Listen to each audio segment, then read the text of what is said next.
basically. Like Office 365 is very expensive, I believe. I'm not too sure, but my computer doesn't come with it, and I don't want to buy like a pirated version. So I would personally just never use Office. Uh, yeah, yeah, it is what it is. Unfortunately, I can't afford Office, so I just use the free versions. Yeah, and I use WPS as well. Yeah. Did I go to America? Nope. I've been to America, but I never lived in America. I've only been to America for basically 5 or 6 hours at a time, or one day at a time. That's basically it. The longest trip I had in America was this one time me and my parents went to Everett in Washington. So where they make Boeing planes, right? Where they make planes. That's where we went. We went to see the factory, but that was it. We didn't do anything else. We didn't do anything super fun or super interesting. Like, honestly, traveling in America is very, very expensive, right? It's super expensive, and I don't know how I would travel there. Like, for me personally, like, I don't have enough money. My family doesn't have enough money. We're probably not going to travel to America. But maybe in the future, if I have money, I'll travel. Yeah. But I grew up in Canada. I lived in Canada from 6 until 18. That's how I speak English. If you like English, if you want to get better at English, come and watch and listen every day. I'm trying to give you guys an immersive English environment. Okay? Yeah. But again, make sure to practice as much as possible. And then if you practice, if you speak, you'll get a lot better. Okay? Yeah. Did I fight with my brother while growing up? Not really. Me and my brother used to fight like when I was super young, but then as we got older, like as he went into high school, he had his own friends, and then when I was in elementary, I had my own friends, and then when I went to high school, he graduated and went to university, so me and him never talked much. Like when we were in China, we used to fight all the time, right? We used to fight, but we also used to play with each other, but after going to Canada, he went and did his stuff, and I went to do my stuff. And because there's a 6-year age gap between us, it's not necessarily easy for us to see each other every day.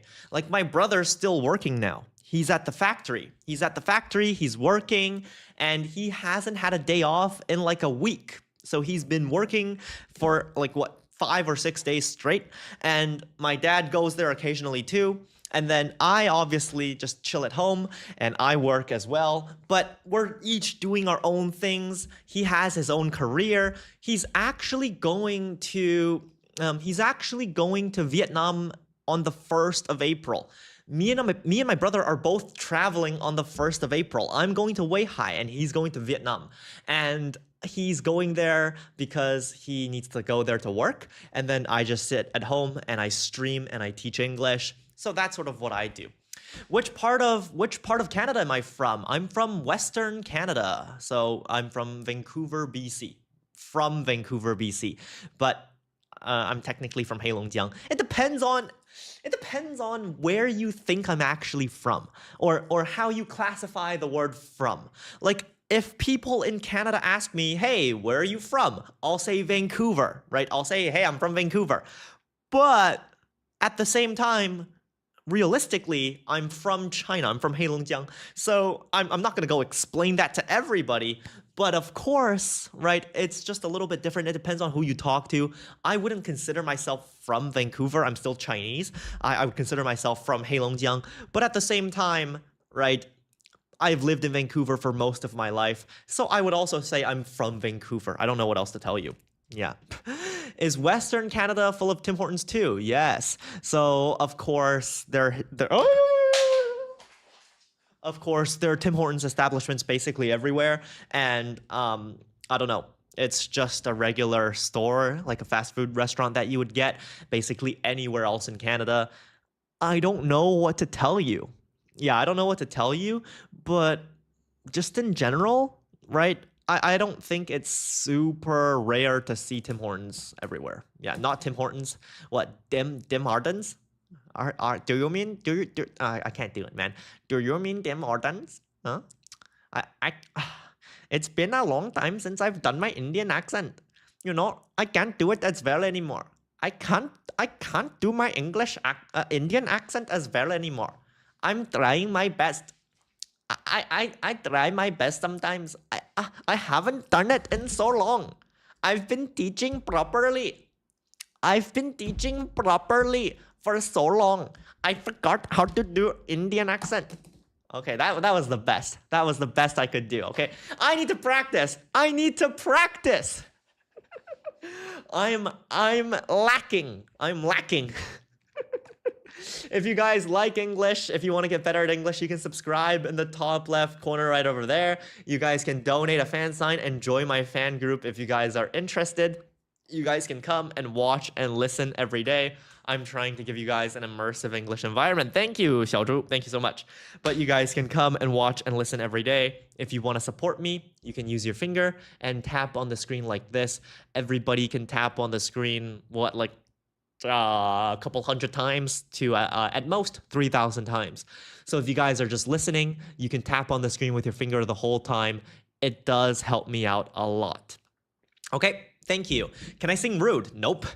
Yeah, you just heard my father is going to be in Vietnam. Well, my brother is going to be in Vietnam. He's going there on a business trip. So he's going to Vietnam. What my brother does and what my dad does too is they're in the furniture production business. So they make furniture. Oh, thank you, 你很漂亮. So my brother is sort of trying to learn the trade as well.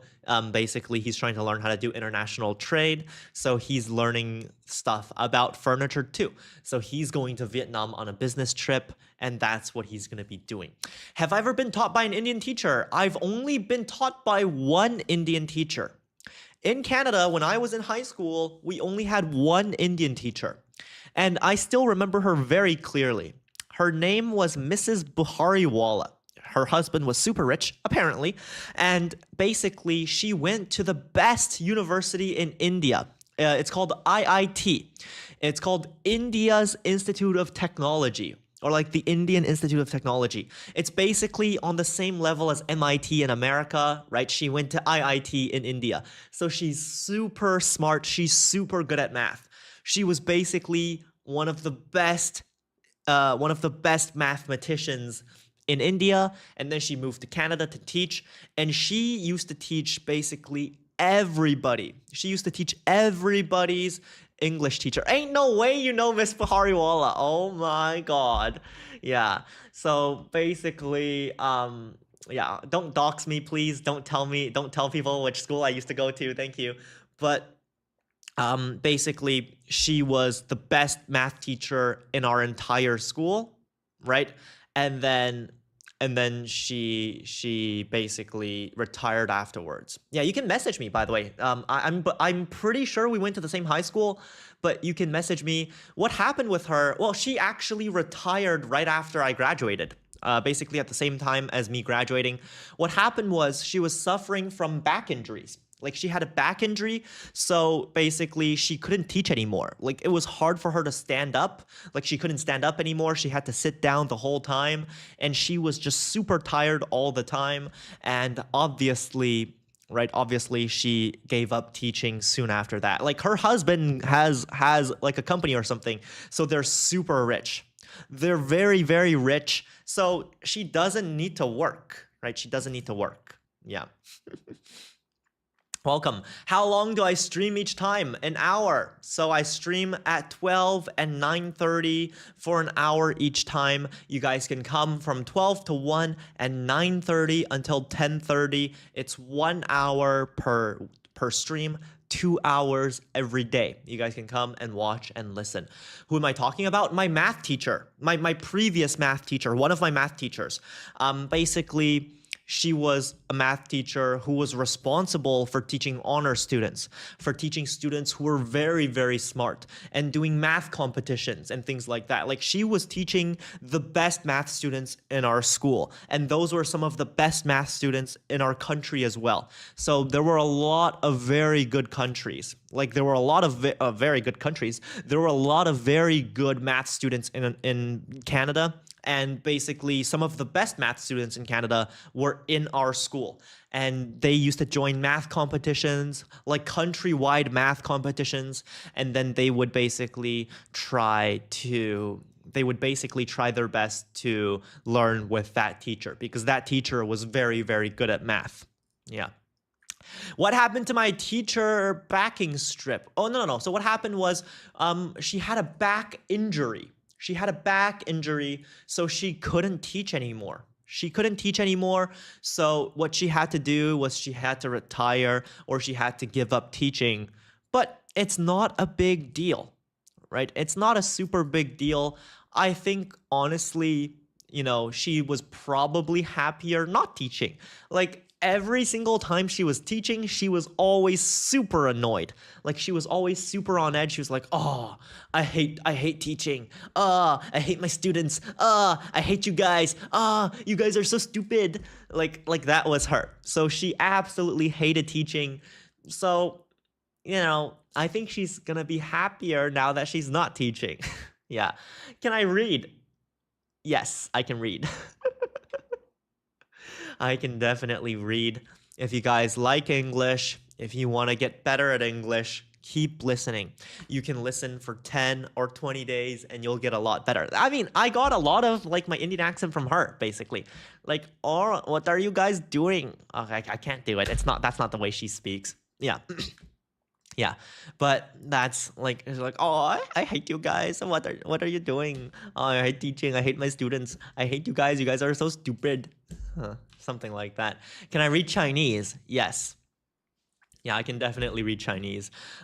For some reason, she was allowed to say that. Like, she was allowed to say that her students were stupid.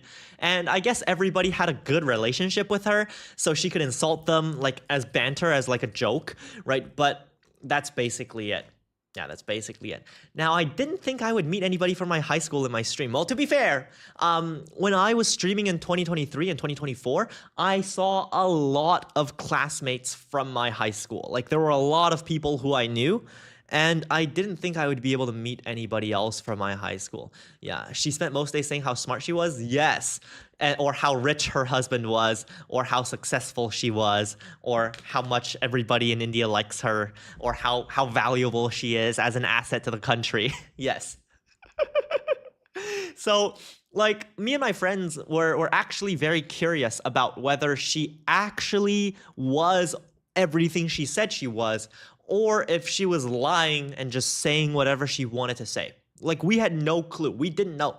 Like, some people thought that she was actually very impressive, and then other people thought that she was lying, and other people thought that she was lying and basically over-exaggerating her story.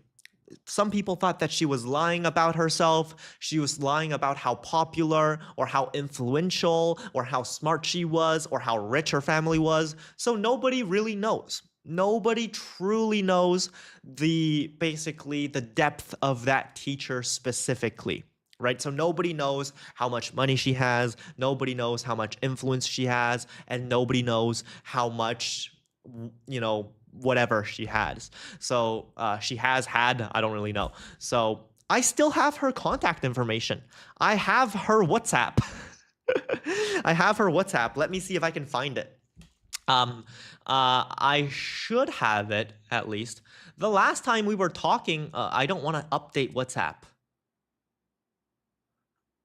Okay, I will update WhatsApp. But basically, the last time that we were talking, she was still asking me about, like, my dad's job and, like, basically furniture. She was like, oh, I know so many celebrities in India. I will sell your furniture. And then she stopped messaging me. She didn't respond to me. So, I honestly thought that if she was super rich, my family would have been super rich too, and I would have been able to benefit from that. My family would have been able to benefit from that, but we did not end up benefiting at all. So let me see if I still have her contact information. We're looking for a Miss Bahari Walla. Here it is. You've been logged out. Okay, I give up, man. I'm not gonna log back in. I have no clue what my username is. Yeah, but we used to call her Mrs. B, right? One sec. Yeah. Okay. Welcome to the stream. I use a Samsung Galaxy S25, right? Nope, this is an S22 Ultra. This is a very, very old phone. I bought this back in 2022. So yeah, I don't actually have the money to get a new phone.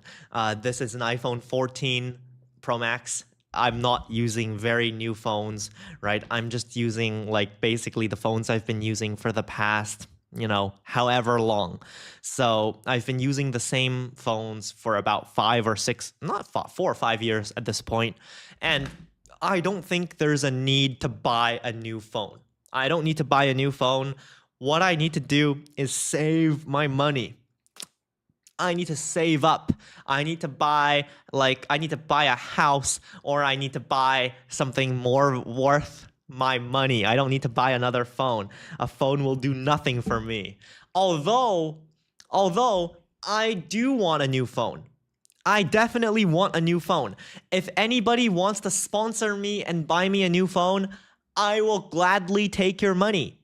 If you want to pass on some of your money to me, if you want to buy me a new phone, if you want to buy me a 17 Pro Max, an S26 Ultra, I'll be very, very happy. I'll be extraordinarily happy if you buy me a phone. Okay? You followed me when I first started streaming. BS. Absolute BS. 扭动的龙 blah blah 糖 bullshit. You started watching me in September of 2025. 25年9月份开始，你开始看我的，你告诉我你从我一开始直播就看我了。我23年开始直播了，你还说你23年开始看我，骗人，骗子。Yeah, so I can see all of your information. I can see your information. You're just lying. You're a liar. Thank you, Tina. But basically, I can see all of your information, whether you guys watch me, whether you don't watch me. I can see how many minutes you watch me. I can see if you like me. I can see if you come back every day. I can see all of this information. Yeah, I can see all of this information. But I'm trying my best to give you guys an immersive English environment. Yeah, if you don't think I speak good English, you don't need to watch. Yeah, but I was there from 6 until 18. 1 second. Oh my God, I'm super congested.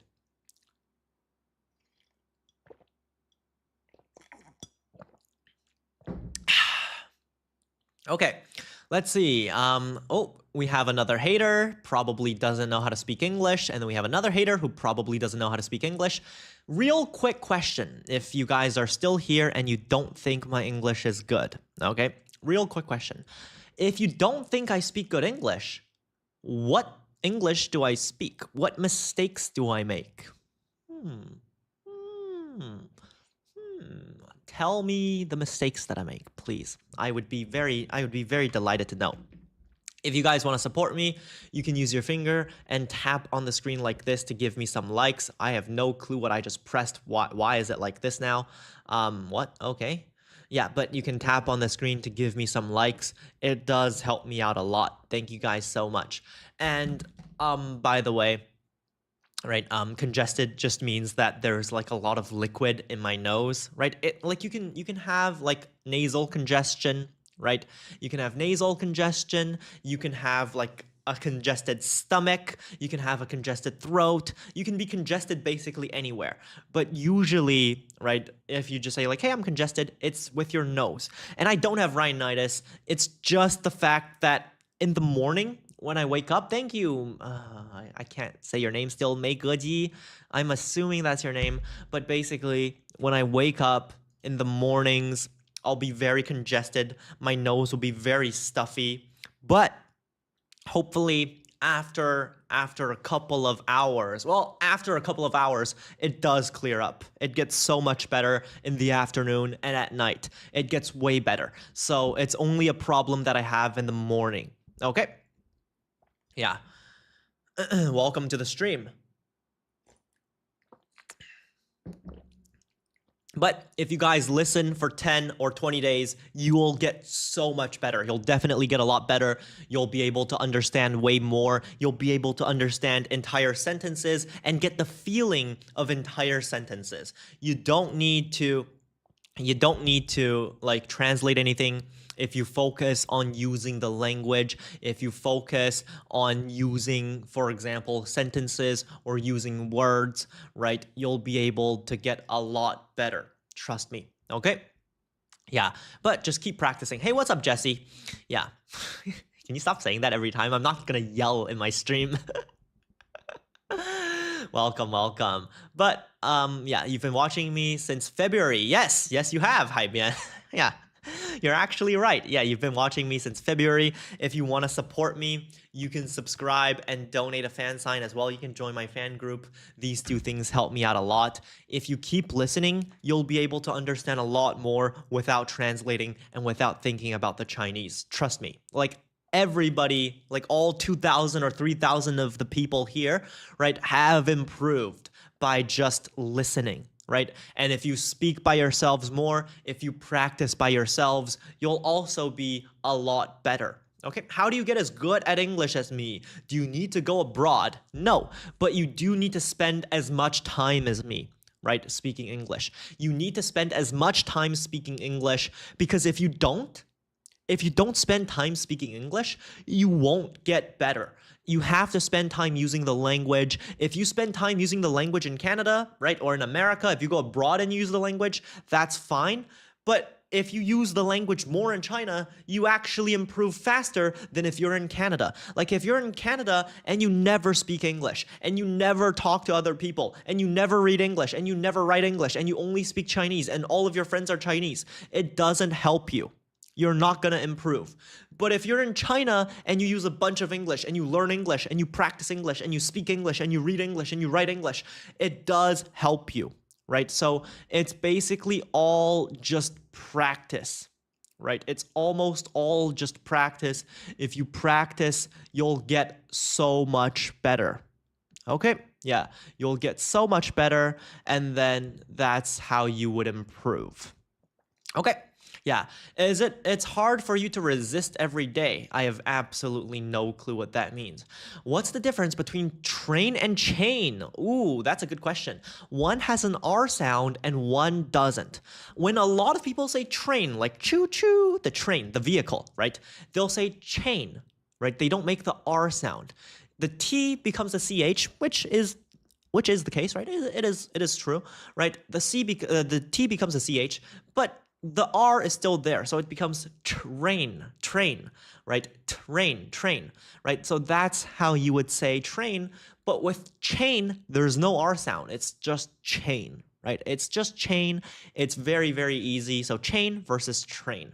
If you don't know, you should practice with a dictionary. You can practice with basically like Merriam-Webster, or, you know, like Google Translate, or like a translator, right? If you have like an iPhone, use the local translator, and you can speak into that and see if you pronounce words correctly or incorrectly, and then you'll get a lot better. Okay?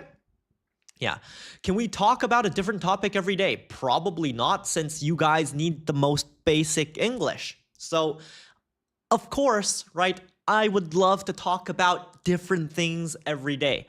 But the problem with that would be that you would need a huge vocabulary to talk about different things every day.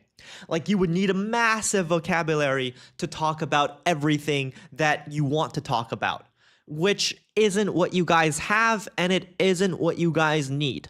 It's not what you need, and it's not what you have. You don't have a big vocabulary, and you don't need a big vocabulary, or you don't need that skill set yet. You need to learn the basics. You need to speak and understand basic sentences. You need to understand and be able to speak in short and easy sentences. Which is more important, speaking or listening? It's obviously speaking. If you can speak, you can understand. Okay? If you can speak, you can understand.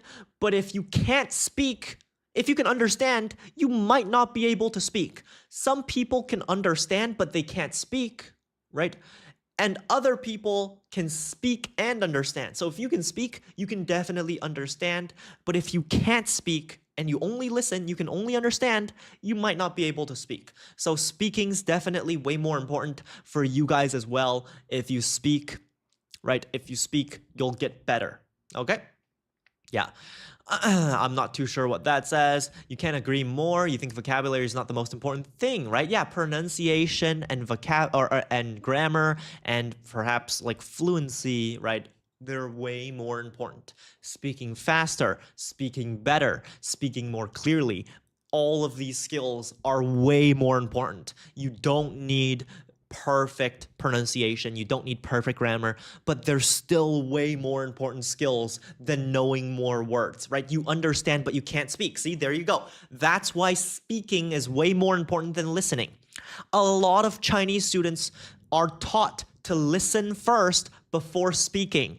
So you listen every day and you only listen and you spend all of your time listening and you're always listening and you think, oh, I need to listen more. Oh, I need to read more. If I don't read, if I don't listen, I won't be able to speak. But that's incorrect. You need to speak if you want to speak. So you don't need to listen more. You don't need to read more. You need to speak.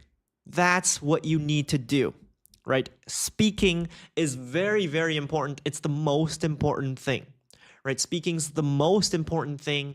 If you guys want to, you can come and watch and listen and ask questions in the comment section down below. My name is Eli. I grew up in Canada. You can subscribe in the top left corner. I'm trying to give you guys an immersive English environment. I have a 9 on the IELTS, so you can be sure that my English is good. With good grammar, good pronunciation, good intonation, good use of words, everything like that, everything you might need, you can come and watch and listen every day. Yeah. So is speaking more important than listening? Yes, it definitely is. 100%. Like 100%, it's way more important. Because if you don't speak, you'll never speak. But if you practice speaking, you'll get so much better. Okay? Alrighty. There are 2 more minutes left in my stream, so let me quickly advertise myself. If you want to learn English with me, you can learn with me one-on-one. I teach one-on-ones. I stream at 12 and 9:30 for an hour each. You guys can come and watch and listen. You can ask questions in the comment section down below. My name is Eli. My Chinese name is Nianlai. You can also, type at me. You can join my fan group as well. I have... Well, it's not here. Oh, it is here. I have 7 fan groups or 8 fan groups on my homepage. You can join them and ask me questions as well. That helps me out and it helps you. I personally respond to every single question by myself. So if you have a question, I'll answer you. And then of course, right, I don't know what else to say.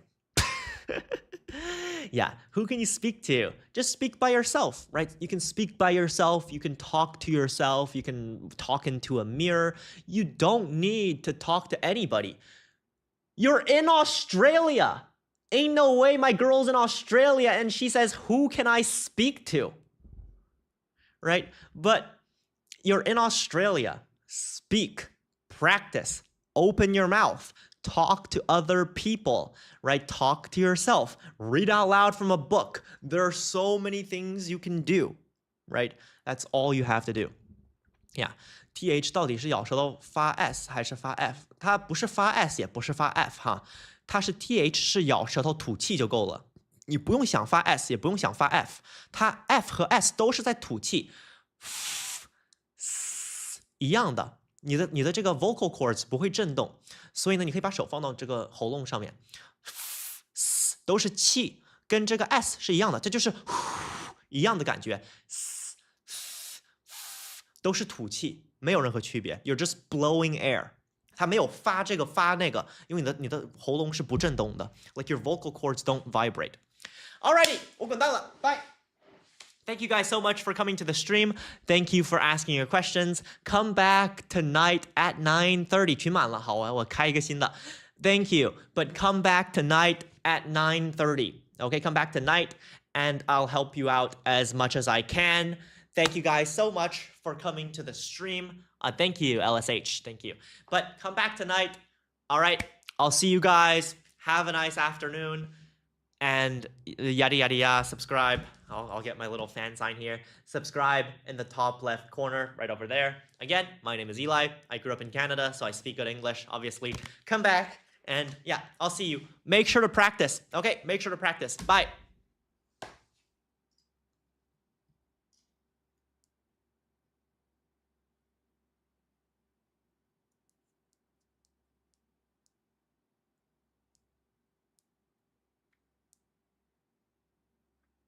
My finger pops when I bend it.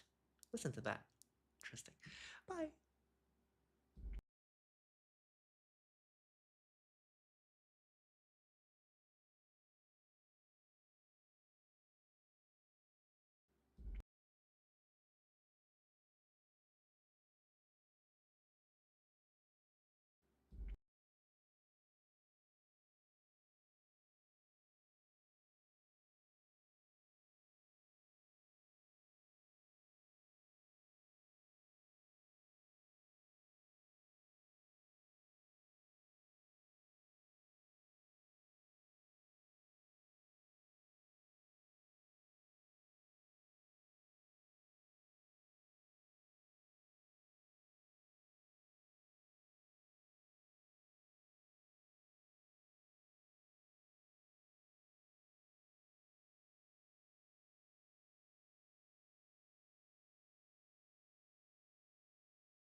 actually look like in real life? Honestly, it doesn't look dramatic or heroic most of the time. Exactly. It's often quiet, invisible. For me, it's showing up every day, even when I don't feel motivated. And doing small actions like writing a sentence, going for a walk, or even just finishing a task you've been avoiding. Yes, these little steps add up over time. It's like building a muscle. You don't get strong in one day. You practice, you repeat, you stay consistent. And you keep your promises to yourself. Even small promises, like saying, I'll study for 10 minutes, or I'll go for a short walk. Those small choices reinforce your confidence. And remind you that you're capable. I think people forget that unstoppable doesn't mean perfection. It doesn't mean finishing everything at once or being strong all the time. It means continuing to move forward even slowly. Even if you stumble. Exactly. You get up, you try again, you keep showing up. I also think it's about being patient with yourself. Yes,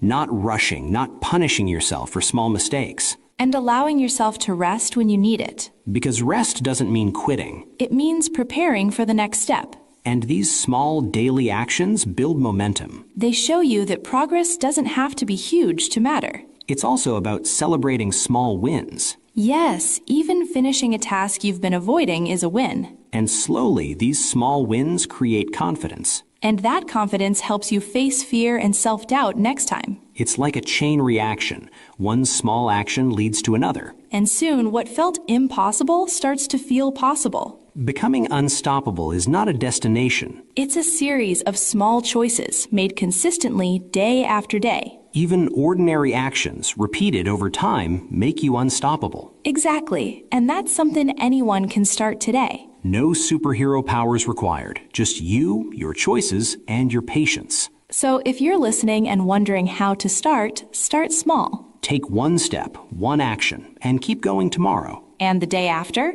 And slowly you'll realize that you've become unstoppable, quietly, steadily in your own life. Liam, after everything we've shared today, I think the key message is simple. Yes, becoming unstoppable is not about perfection or speed. It's about showing up every day. Even when you're tired, uncertain, or scared. Even when you make mistakes. Even when no one notices. And that's what makes it real. Quiet, steady, invisible progress. So if you're listening and feel like giving up, remember, small actions matter. Take one step, then another, and trust yourself. Because every time you show up, you're proving something important. You're proving that you don't quit on yourself. That's true unstoppable power. And we hope today's episode gives you some encouragement and perspective. Yes, remember, you don't need to be perfect to be unstoppable. And progress, no matter how small, counts. Before we go, a quick reminder for our listeners. Subscribe to our channel and follow Daily Cup English. We upload new podcast episodes every day to help you practice English and improve your mindset at the same time. So you can keep growing, learning, and building your unstoppable life. Thank you so much for listening today. Keep showing up,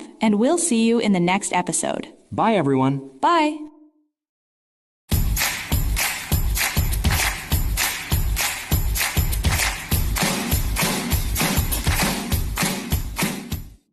Hey, everyone. Welcome back to Daily Cup English. I'm Liam.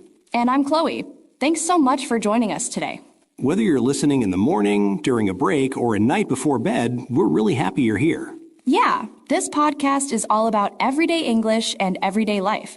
Real conversations, real thoughts, no pressure. If this is your first time listening, don't forget to subscribe to the channel and follow us because we upload new podcast episodes every single day. Daily Cup English is like having a short, meaningful chat with friends. Just one cup a day, but hopefully it stays with you. And if you've been listening for a while, thank you for coming back. Your support really means a lot to us. All right, so let's get into today's topic. Today we're talking about something that feels very personal, especially as we look ahead to a new year. Yeah, today's episode is called Becoming a Better Version of Myself in 2026. I think a lot of people hear that phrase, a better version of myself, and immediately feel pressure. Totally. It can sound exciting, but also a little scary. Like you suddenly need to fix everything about your life starting January 1st. Exactly. New year, new you, right? But today we want to talk about this idea in a more realistic, human way. No perfect plans, no extreme promises. Just honest thoughts, personal experiences, and maybe a few questions to think about. So, Liam, when you hear the phrase, a better version of myself, what does that mean to you? Honestly, it means understanding myself better, not trying to become someone completely different. I like that. For me, it's not about being better than other people. Yeah, comparison really changes the meaning. When I think of a better version of myself, I think of someone who knows her limits and respects them. That's interesting because a few years ago, I thought being better meant pushing harder all the time. Same, like if you're tired, just work more. If you're stressed, just try harder. But now I feel like being better means being more aware.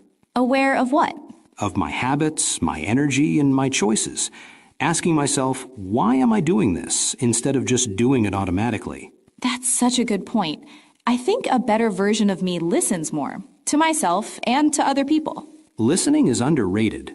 Very. We're so busy planning the next step that we forget to notice how we actually feel. So for you, being better isn't about being stronger or more successful. Not really. It's more about being calmer inside, less fighting with myself. I love that phrase, less fighting with yourself. Yeah, I don't want 2026 to be about pressure. I want it to be about growth that feels healthy. Same here. For me, a better version of myself is someone who shows up consistently even on normal, boring days. Not just when you feel motivated. Exactly. Someone who doesn't quit just because progress is slow. So maybe being better isn't about changing everything. Maybe it's about small changes that actually last. And being okay with who you are while you're still growing. You know, when we talk about becoming better in 2026, I think we also need to look back at 2025 for a moment. Yeah, because you can't really move forward if you never stop to reflect. Exactly. And honestly, 2025 was a mixed year for me. Same here. Some good moments, some hard lessons. If I'm being honest, one thing I didn't do well in 2025 was managing my time. In what way? I was busy all the time, but I wasn't always intentional. I'd tell myself I was working, but a lot of that time was just reacting. Emails, messages, small tasks. So you were active, but not really focused. Exactly. And by the end of the day, I felt tired, but not satisfied. That's such a frustrating feeling. It is. I realize I often waited until the last minute, then rushed. That cycle made me stressed and, honestly, a bit disappointed in myself. I get that. For me, 2025 was emotionally challenging. How so? I spent a lot of time doubting myself. Even when things were going okay, I kept thinking, am I doing enough or am I falling behind? That inner voice can be really loud. Yeah, and it's exhausting. I compared myself to other people more than I should have. That's something a lot of us struggle with. Definitely. Social media made it worse. Everyone looked productive, confident, and successful, and I felt like I was just trying to keep up. Looking back, I also think I ignored my body too often. What do you mean? Not sleeping enough, skipping workouts, telling myself I'd rest later. Later never really comes. Exactly. And when your body's tired, everything feels harder. Work, focus, even simple decisions. For me, one of the biggest lessons in 2025 was learning that pushing through everything isn't always strong. That's a powerful realization. Yeah, I thought being strong meant never stopping, but now I see that real strength is knowing when to pause. I like that. I also learned that saying yes to everything means saying no to yourself. Oof, that one hits hard. I wanted to be helpful, productive, reliable, but I ended up feeling drained. Same. And I think 2025 taught me that progress isn't always visible. What do you mean by that? Some changes happened quietly. I became more aware of my emotions. I started questioning my habits. Even if nothing big changed on the outside, something was changing inside. That's important to recognize. Yeah, I don't want to look at 2025 as a failure. I want to see it as a year that showed me what needs to change. Same here. 2025 wasn't perfect, but it was honest. And maybe that's enough. Maybe that's exactly what we needed before stepping into 2026. So, after looking back at 2025, the big question is, what do we actually want from 2026? Yeah, and I think this is where our goals start to look a little different. I agree. We both want to be better, but better doesn't mean the same thing for everyone. For me, 2026 is about structure. I want more order in my days. That doesn't surprise me at all. I've realized that when my days have some structure, my mind feels calmer. I make better decisions. So, what does that look like in real life? Simple things. Waking up at the same time most days, planning my top 3 tasks instead of trying to do everything. That sounds very practical. I want to build routines that support me instead of exhausting me. I like that idea. For me, my goals for 2026 are more emotional than practical. Tell me more. I want to create stronger boundaries with work, with people, even with myself. Boundaries are hard. They really are. I tend to feel guilty when I say no, even when I need to. So your goal is to say no more often? Not exactly. My goal is to say yes only when I really mean it. That's a good distinction. I also want to stop treating rest like something I have to earn. I struggle with that too. I want rest to be part of my life, not something I feel bad about. See, my focus is more on discipline. I believe discipline gives me freedom. And I believe compassion gives me balance. So, do you think discipline can be too strict sometimes? I do. If discipline turns into punishment, it stops being helpful. That's fair. I think discipline works best when it's flexible. Exactly. I don't want to force myself into someone else's idea of success. And I get that. For me, success in 2026 means being consistent, not impressive. That's such a good way to put it. I don't need big changes. I need small actions done every day. And I need to feel emotionally safe while I'm growing. So maybe our goals aren't that different after all. Yeah, we're just starting from different places. And that's okay. More than okay. That's real life. You know, when we talk about goals for 2026, I keep thinking about one thing: habits. Yeah, because goals sound exciting, but habits are what we actually live with every day. Exactly. Big goals feel powerful. They give you energy at the beginning. But they can also feel heavy. Very heavy. Saying, I want to change my life in 2026 sounds inspiring, but also a little scary. It's like standing at the bottom of a huge mountain and thinking, how am I supposed to climb that? That's why I've started to focus less on big goals and more on small habits. What kind of habits? Nothing dramatic. Going to bed a bit earlier, planning my day the night before, moving my body every day, even if it's just a short walk. I like that. Those habits don't feel intimidating. That's the point. If a habit feels too hard, you probably won't stick with it. I used to set very big goals for myself. Like what? I'm going to wake up at 5 a.m. every day. I'm going to work out for an hour. I'm going to be productive all the time. Let me guess, it didn't last. Not at all. I'd do it for a week, maybe 2, and then I'd feel like I failed. And that feeling of failure makes it harder to start again. Exactly. Now I ask myself a different question. What is the smallest habit I can do even on a bad day? That's a great question. For example, instead of saying, I will read every night, I say, I will read 1 page. 1 page is easy. And most of the time, 1 page turns into 5 or 10. But even if it doesn't, you still kept your promise to yourself. That's the important part. I think habits also build trust with yourself. Yes, when you do small things consistently, you start believing in yourself again. Big goals are still useful, though. I agree. They give direction. But habits are what move you forward. So maybe the goal is the why and the habit is the how. I like that a lot. For 2026, I don't want goals that look good on paper. I want habits that feel real in my life. Same here. If I can build a few solid habits, I know the bigger changes will come naturally. Slowly but surely. And honestly, that feels much healthier. You know, even when we talk about small habits instead of big goals, there's still something that holds many people back. Yeah, fear. Fear of change and fear of failing again. I think fear is a big reason why people stay where they are even when they're not happy. Because staying the same feels safe. Exactly. Even if the situation isn't great, at least it's familiar.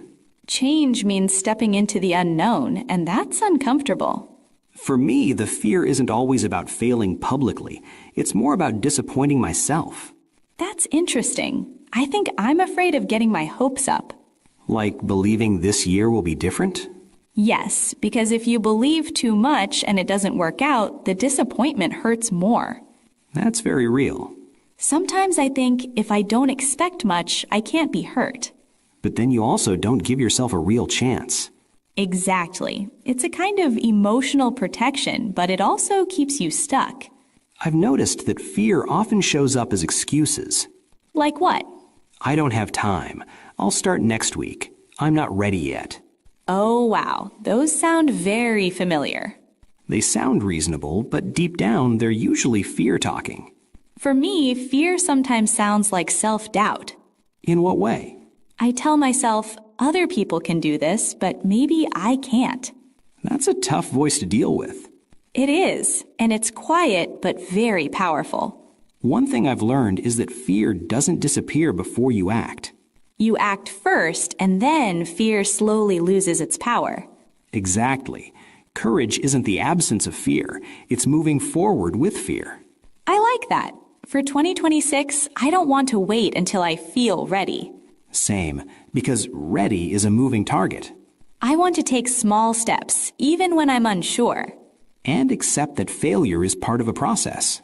Failure doesn't mean you're weak. It means you're trying. If I fail in 2026, I want to fail in a kinder way. What do you mean? Not blaming myself, not giving up, just learning and adjusting. That's a really healthy mindset. Fear might still be there. But it doesn't get to make all the decisions. Exactly. I think fear also grows because of one big thing in our lives today. Let me guess. Social media. Exactly. It's hard not to compare yourself when you're online all the time. You opened your phone for a few minutes and suddenly everyone else seems ahead. Someone is traveling, someone got a new job, someone looks happier, healthier, more confident. And even though we know it's just a highlight reel, it still affects us. Yeah, emotionally, it feels very real. I've noticed that comparison usually hits me when I'm already tired or unsure of myself. Same. When I feel good, comparison doesn't bother me as much. But on a bad day, one scroll can completely change my mood. It can make you question everything you're doing. Like, am I moving too slowly? Am I doing enough with my life? And the problem is, we're comparing our real life to someone else's best moments. Which is never a fair comparison. In 2025, I spent a lot of time online without even realizing it. Same here. It became a habit. And the more time I spent online, the less present I felt in my own life. That's such an important point. So, for 2026, one of my personal goals is to be more intentional with social media. What does that look like for you? Not checking my phone first thing in the morning and not scrolling when I'm already feeling low. That makes a lot of sense. I want to protect my mental energy. I love that phrase, mental energy. Yeah, because comparison drains it so fast. For me, I want to remind myself that everyone is on a different timeline. There's no one correct pace for life. Exactly. Just because someone else is doing something big doesn't mean I'm behind. And becoming a better version of yourself isn't something you need to prove online. It's mostly invisible work. Quiet habits, small choices, private growth. And maybe that's the most meaningful kind. I think so too. All this talk about goals, habits, fear, and comparison brings up another important question. How do we become better without burning ourselves out? Exactly, because burnout is very real. And it often happens when growth feels like pressure instead of progress. I used to think burnout only came from working too much. But it can also come from expecting too much from yourself. Yes, trying to be perfect, trying to improve every part of your life at the same time. That's a fast way to feel exhausted. In the past, I treated rest like a reward. Like something you earn after working hard? Exactly. But if I never felt done, I never truly rested. I relate to that. I'd tell myself, I'll rest after this project, and then another project would appear. So rest kept getting pushed further away. In 2026, I want to see rest as part of growth, not the opposite of it. That's such a healthy shift. Because when I'm rested, I make better decisions. I'm more patient. I'm more focused. And I'm kinder to myself and to others. Burnout also happens when we ignore our limits. Yes, everyone has limits, even if we don't like to admit it. Becoming better doesn't mean pushing past your limits all the time. Sometimes it means respecting them. For me, that means stopping before I'm completely exhausted. For me, it means allowing myself to slow down without feeling guilty. I think success in 2026 should feel sustainable. Not rushed, not painful. Growth that hurts all the time probably won't last. I agree. I want 2026 to feel steady, not stressful. Better doesn't have to be busier. Sometimes better means calmer. And calmer is a goal worth having. Absolutely. Before we wrap up, I think it's a good moment to speak directly to everyone listening. Yeah, not to give advice in a you should do this way, but just to share a few thoughts. If you're listening to this and thinking about becoming a better version of yourself in 2026, just know that you don't need to have everything figured out. You really don't. Most of us are still learning as we go. You don't need a perfect plan or a big life-changing moment. Sometimes all you need is one small decision. One habit, one honest conversation with yourself. And it's okay if your progress looks slow. Slow doesn't mean weak. It means you're building something real. If you feel scared about change, that's normal. If you've failed before, that doesn't mean you'll fail again. And even if you do fail, it doesn't erase your effort. Becoming better doesn't mean becoming someone else. It means becoming more you. More aware, more honest, more kind to yourself. And remember, you don't have to grow alone. We're all figuring this out together. All right, that brings us to the end of today's episode. Thank you so much for spending this time with us on Daily Cup English. If you enjoyed this conversation, don't forget to subscribe to the channel and follow us. We post new podcast episodes every day with real conversations and real everyday English. Whether you're learning English or just looking for a calm moment in your day, we're really glad you're here. And as you move toward 2026, take it one step at a time. Be patient with yourself. And keep becoming your better version. Not perfectly, but honestly. See you in the next episode. Bye for now.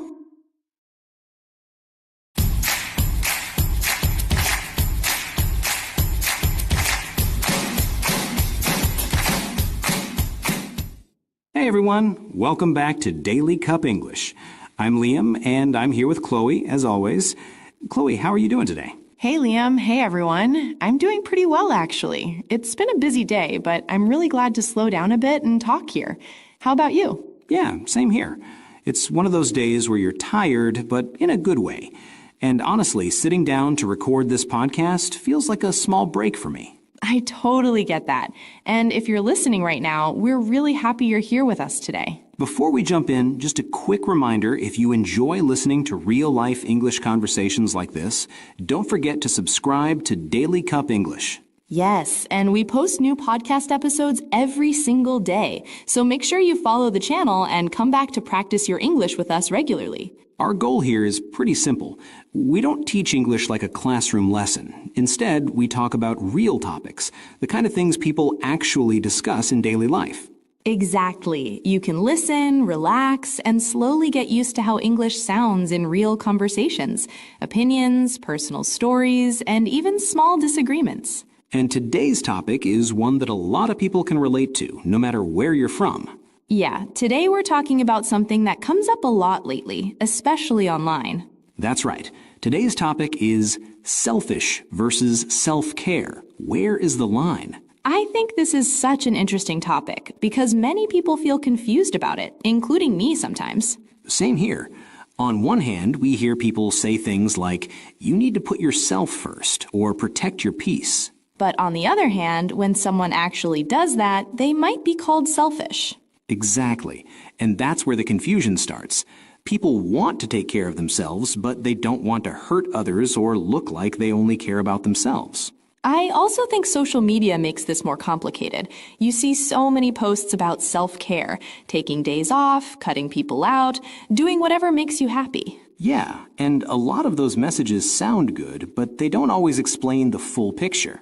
Right. They don't really talk about responsibility, relationships, or how our choices affect the people around us. So today, we're not here to say that self-care is good or bad, or that being selfish is always wrong. Instead, we want to talk honestly about where that line might be and how it can look different in real life. We'll share some personal experiences, different opinions, and maybe even moments where we didn't fully agree with each other. And hopefully, by the end of this conversation, you'll feel a bit more clear about your own choices, too. All right, let's get into it. So maybe we can start with something simple. When you hear the word selfish, what comes to mind first? Honestly, the first feeling is usually negative.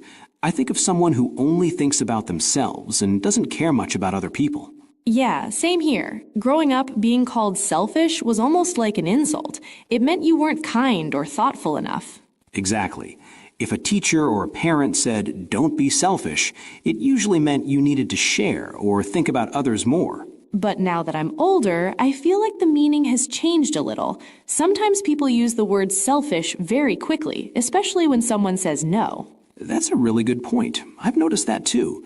If you don't have time or you don't feel comfortable doing something, people might say you're selfish even if you have a good reason. Right, and that can make you question yourself. You start thinking, am I really being selfish, or am I just trying to protect my time and energy? I've been in that situation many times. There were moments when I said no to extra work or favors, and I felt guilty right away. Same, and sometimes the guilt doesn't come from the situation itself, but from how we were taught to think. Yeah, we were taught that being a good person means always being available, always helping, and always putting others first. Which sounds nice, but in real life, it's not always possible or healthy. Exactly. So I think today the word selfish can mean different things depending on who's using it and why. And that's why it's so easy to confuse selfish with self-care. Let's talk about self-care for a moment.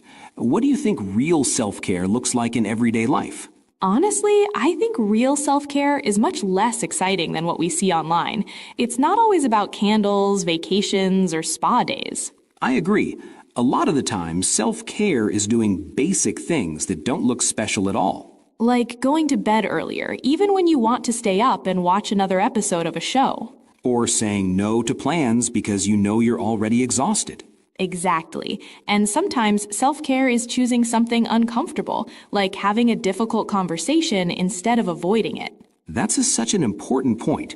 Social media often shows self-care as something easy and fun, but real self-care can feel hard. Yeah, and when people only see the pretty version of self-care online, they might think they're doing something wrong. Or they might think self-care means doing whatever you want, whenever you want, without thinking about anyone else. Which can be dangerous, honestly, because that's when self-care can slowly turn into selfish behavior. Right. Real self-care, at least in my experience, usually helps you become more patient, more balanced, and even kinder to others. I feel the same way. When I take care of myself properly, I actually have more energy to show up for the people I care about. But when I ignore my own needs for too long, I start feeling tired, irritated, and less understanding. So maybe one big difference is this. Real self-care doesn't just feel good in the moment, it helps your life and relationships in the long run. That's really well said. And I think keeping that in mind can help us understand where the line starts to appear. You know, listening to what we just said actually reminds me of a situation I went through not long ago. Oh yeah, what happened? Well, there was a time when I was feeling really tired, mentally and physically. Work was busy, and I felt like I was always doing something for someone else. That sounds familiar already. Yeah, so one weekend, I decided I needed to rest. I told a friend that I couldn't meet up, even though we'd talked about it earlier. And how did your friend react? At first, they were a bit quiet. They didn't say anything rude, but I could feel some disappointment. That kind of silence can feel heavy. Exactly, and right away I started questioning myself. I thought, am I being selfish? Should I just go and meet them anyway? I've had that same inner conversation so many times. The thing is, I didn't cancel because I didn't care. I canceled because I honestly had no energy left. That's an important difference. It is, but even knowing that, I still felt guilty the whole weekend. Instead of resting, I kept thinking about how my choice might look to others. And that kind of guilt can completely ruin the purpose of self-care. Exactly. Later, when I explained how I felt, my friend actually understood, but in that moment, the fear of being seen as selfish was very real. I think many people can relate to that. Sometimes self-care looks selfish from the outside, even when it's necessary on the inside. That story really shows how strong guilt can be. Even when we make a healthy choice, we still feel bad about it. Yes, and I think a big reason for that is expectations, both from others and from ourselves. We often feel like we're expected to always say yes, especially to people we care about. And when we don't, it feels like we're breaking some kind of rule, even if that rule was never clearly spoken. Exactly. There's this unspoken idea that a good person should always be available and supportive. But that expectation doesn't leave much space for rest or personal needs. And over time, that can lead to burnout. You start feeling tired, frustrated, or even resentful. I've noticed that when I ignore my own needs for too long, I become less patient with others, not more kind. Same here. It's ironic because we think we're being good by always giving, but the result is often the opposite. So maybe the real problem isn't choosing yourself, it's feeling like you're not allowed to. That's a powerful way to put it. Learning to choose yourself without feeling guilty takes time. And it also takes practice. You don't suddenly wake up one day and feel confident about it. But recognizing where that guilt comes from is a good first step. Yeah, once you understand it, you can start asking yourself better questions instead of just feeling bad. So we've talked a lot about how self-care can be misunderstood, but I think we also need to be honest. Sometimes self-care really does cross the line. I agree. Even though self-care is important, it doesn't mean every action can be justified by that word. For example, if someone always puts their own needs first and never considers how their choices affect others, that's a problem. Yeah, or when people use self-care as an excuse to avoid responsibility, that's something I've seen quite a lot. Same here, like canceling plans again and again without any explanation and then saying, I'm just focusing on myself. At that point, it stops being about care and starts being about avoidance. Exactly. I think one key difference is intention. Why are you doing this? Is it to protect your well-being or to escape something uncomfortable? And another difference is impact. Even if your intention is good, your actions still affect other people. Right. Self-care doesn't mean your actions should never hurt anyone, but it does mean you're aware of that impact. If someone never reflects on how others feel, that's when it becomes selfishness. So maybe the line appears when self-care turns into a habit of always choosing yourself without any balance. That's a good way to put it. Balance is really the key word here. So the big question is, how can we tell the difference in daily life? I think one clear sign is communication. Self-care usually comes with honesty. Exactly. If you need space or rest, you explain it, briefly. But selfishness often avoids conversation. People disappear, ignore messages, or give very unclear reasons. Another sign is whether you're open to listening. Are you willing to hear how the other person feels? That's important. Even if you don't change your decision, listening shows respect. I've noticed that when I'm practicing healthy self-care, I still care about the relationship. Yeah, you might say no, but you don't shut people out completely. Selfish behavior, on the other hand, often leaves people feeling confused or unimportant. And I think reflection matters too. Do you ever ask yourself, is this fair, or is there a better way to handle this? If you're willing to reflect and adjust, that's usually a sign you're on the self-care side, not the selfish side. So the line isn't always clear, but these small signs can really help guide us. Yeah, it's less about a single action and more about a pattern of behavior. You mentioned communication earlier, and that really connects to another word people use a lot these days, boundaries. Yes, boundaries. Everyone talks about them, but I'm not sure everyone truly understands what they mean. Same here. Many people think setting boundaries is just about saying no and keeping distance. But real boundaries are more about clarity than distance. Exactly. A healthy boundary explains where you stand instead of just shutting people out.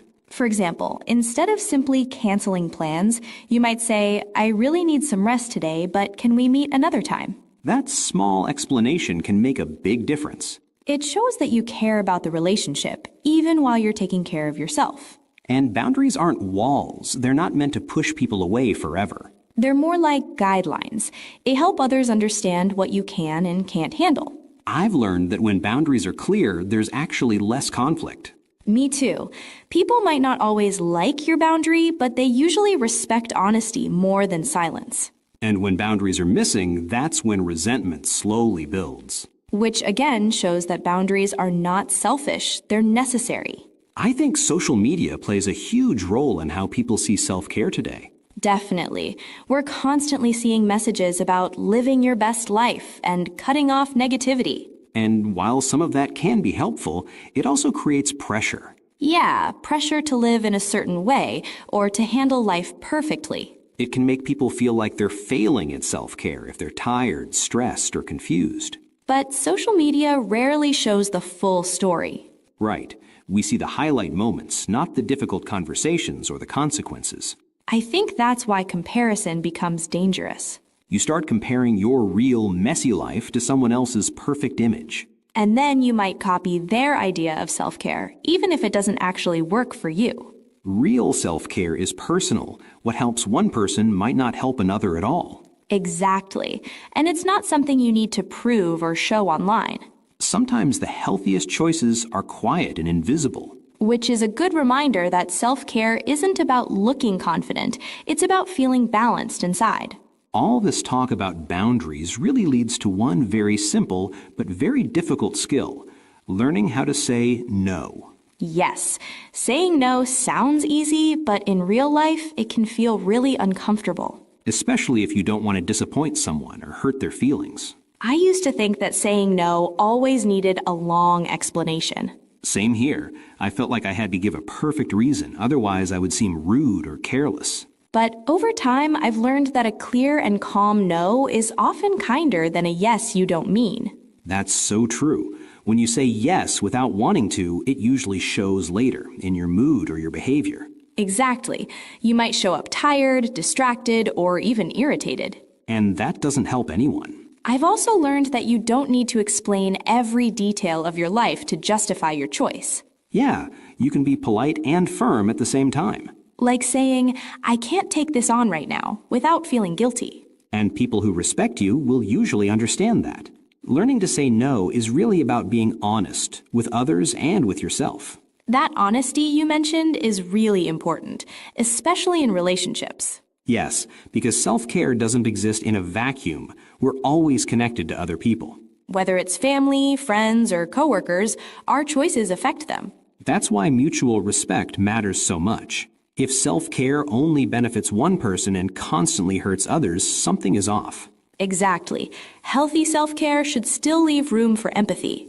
I think good relationships are built on balance. Sometimes you give more, sometimes you take more. And that balance changes over time. It's not always equal in every moment. What matters is that both people feel seen and respected. I've noticed that when there's mutual respect, self-care actually strengthens relationships instead of damaging them. Because people understand each other's limits better. And they don't take boundaries personally. In that sense, self-care isn't about choosing yourself over others. It's about finding a healthier way to exist together. You know, Liam, sometimes I wonder if it's really possible to care for yourself and others at the same time. I think it is. Actually, I've realized that when you take care of yourself properly, you're more available to help others. Yes, exactly. It's like you have more patience and energy to listen, support, and be present. If you're tired, stressed, or emotionally drained, even small interactions can feel overwhelming. I've noticed that too. When I take a little time for myself, I become calmer and more understanding. So caring for yourself doesn't take away from others. It actually improves your relationships in the long run. I think some people worry that taking time for themselves is selfish, but in reality, it's necessary to show up fully for others. Exactly. Self-care is like refilling your cup. You can't pour from an empty cup. I love that metaphor. It really explains why caring for yourself and caring for others are connected, not opposite. I also think a lot about small changes in mindset that make self-care easier. Yeah, like what? For example, realizing that self-care isn't a luxury, it's a responsibility.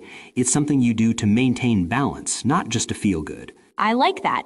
It removes the guilt. When I see self-care as a responsibility, it's easier to set boundaries without overthinking. Another small shift is accepting that you can't help everyone all the time, and that's okay. Yes, before I used to feel like I had to do everything and please everyone.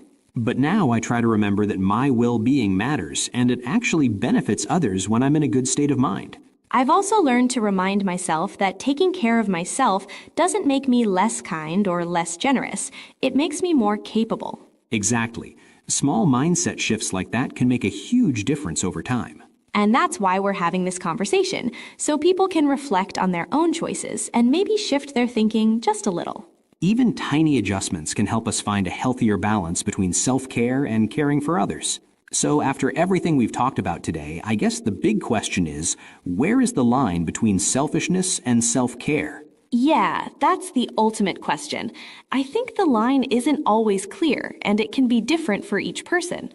I agree, but one thing I've realized is that it's not just about what you do, it's also about how you do it. Exactly. Your intention matters.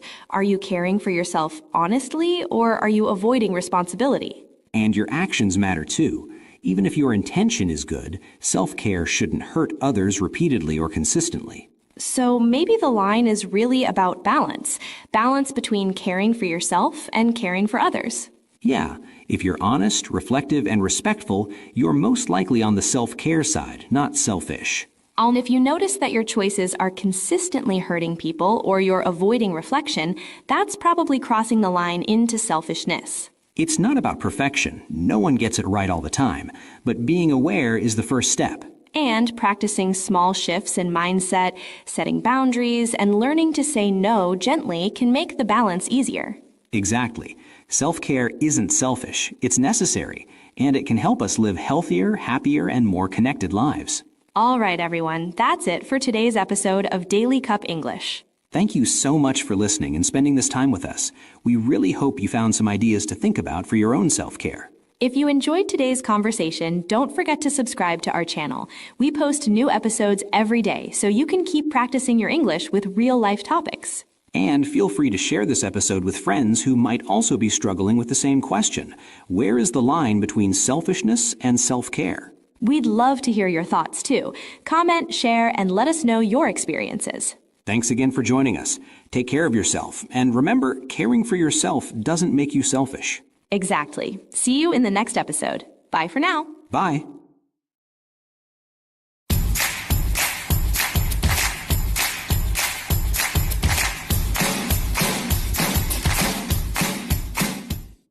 Hey everyone, good morning, and welcome back to Daily Cup English. Hi guys, we're really happy to have you here today. Whether you're listening on your way to work, while cooking, or just relaxing, thanks for spending a few minutes with us. Yeah, seriously, it means a lot. And if this is your first time here, welcome to the channel. And if you've been listening for a while, welcome back. Before we get started, quick reminder, don't forget to subscribe to the channel and follow our podcast so you don't miss our daily episodes. We upload new podcast conversations every single day, so it's a great way to practice your English little by little. Exactly. Just 1 cup of English a day. That's why we call it Daily Cup English. All right, Chloe, so what are we talking about today? Today's topic is something I think a lot of people struggle with, especially when they compare themselves to others. Yeah, today we're talking about how consistency beats talent. That's right. How being consistent can actually be more important than being talented. And honestly, this topic comes up a lot when people talk about learning English, building habits, or even chasing their goals in life. Totally. I hear people say things like, I'm just not talented, or other people are naturally better than me. Same here. And today, we want to talk about whether talent really matters as much as we think it does. Or if consistency, showing up again and again, might actually be the real key. So if you've ever felt discouraged because you think you're not good enough, this episode is for you. Yeah, grab your coffee, relax, and let's talk about it. All right, let's start with something simple. When you hear the word talent, what comes to mind? I think of someone who's naturally good at something, like they don't have to try very hard, but they still do well. Yeah, that's a common idea. Someone who learns fast, speaks well, or seems confident from the start. And I think society really loves talent. We admire people who look special or different. That's true. We often praise talent more than effort. Especially on social media. You see short videos where someone is amazing at something, and it looks so easy. Right, but what we don't see is what happened before that video. Exactly. We don't see the practice, the mistakes, or the days they wanted to quit. So how would you define consistency then? For me, consistency means doing something regularly even when you don't feel motivated. Yeah, it's about showing up even on boring days. Even on bad days. Especially on bad days. I like that. You know, I used to think talent was everything. I believed if you're talented, success will come naturally.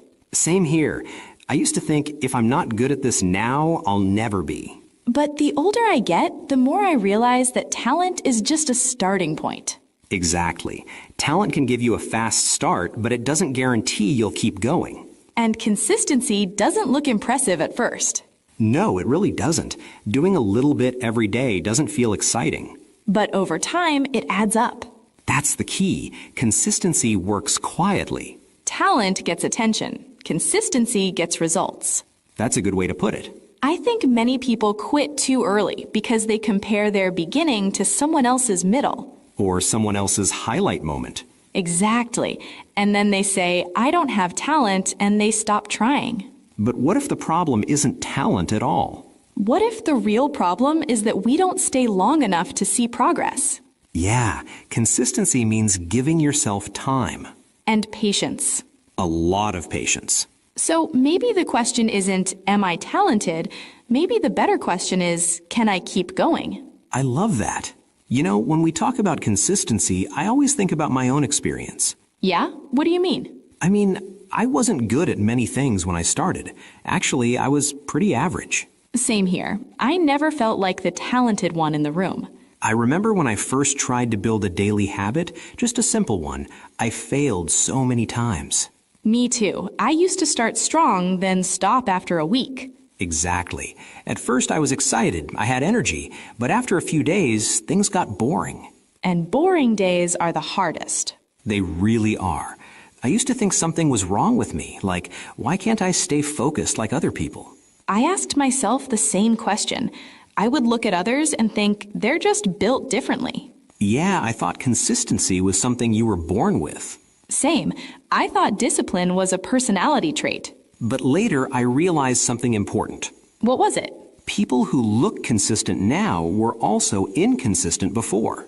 That's such a good point. People just didn't quit forever. They stopped, failed, restarted, and tried again. I relate to that so much. There were many times I felt behind, especially when I compared myself to others. Comparison is dangerous. Yeah, I'd see someone improve faster than me and think, why even try? And that thought alone can stop you. Exactly. But over time, I noticed something. Even though I wasn't improving fast, I was improving. Slow progress is still progress. Yes, and I think people underestimate how powerful that is. We expect big changes in a short time. But real change usually happens quietly. Looking back, the days that mattered most were the days I didn't feel motivated but still showed up. Same here. Those days didn't feel special at all. But now they're the reason I'm here. That's the funny thing. Consistency doesn't feel powerful in the moment, but it feels powerful later. I also think about people around me, friends, coworkers, even classmates. Yeah, real people, not famous ones. Exactly. I had a friend who was clearly talented. Everything came easily to him. I think everyone knows someone like that. Yeah, he learned fast, spoke confidently, and people admired him. So what happened? He stopped practicing. He got comfortable. That happens a lot. Meanwhile, another friend wasn't impressive at all in the beginning. But let me guess, he kept going? Every single day. Not perfectly, not fast, but consistently. And over time, the gap started to close. Exactly. Then one day I realized the less talented friend had passed the talented one. That's such a powerful example. It really changed how I think about success. I've seen the same thing, especially with habits like learning or working on yourself. People who do a little bit every day often win in the long run. Even if they struggle more at the beginning. Talent can make the start easier, but consistency decides who stays. I like that. And I think this applies to almost everything in life. Yeah, work, health, relationships, learning languages. Especially learning English. Absolutely. You don't need to be good at languages. You just need to come back tomorrow. And the next day. And the day after that. That's it. It sounds simple, but it's not easy. No, it's not. But it's possible for anyone. You know, something I've been thinking about is why we care so much about talent in the first place. Yeah, why do you think that is? I think it's because talent looks exciting. It's easy to notice. That's true. Talent is visible. Exactly. When someone is good right away, people pay attention. And we love quick success stories. We really do. We love the idea of overnight success. Even though it almost never happens. Right. Most of the time, overnight success takes years. But nobody wants to hear that part. Because it's not interesting. Or inspiring enough. Yeah, hard work and repetition don't sound very exciting. No one wants to hear, I did the same thing every day for 5 years. But that's usually the truth. I also think talent gives people an excuse. An excuse? Yeah, if you believe success is about talent, you can say, I'm just not talented, and stop trying. That's a really good point. It's easier to blame talent than to face discomfort. Consistency is uncomfortable. Very uncomfortable. It forces you to show up even when you don't feel confident. And even when you feel like you're not improving. That feeling can be really discouraging. Yeah, it makes you question yourself. But talent doesn't protect you from that. No, it doesn't. In fact, sometimes talented people quit faster. Because they're not used to struggling. Exactly. When things stop being easy, they don't know what to do. While consistent people are already used to slow progress. They expect it. So, in a way, consistency prepares you for real life. I agree. Life isn't about being great all the time. It's about staying in the game. That's such an important idea. Let's talk about how this looks in daily life. Yeah, because consistency doesn't have to be dramatic. Exactly. It's usually very small. Like spending 15 minutes on something every day. 15 minutes doesn't sound like much. But over a month, that's a lot of time. And over a year, it can change everything. The problem is people want big results fast. And when they don't see them, they stop. But consistency isn't about results. It's about habits. Yes, results come later. For example, when someone wants to improve their English, they often study for hours one day. And then do nothing for the next 2 weeks. I've done that. Me too. But listening a little every day is much more effective. Even if you don't understand everything. Especially then. Consistency also builds trust with yourself. I like that. When you keep your small promises, you start believing in yourself more. And that belief is powerful. It makes you think, maybe I can do this. Consistency turns maybe into I can. But let's be honest, it's not easy to stay consistent. No, it's not. Life gets busy. You get tired. You lose motivation. But consistency isn't about feeling motivated. It's about doing it anyway. Even when it's not perfect. Especially when it's not perfect. That's something I had to learn the hard way. Same here. Waiting for the perfect time just keeps you stuck. So consistency in daily life means showing up as you are. Not as who you wish you were. Wow, that's deep. But true. You know, one of the biggest challenges with consistency isn't time. Yeah, I agree. It's mental. Exactly. It's what's happening in your head. For me, it's doubt. That voice that says, this isn't working. I know that voice. It usually shows up after a few weeks. Right when the excitement is gone. And you start asking yourself, why am I even doing this? Or am I wasting my time? Those questions can be dangerous. Yeah, they make you want to stop. Another big barrier is feeling tired. Mental tiredness is real. Some days you're not lazy, you're just exhausted. And on those days, consistency feels heavy. But I learned something important. What's that? Consistency doesn't mean doing your best every day. I love that. It means doing something. Even the smallest thing. even 5 minutes. Those small actions keep the habit alive. And once the habit is alive, it's easier to continue. Another mental barrier is perfectionism. Oh yeah, that one is dangerous. People wait until everything feels right. The perfect plan, the perfect mood. But that moment rarely comes. And while they're waiting, nothing happens. Consistency beats perfection every time. Because imperfect action is still action. And action builds momentum. Momentum is powerful. Once you have it, things feel lighter. But you only get momentum by pushing through discomfort. And that's where most people stop. Which is sad because they're often closer than they think. This is where talent can actually become a problem. That sounds strange, but I get it. Talent without consistency is wasted potential. I've seen that so many times.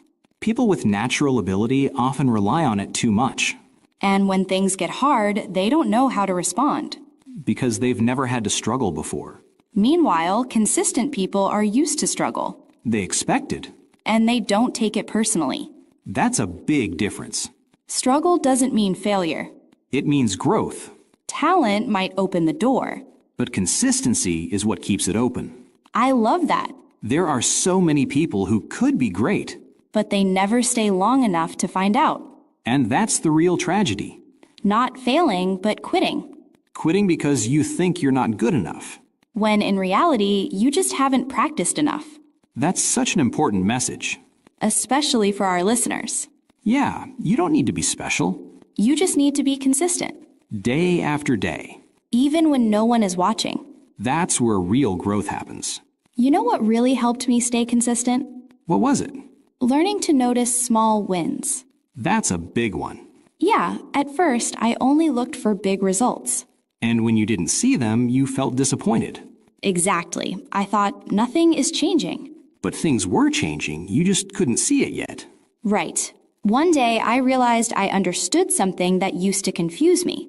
And that moment felt good. It did, and it made me want to keep going. That's how small wins work. They don't change your life in one day. But they change how you feel about yourself. You start to think, okay, maybe this is working. And that feeling is important. Because long-term growth doesn't feel exciting day by day. It feels slow. Sometimes invisible. But when you look back after months or years, You see a completely different version of yourself. and that version was built one small step at a time. Consistency doesn't create pressure. It creates confidence. Confidence that you can keep promises to yourself. And that confidence spreads into other areas of life. You trust yourself more. You stop needing motivation from outside. Because your habits carry you forward. That's the power of consistency, Not dramatic, not fast. but real. So if someone listening right now feels stuck, what would you tell them? I'd say start smaller than you think you need to. That's great advice. If you think you need 1 hour, start with 10 minutes. And if 10 minutes feels hard, start with 5. Exactly. Make it easy to begin. I'd also say don't wait until you feel ready. Because that moment might never come. Most people start feeling confident after they take action. Not before. Another thing, don't compare your pace to others. Your journey is your own. Someone else's speed doesn't matter, What matters is that you keep moving, even if it's slow. especially if it's slow.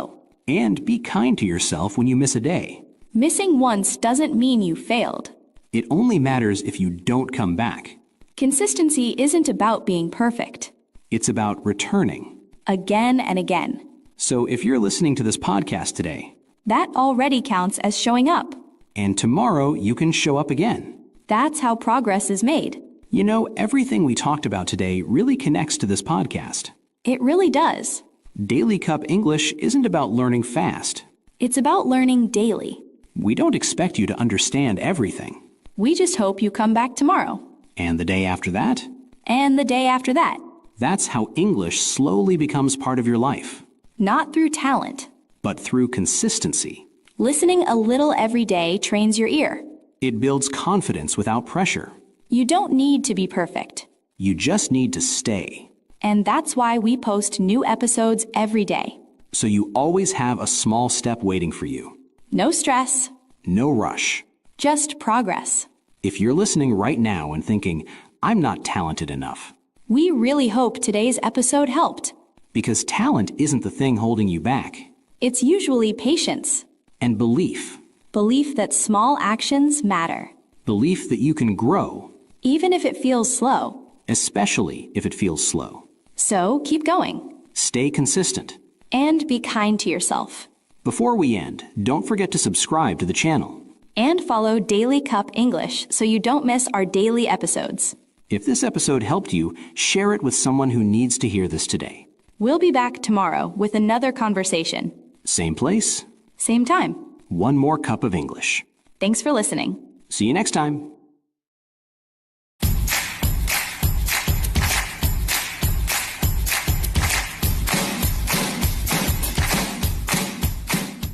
Hey everyone, welcome back to Daily Cup English. I'm Liam. And I'm Chloe. Thanks so much for spending part of your day with us. Yeah, whether you're listening in the morning, during a break, or on your way home from work, we're really happy you're here. Before we jump into today's conversation, we just want to say a quick reminder. If you enjoy listening to real-life English conversations like this, don't forget to subscribe to the channel and follow our daily podcast episodes. We post new episodes every day, and our goal is simple: to help you improve your English by listening to natural conversations about life, work, mindset, and personal growth. No textbooks, no boring lessons, just real English used the way people actually speak. Exactly, and today's topic is a really important one. It's something a lot of people think about, but don't always talk about honestly. The topic is success without losing yourself. Yeah, that title already sounds a little heavy, right? It does, because deep down, many of us feel that success often comes with a price. Right, we work harder, we chase goals, we try to become better, but somewhere along the way, we might start to feel tired, disconnected, or even lost. So today, we want to talk openly about what success really means and whether it's possible to succeed without giving up who you are.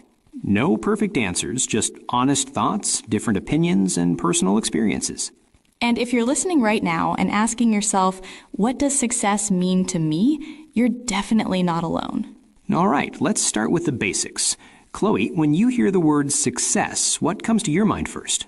Honestly, the first thing that comes to mind is how different that word feels now compared to when I was younger. How so? When I was in my early 20s, success meant very clear things. A good job, a good salary, maybe a nice apartment, and people saying, wow, you're doing great. Yeah, that sounds familiar. I think for a lot of people, success is still about money, status, and recognition. Exactly. And there's nothing wrong with those things. Money matters, stability matters, feeling proud of your work matters. I agree. I used to believe that if I could just earn more, achieve more, and prove myself, I'd feel successful. Used to? Yeah, because at some point I realized something felt off. On paper, things looked good, but inside I didn't always feel happy or satisfied. That's such an important point. Society often gives us a very narrow definition of success. Totally. It's like there's a checklist. Graduate, get a job, move up, make more money, repeat. And if you don't follow that path, people start asking questions. What are you doing? Why are you still there? Shouldn't you want more? You know, that pressure is real, and sometimes we start chasing goals that aren't even ours. Exactly. We borrow other people's dreams without realizing it. So let me ask you this. Do you think success should mean the same thing for everyone? No, not at all. I think success is deeply personal. For some people, success is building a career. For others, it's having time, freedom, or peace of mind. That's interesting, because those things don't always show up on social media. No, they don't. You can't easily post a photo of inner peace. But you can post a new car, a promotion, or a busy schedule. Exactly, and that's why we often confuse looking successful with being successful. I've seen that with friends, people who look like they have everything together, but when you talk to them privately, they're exhausted. Same here. Some of the most successful people I know are also the most stressed. So maybe the real question isn't how do I become successful, but what kind of success do I actually want? Yes, and also what am I willing to give up for it? That's where things get uncomfortable. Because no one likes to admit that success can cost something: time, energy, relationships, or even your sense of self. And that brings us right to the heart of today's topic. Can you grow, achieve, and move forward in life without losing who you are along the way? That's what we're going to explore together. You know, when we talk about success, people often focus on what they gain, but they don't talk enough about what they slowly lose. That's true. And the scary part is you usually don't notice it at first. Yeah, it doesn't happen in one big moment. It happens little by little. For me, it started with saying yes to everything. Yes to more work, yes to more responsibility, yes to expectations that weren't even mine. Did it feel like progress at the time? Absolutely. I felt proud, I felt needed, people trusted me, and I didn't want to disappoint anyone. That sounds like a lot of people I know. But over time, I stopped asking myself simple questions like, do I actually want this, or is this good for me? So what changed? I became tired all the time, not just physically, but mentally. I was always thinking about work, goals, and what I should be doing next. That constant pressure to move forward. Exactly. And I realized I wasn't enjoying anything anymore. Even when something good happened, I couldn't fully feel it.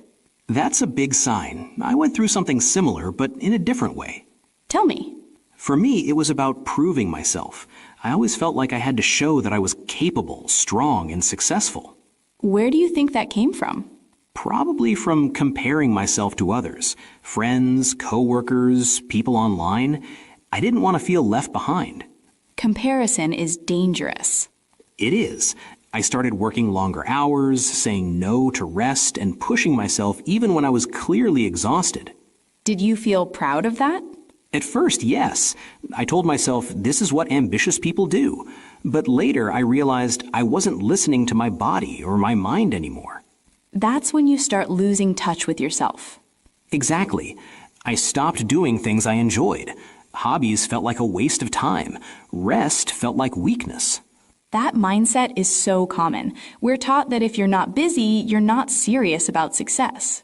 But being busy doesn't always mean being productive or fulfilled. Right, and losing yourself doesn't always mean a breakdown. Sometimes it's quieter than that. How so? You wake up one day and realize you don't really know what you want anymore.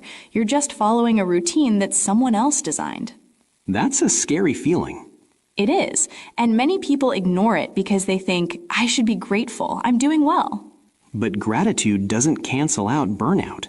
Exactly. You can be grateful and still be overwhelmed. So what are some signs that someone might be losing themselves on the path to success? I'd say one big sign is when your self-worth depends only on your achievements. Yeah, when you feel good about yourself only after success and bad about yourself after rest. Another sign is when you don't have time or energy for people you care about. Or when you feel guilty for taking breaks. That guilt is a huge red flag. Here's something I struggled with. The idea that sacrifice is always necessary. That's interesting. Do you still believe that? I think some sacrifice is part of growth, but I don't believe you should sacrifice your health, values, or identity. I agree. There's a difference between healthy effort and self-destruction. But society often praises the second one. Especially when it leads to visible success. So people keep pushing even when something inside them is clearly asking for a pause. And that's how you slowly lose yourself, not because you don't care, but because you care too much about the wrong things. That's powerful. The hard part is realizing it early enough to make a change. Because once you've built a life around a certain definition of success, it's not easy to step back. But it's necessary if you want success to feel meaningful, not empty. You know, something we haven't talked about enough yet is where all this pressure actually comes from. Yeah, because it's not just inside our heads. A lot of it comes from the world around us. Especially society's expectations. And social media makes those expectations louder. Definitely. Every time you open your phone, you see people winning, achieving, and moving ahead. At least that's what it looks like. Right. We're constantly shown promotions, new businesses, perfect routines, and successful lifestyles. And rarely the stress, the doubt, or the mistakes behind them. That creates this silent message. If you're not doing more, you're falling behind. which is incredibly unhealthy. It really is. I've caught myself scrolling and suddenly feeling like I should be working harder, even when I was already exhausted. Same here. Social media has a way of making rest feel irresponsible. And success feels urgent. Exactly. There's this idea that if you don't succeed early, you've failed. The hustle culture mindset. Yes, work more, sleep less, push harder, never stop. And if you slow down, people assume you're lazy or unmotivated. But no one talks about the long-term cost of that lifestyle.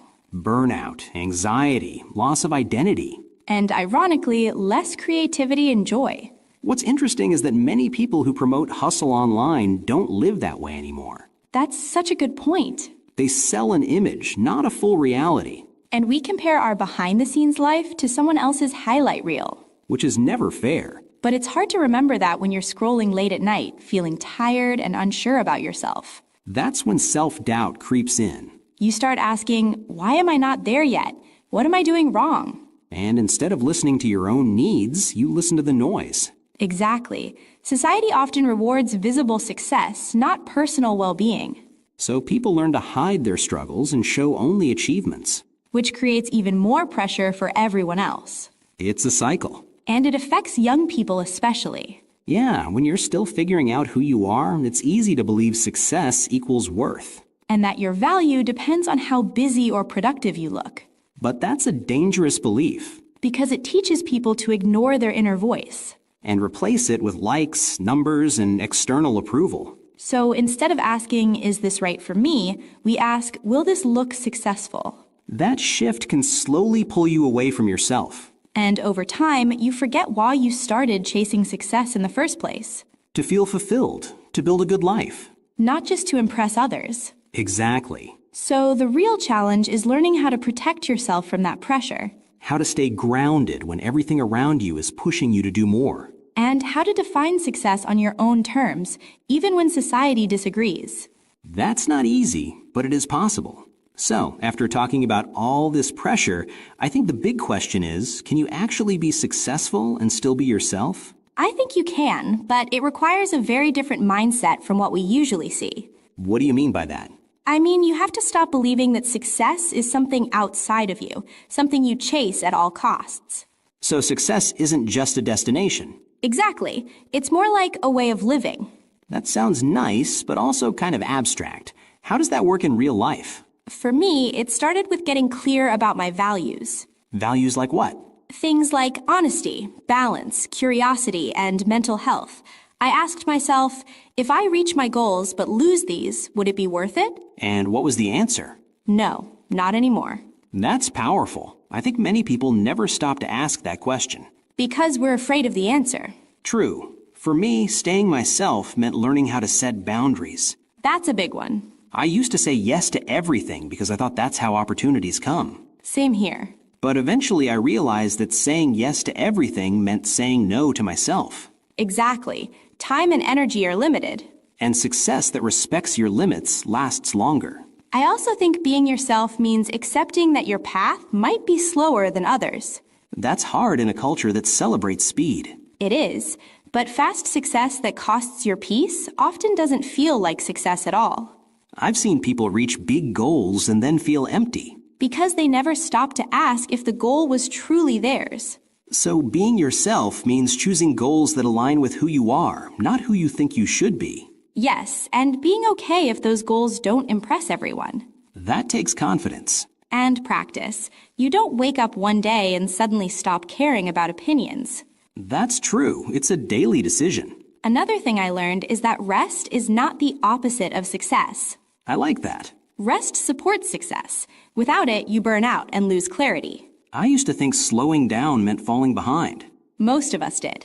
But slowing down helped me think more clearly and make better decisions. Which is a form of success in itself. So maybe the real challenge isn't choosing between success and being yourself. But redefining success in a way that includes yourself. I love that. Because success without you in it isn't really success. It's just achievement. An achievement without meaning feels empty. So yes, you can be successful and still be yourself, but only if you're willing to question the old rules. and write new ones that actually fit your life. So, if the old definition of success doesn't really work anymore, then we need a new one. Yeah, one that doesn't break us on the way there.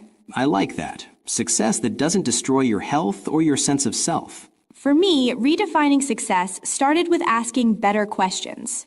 Like what?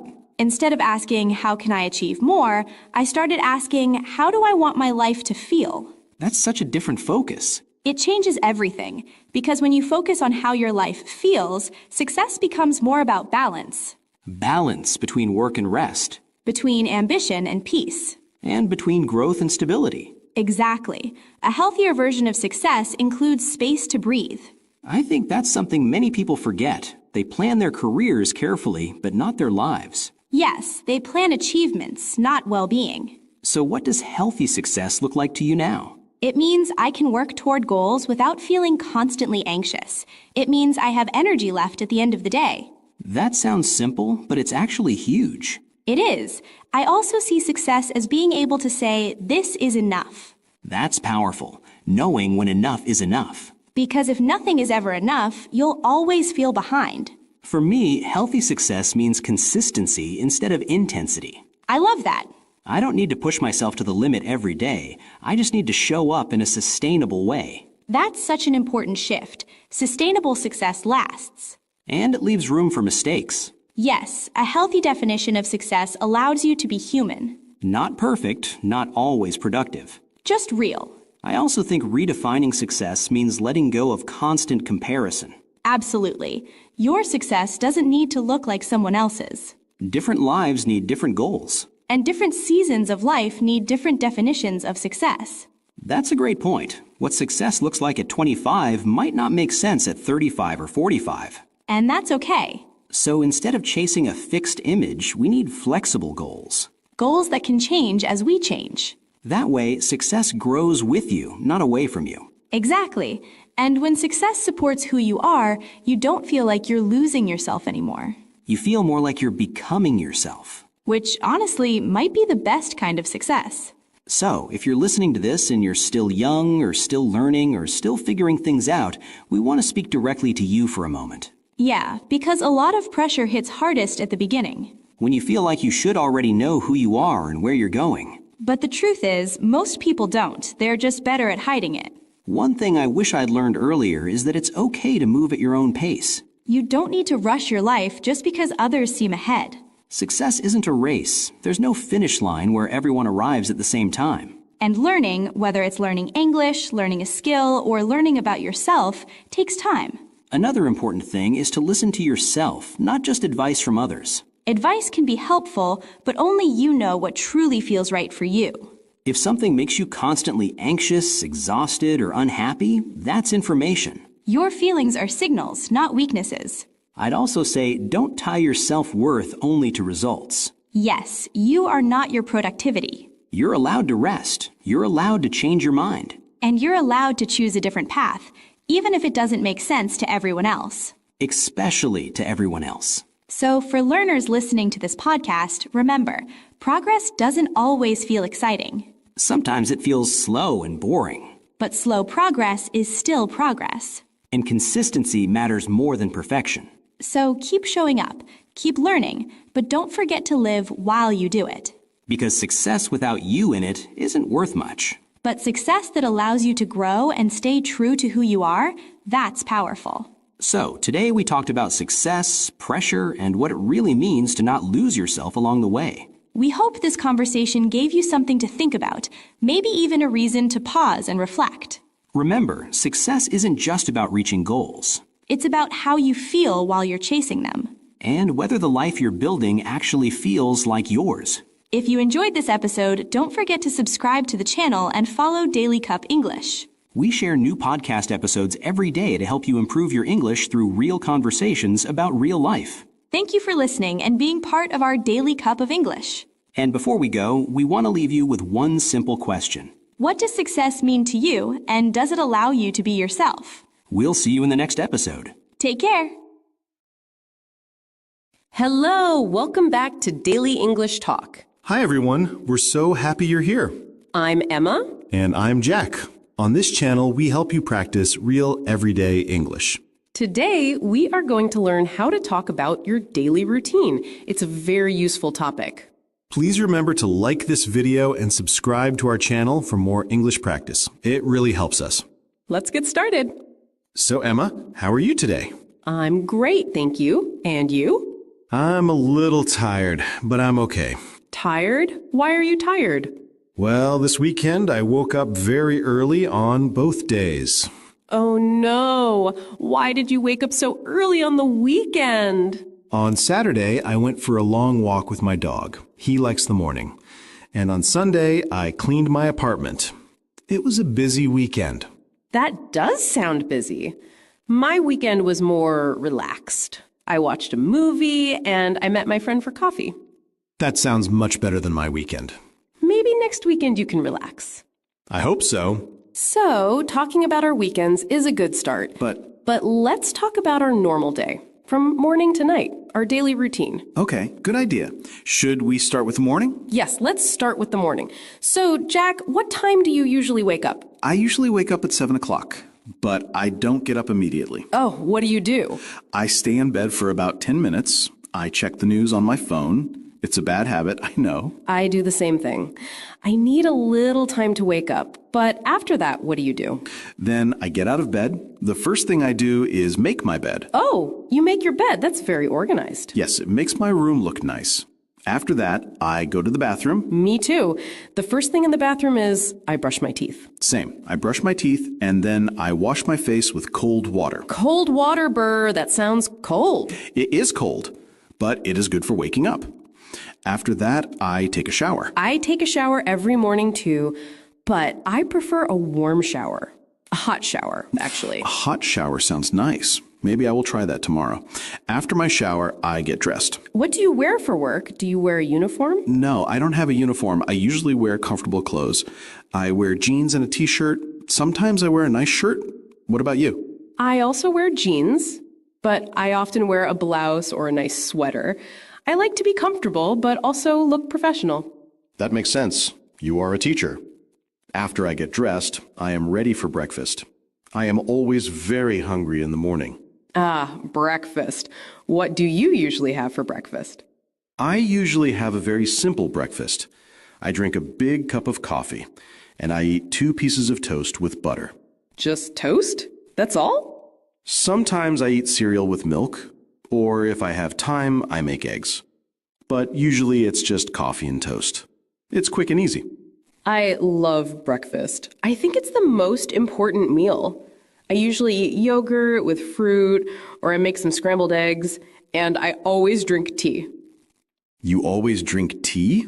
Every morning? Every single morning. I don't like coffee. I drink green tea. More coffee for me? So, after breakfast, I wash my breakfast dishes. Oh, that's good. I also wash my cup and plate. I don't like dirty dishes in the sink. Me neither. Then, after breakfast, I leave my house. I go to work. How do you get to work? I usually take the bus. The bus stop is very near my house, just a 2-minute walk.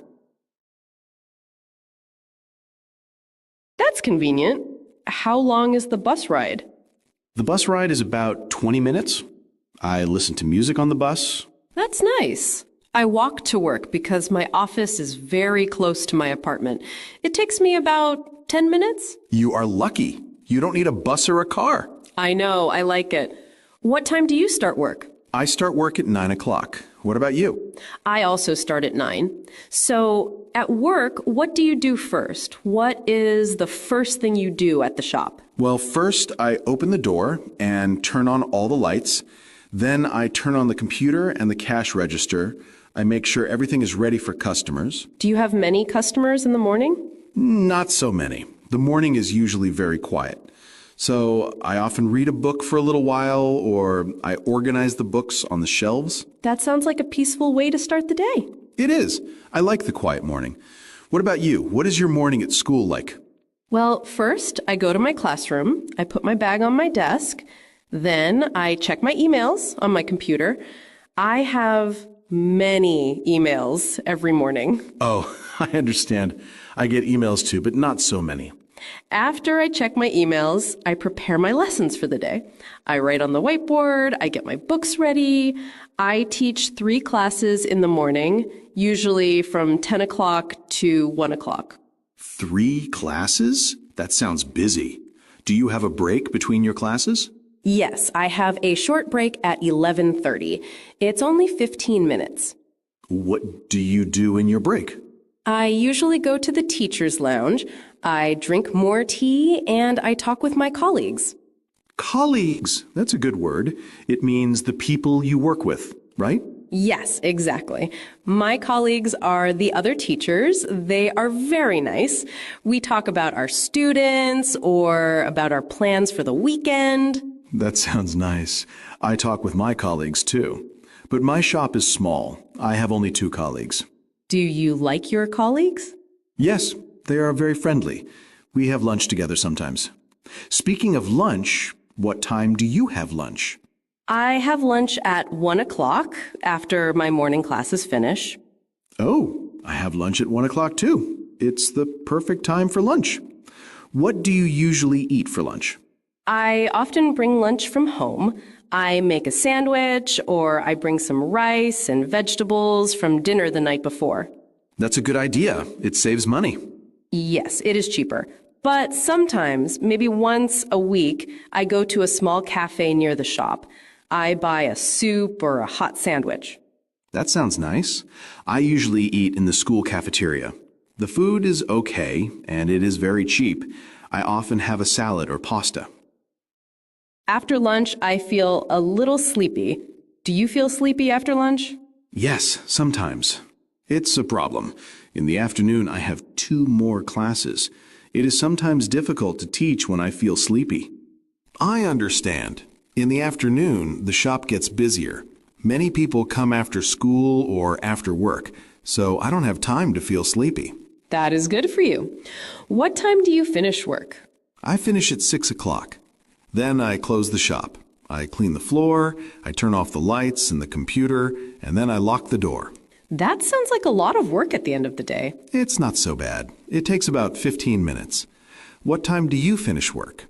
I finish at 5 o'clock, so our work days are similar in length. Yes.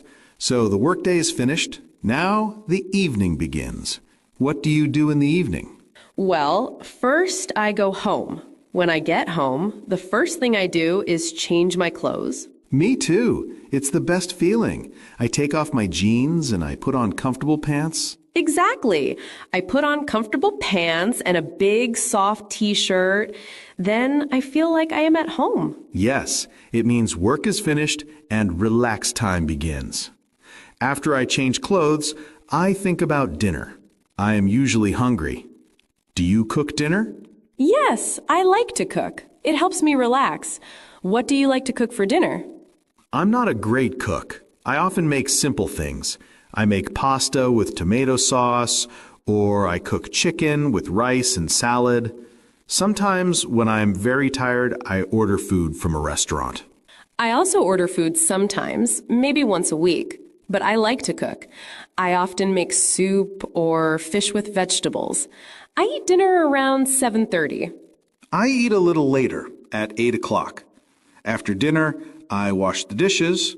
I wash the dishes too, right after I eat. I don't like a dirty kitchen. I need to clean everything. Same. I can't relax if the kitchen is messy. So, after dinner and dishes, it's time to relax. What do you do for fun in the evening? Well, it depends on the day. Sometimes I watch television. I like to watch nature documentaries. Oh, I like those too. The ones about animals? Yes, about the ocean or about forests. Sometimes I read a book for my book club, or I call my family on the video call. That's nice. I usually watch a series on Netflix. I am watching a funny comedy series now. Or I play video games with my friends online. Video games? Really? I never played video games. You should try. It is very fun.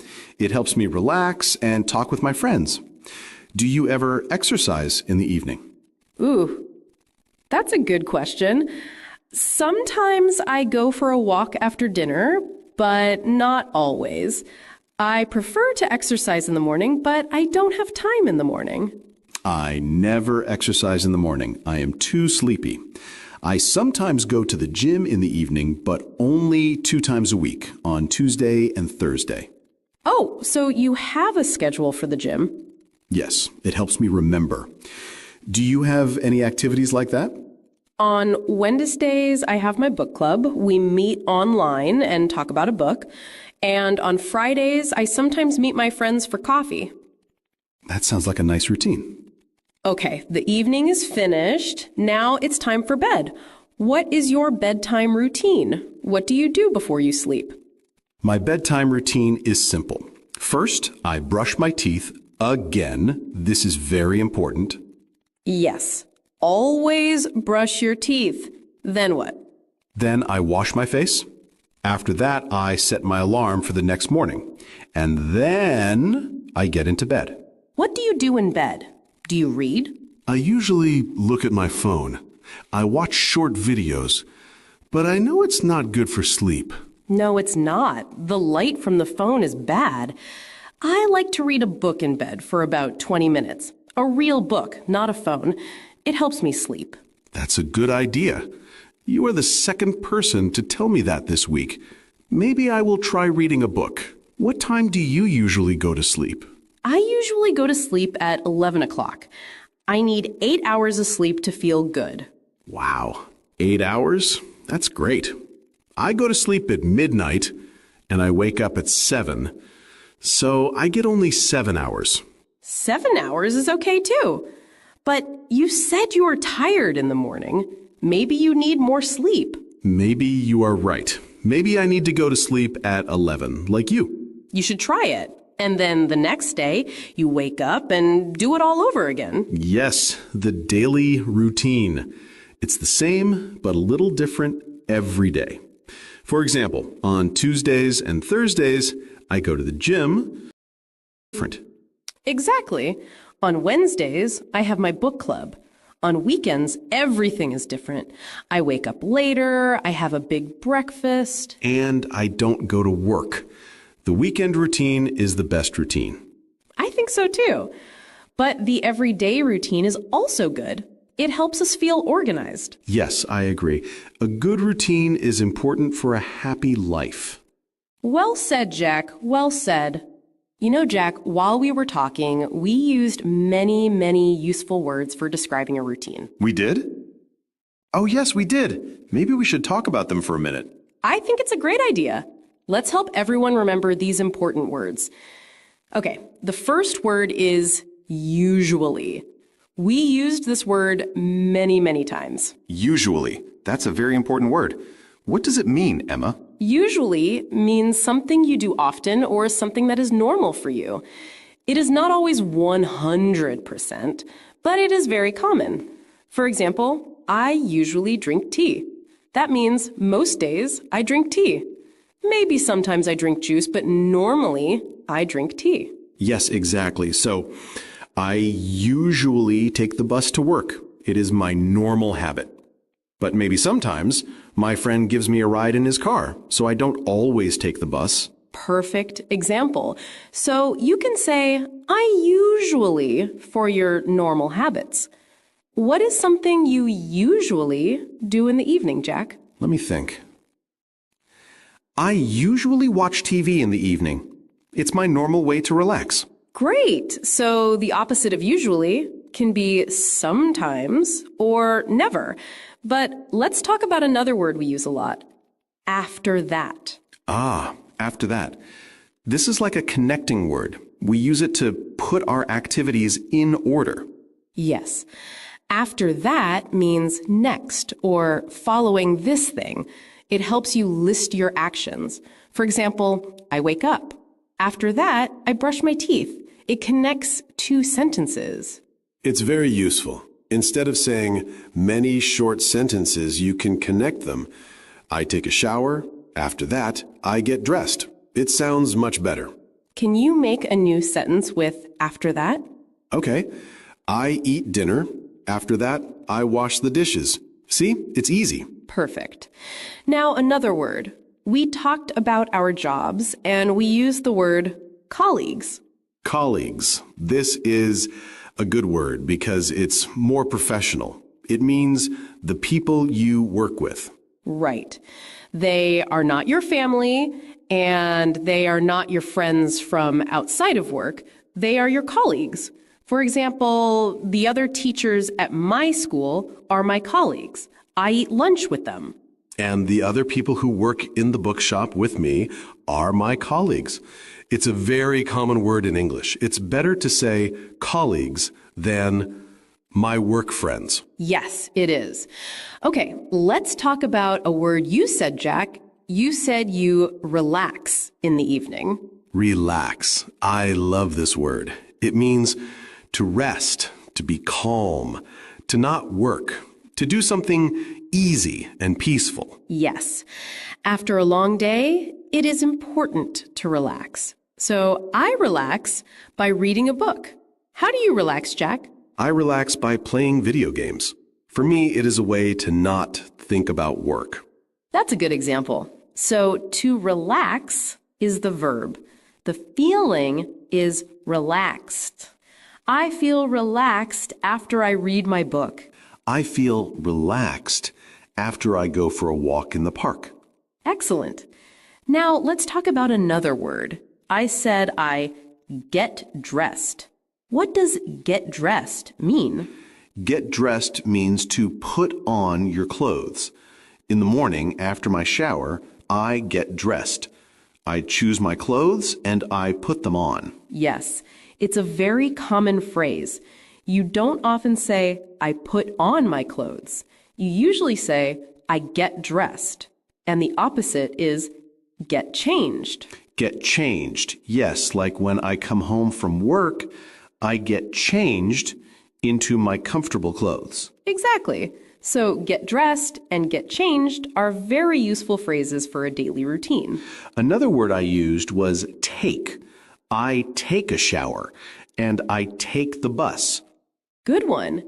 Take is a very busy word in English. We use it for many things. We take a shower, we take a bus, we take a break. So it doesn't mean take like take a pencil. It's different. Right. In these phrases, take is like to do the activity of showering, to use the bus. It's a fixed phrase. So I can't say I do a shower? No, that's wrong. You must say I take a shower or I have a shower. Both are okay. English is funny. Okay, one more word. How about finish? Finish is a great word.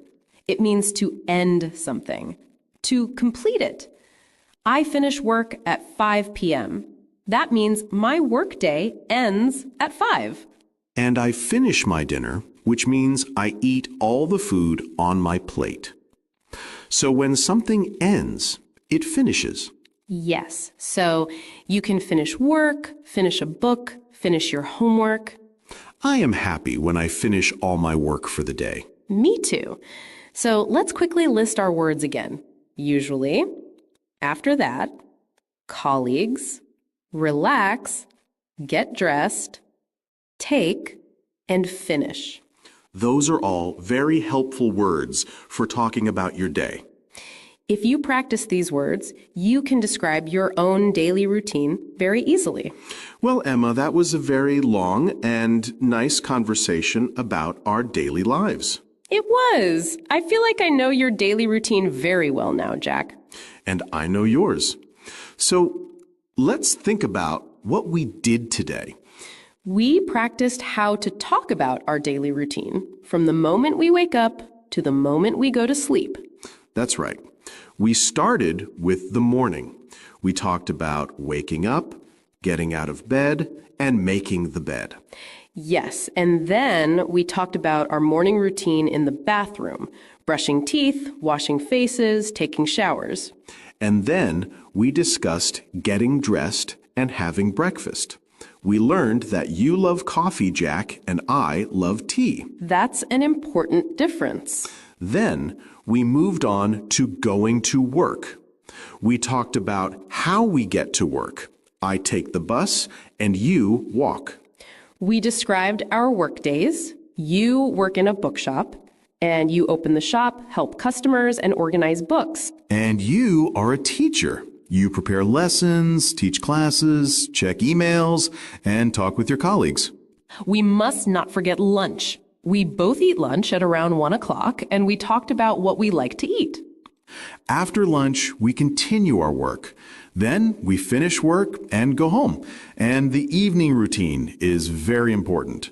Yes, we talked about changing into comfortable clothes as soon as we get home. I think that is a very common thing for many people. It's the best feeling. Then we make and eat dinner, wash the dishes, and finally, we relax.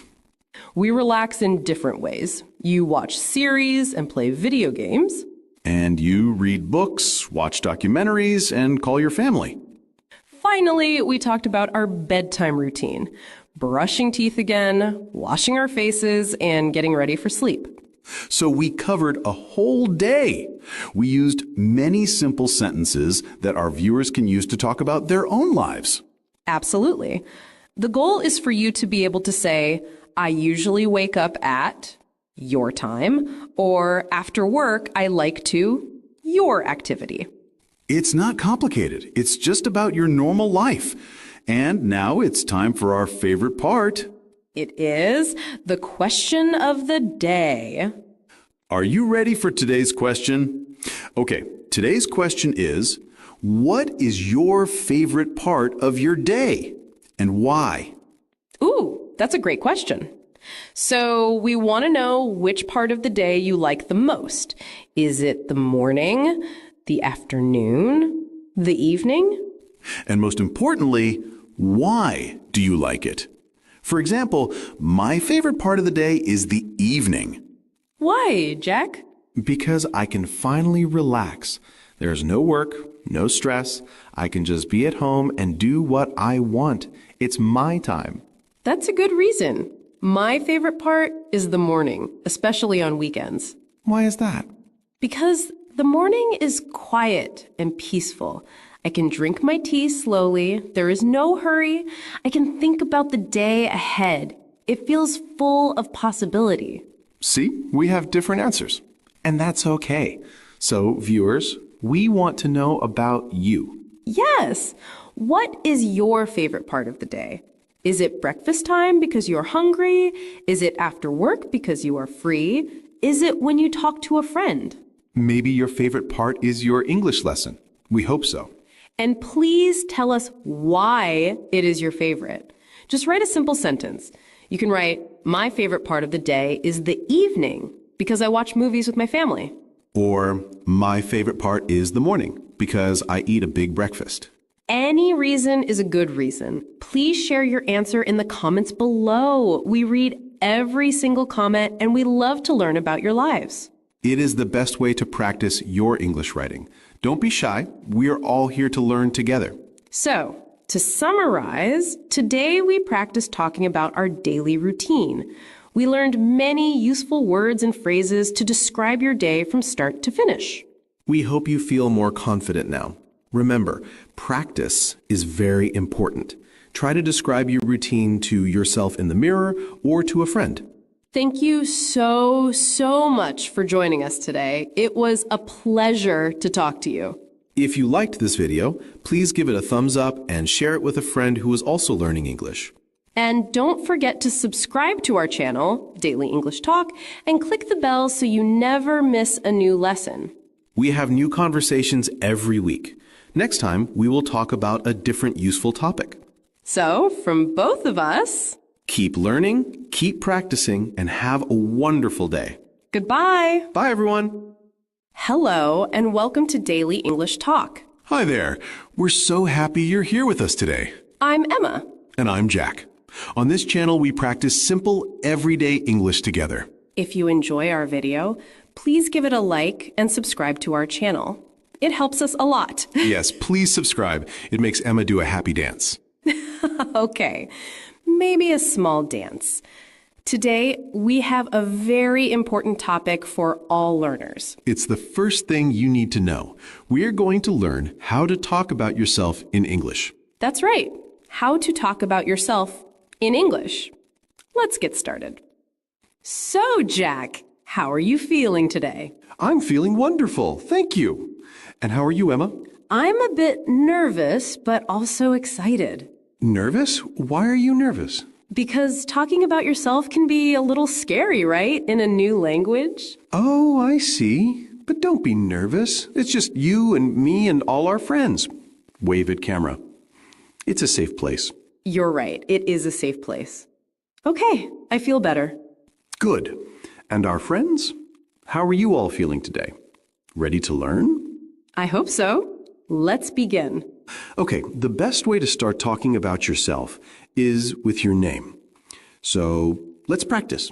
Hello, my name is Jack. And my name is Emma. But sometimes people ask, what's your full name? Ah, good point. My full name is Jack Benjamin Brown. And my full name is Emma Claire Smith. So you can say, my name is, or my full name is. Perfect. After your name, what is the next most common question? Where you are from. So Emma, where are you from? I am from a small town called Maple Creek. Maple Creek, that sounds lovely. It is. It's very pretty. And you, Jack, where are you from? I'm from the city. I'm from Chicago. It's a big city in the United States. So you can say, I am from place, or I come from place. Exactly. Now let's talk about where we live now. It can be different. Emma, where do you live now? I live in a city now, too. I live in Austin, Texas. Oh, nice. I live in Seattle, Washington. So we live in different cities now. Yes. So I am from is for your origin. I live in is for your city now. Great explanation. Okay, next big topic. What do you do? This means your job or your studies. Yes. Jack, what do you do? I am a graphic designer. I make designs on my computer. That's a cool job. I am an English teacher. I teach English to wonderful students like you. She's a great teacher, right? Thank you, Jack. But what if you are a student? Oh, right. Then you can say, I am a student. You can also say, I study at university, or I study engineering. Perfect. And if you don't have a job, you can say, I'm looking for a job, or I'm between jobs. That's very useful. So we have name, origin, home, and job. That's a good start. But there's more. Let's talk about our families. Ooh, family. Okay. Emma, tell me about your family. Well, I have a small family. I have one older brother. His name is Tom. No sisters? No sisters, just my brother and my parents. My mom's name is Susan, and my dad's name is David. And do you have any pets? Yes, I have a cat. Her name is Luna. She is black and white and very lazy. I love cats. I have a dog. You do? What's his name? His name is Buster. He is a golden retriever. He is big and very friendly, but a little silly. Oh, he sounds cute. So you can talk about your siblings, brothers and sisters, and your pets. What if you don't have any brothers or sisters? Then you can say, I am an only child. I am an only child. That's a good phrase to know. Now, let's talk about age. This is a common question, but sometimes it's not polite to ask. That's true. In some cultures, it's okay. In others, it's not. So be careful. But it's good to know how to answer. So, Jack, how old are you? I am 28 years old. And you, Emma, how old are you? I am 26 years old. So, you can say, I am number years old, or more simply, I'm number. But remember, if you don't want to say, You can smile and say, I prefer not to say. That's okay. Polite and simple. Okay, we have covered the basic facts. Now let's talk about the fun stuff. Hobbies. Yes. What do you like to do in your free time, Jack? Oh, I have many hobbies. I really like photography. I love taking pictures of nature. That's a great hobby. What else?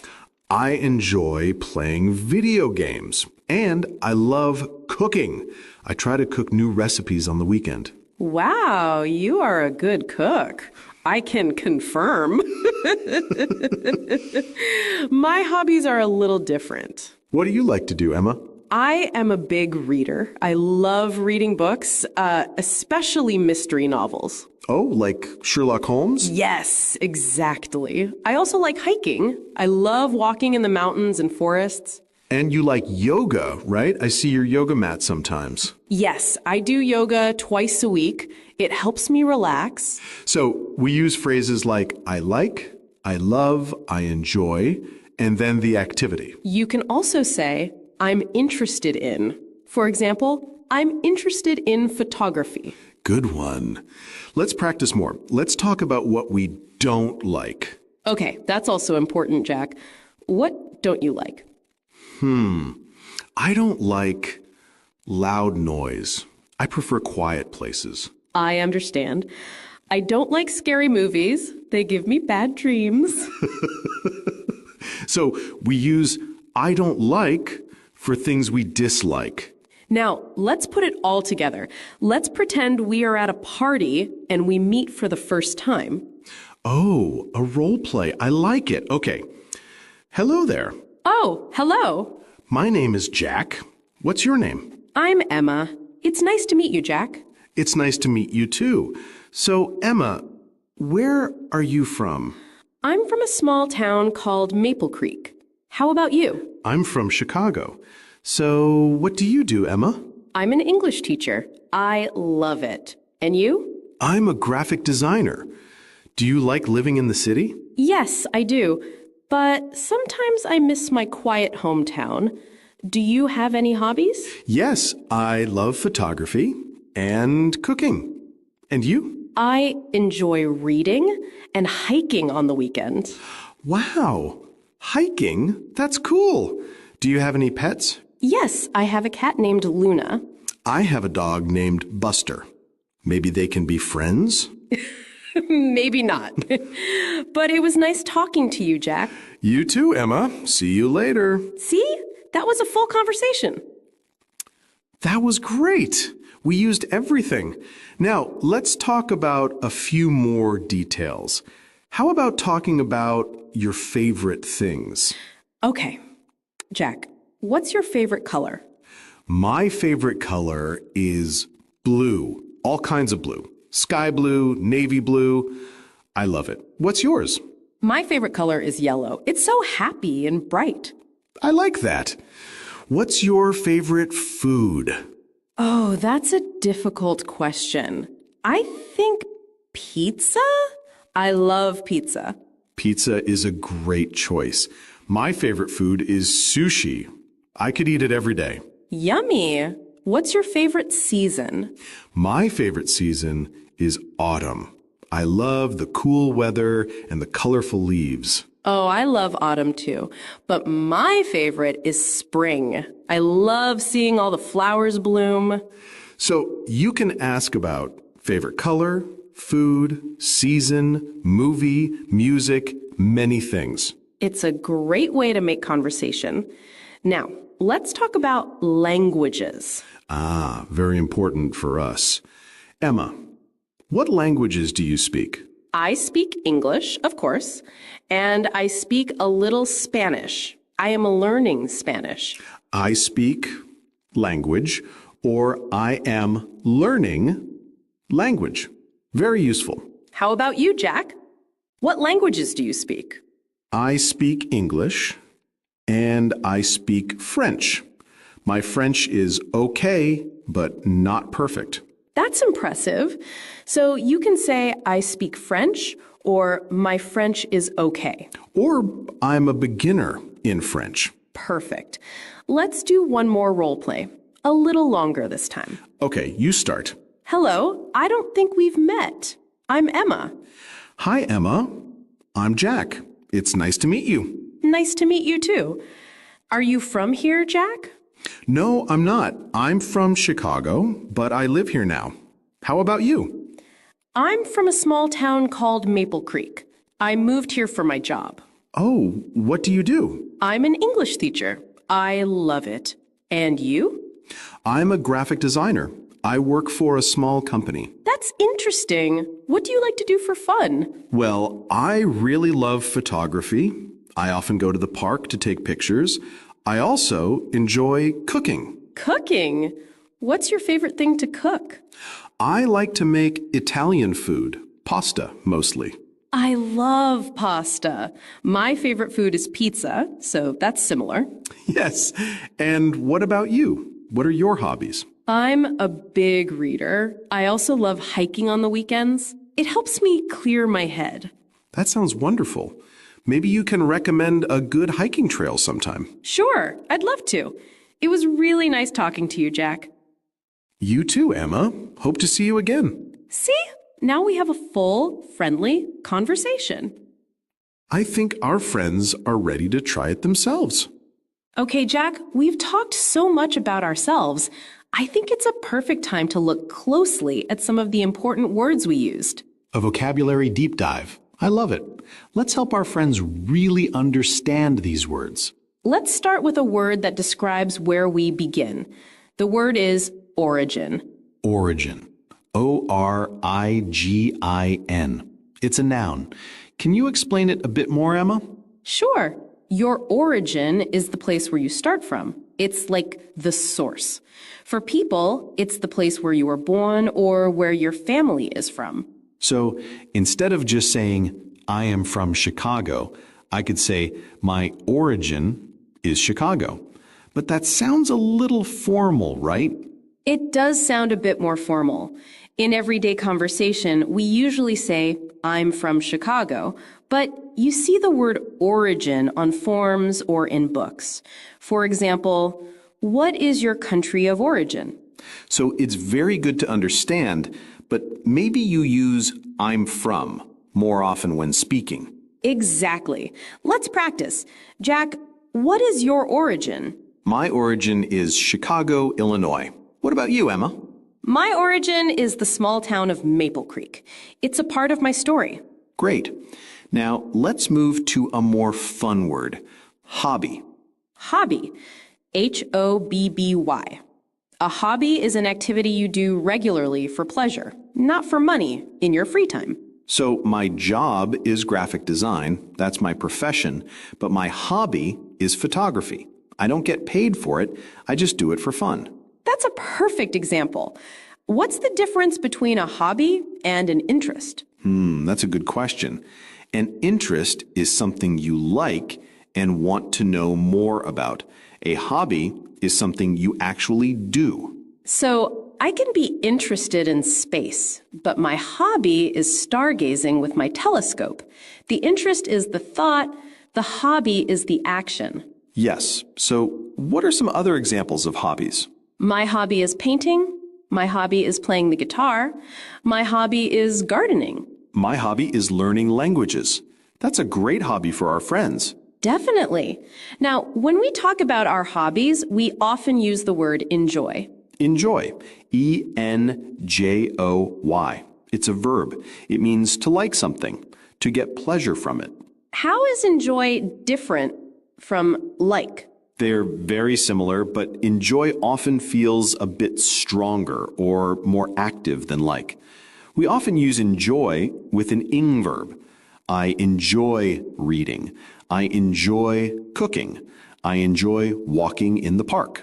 So for our friends, you can say, I like books, or I enjoy reading books. Both are correct. Perfect. Now let's talk about family. We have a very useful word, siblings. Siblings. S-I-B-L-I-N-G-S. This word is so helpful. It means your brothers and sisters. Why is it useful? because it's one word for both brothers and sisters. Instead of saying, I have 2 brothers and 1 sister, you can just say, I have 3 siblings.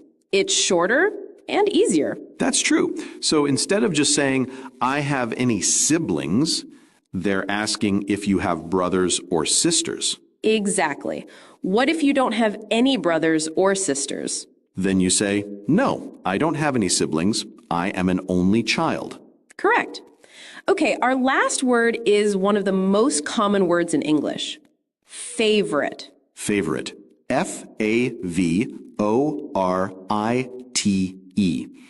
In British English, they spell it favorite, but the meaning is the same. And it means the one you like the most, the best one for you. We use it for everything. What's your favorite color? What's your favorite movie? What's your favorite season? It's a great word for making conversation, but be careful with the pronunciation. It's favorite, not favorite. Good point. Say it with me, everyone. Favorite. Let's practice all our words with a small game. I will say a sentence with a blank, and you tell me which word fits. Okay, I'm ready.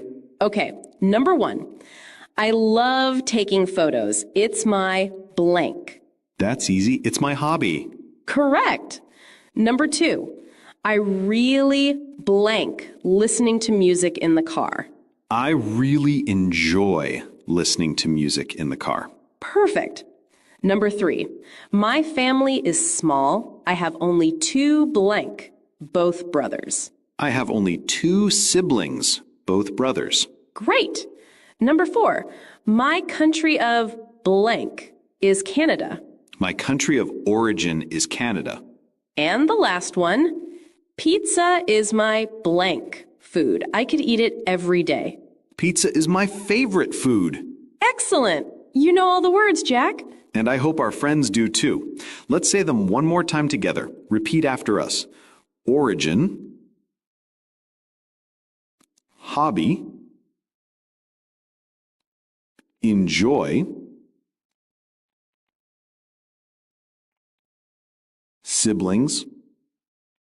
Okay, so today we practiced the most important skill, introducing yourself. We learned how to talk about your name, your origin, your home, your job, your family, your hobbies, and your favorite things. And we learned some fantastic new vocabulary to make it easier. Now it's your turn to practice. This is the most important part. Our question of the day is, can you introduce yourself in the comments? Please use this format. Hello, my name is your name. My origin is your country or city. My favorite hobby is your hobby. It's nice to meet you all. Yes. Try to use at least one of our new words: origin, hobby, enjoy, siblings, or favorite. We read every single comment, and we are so excited to meet you. You are the reason we make these videos. Thank you so much for your time and for learning with us. You are doing an amazing job. Keep practicing, be confident, and we will see you next time on Daily English Talk. Bye for now. Hey everyone! Welcome back to Real English Talk with Luna. I'm Luna. And I'm Henry. It's awesome to have you here with us again. Before we get started, make sure to hit that subscribe button, give this video a like, and share it with a friend who's learning English. That helps us so much and lets us bring you even more helpful content. Today, we're diving into a topic that's super useful, our daily routines. Yeah, whether you're a beginner or just brushing up, talking about your daily routine is one of the best ways to practice English. Because it's personal, familiar, and something we all experience every day. We'll take you through a full day, from morning to night, with simple phrases, clear examples, and helpful tips. And by the end of this episode, you'll be ready to describe your own day in smooth, natural English. Let's start with the morning. So, what's the first thing you do when you wake up? The first thing I do is stretch in bed. It feels great to loosen up after sleeping. Same here. After stretching, I usually go to the kitchen to make coffee. I brush my teeth and wash my face right after I get out of bed. Then I check my phone for messages. I try not to check my phone right away. Instead, I open the window and take a deep breath. Then I brush my teeth and wash my face too. Do you take a shower in the morning? Sometimes, when I need a boost of energy, I do. Otherwise, I shower in the evening. I always take a quick shower in the morning. It wakes me up. What do you usually eat for breakfast? Toast with jam and a cup of coffee. Sometimes yogurt with fruit. You? I love eggs and toast. And yes, coffee is a must. After breakfast, I read the news online. Just 5 or 10 minutes. That's a good way to start the day. I also check my to-do list and plan what I'll work on. That keeps the day organized. I write 3 goals for the day. Moving into the afternoon, probably the busiest part of the day. Definitely. After breakfast, I check my schedule and make a to-do list. I start answering emails and reviewing notes for videos or meetings. Do you have lunch at a set time? I try to eat around 1 p.m., usually something simple, like a salad or sandwich. I like to cook lunch at home. Sometimes I make rice with veggies or a quick pasta. That sounds nice. I like something warm, especially in winter. After lunch, I take a short break. Maybe read, maybe take a walk. I step outside or stretch on the balcony. Then it's back to editing, writing, or research. What do you do in the late afternoon? That's when I wrap up my main work. I try to finish by 5 or 6. Same here. I finalize documents or schedule calls around that time. Some days I take a short nap, just 15 minutes. It helps recharge. I do deep breathing exercises when I feel tired. Simple but helpful. Evenings are my favorite. Time to relax. Me too. First, I change into comfy clothes. Then I make dinner. I love cooking something warm and simple. It helps me unwind. Sometimes I try a new recipe. It's fun and creative. After dinner, I either read or watch a show. Sometimes I call my family. I like music or a short walk. If I feel up to it, I play guitar a bit. Around 10 p.m., I start my bedtime routine. Wash my face, brush my teeth, and write down a quick plan for tomorrow. That helps you sleep better, right? For sure. Clears the mind. I also set my alarm and read a few pages of a book before sleeping. That sounds like a peaceful way to end the day. Let's do a quick review. We used the simple present tense. I wake up, I go, I eat. Also, time words like first, then, after that, and finally. Try describing your routine like this. First, I stretch, then I brush my teeth, and finally, I eat breakfast. Use everyday verbs. Stretch, cook, wash, relax, read, sleep. And talk about feelings too. I feel sleepy in the morning. I feel calm after dinner. Don't worry about being perfect. Just speak. The more you practice, the better you'll get. Use your routine to build confidence. Repeat it aloud. Record yourself. And listen to how you sound. You'll notice progress. Now it's your turn. Tell us in the comments. What's your morning routine like? Or what do you do before bed? Let us know and try using those time words we covered. Thanks for watching Real English Talk with Luna.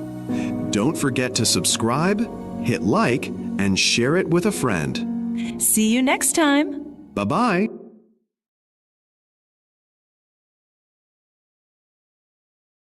friends. Welcome back to Real English Talk. I'm Luna. And I'm Henry. Today's episode is super useful.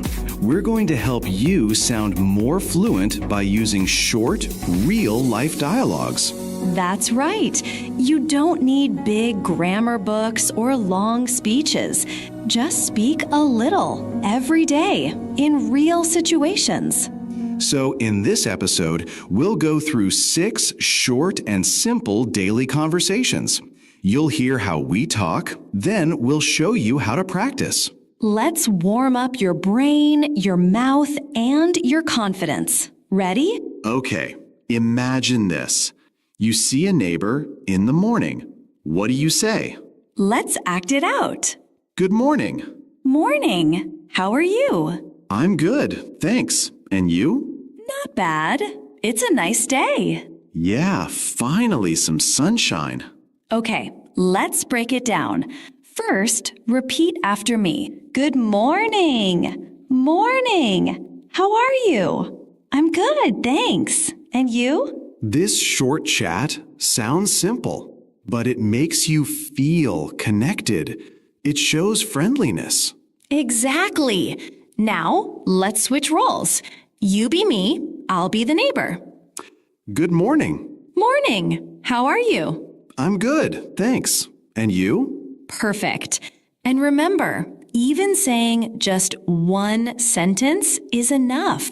You're learning to start a conversation. That's step 1 to fluency. All right. Picture this. You walk into a small coffee shop. The barista looks up and says, Hi there. What can I get for you today? I want, one coffee? Okay. Not bad, but let's try to sound a bit smoother. Right. Here's the natural version. Hi, I'd like a coffee, please. That's it. Easy and polite. Let's repeat slowly together. I'd like a coffee, please. Can I also get a muffin? Let's add a thank you at the end. Always a good idea. Thanks so much. Now, let's flip the roles. I'll be the customer, and you, yes, you be the barista. Hi there. What can I get for you? I'd like a coffee, please, and maybe a chocolate muffin. Coming right up. Great job. If you're nervous when ordering, practice this short line a few times. Say it out loud.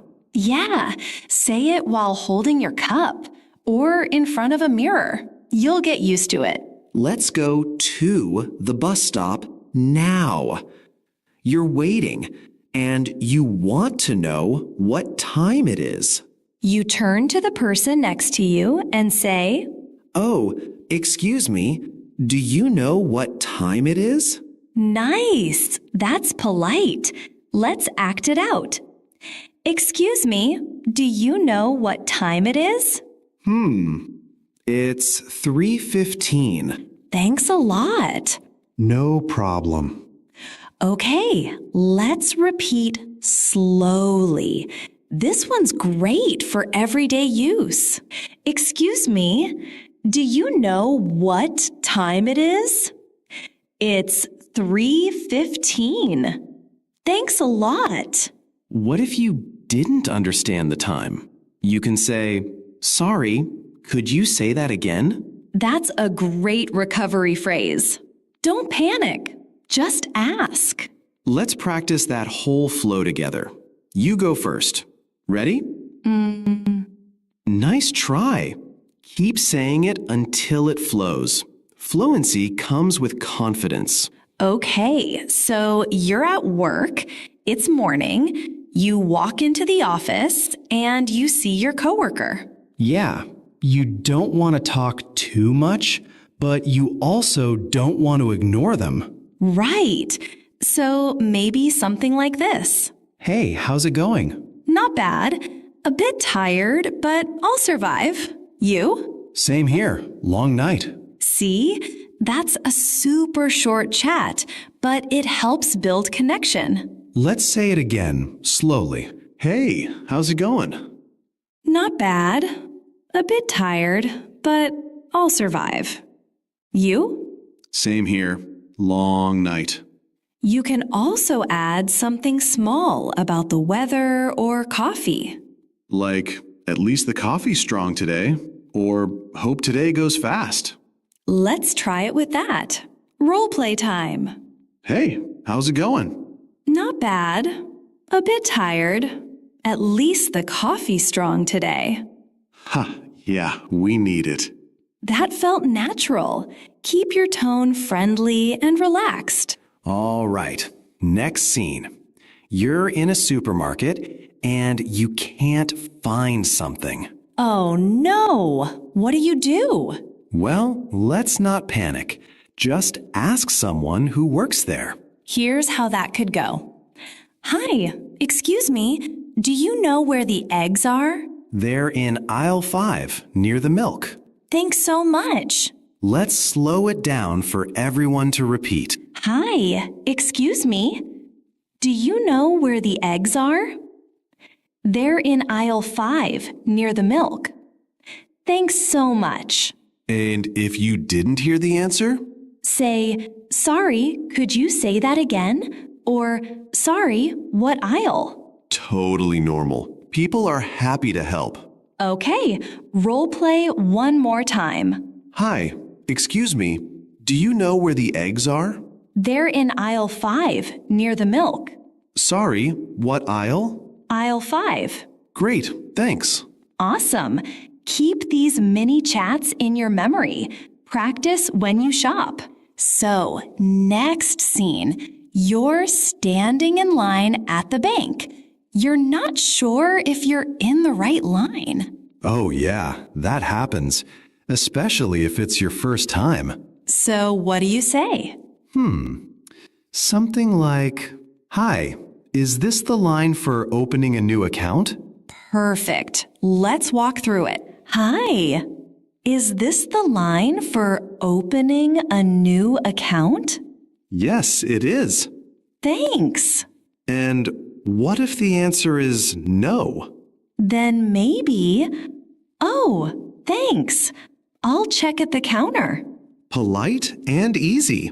Let's repeat the full exchange slowly. Hi. Is this the line for opening a new account? Oh, thanks. I'll check at the counter. You don't need big words. Just be clear and kind. Okay, now a relaxed scene. You're at home and you need to borrow something from a friend. Let's say it's a charger. We've all been there. Oh, definitely. Here's a simple way to ask.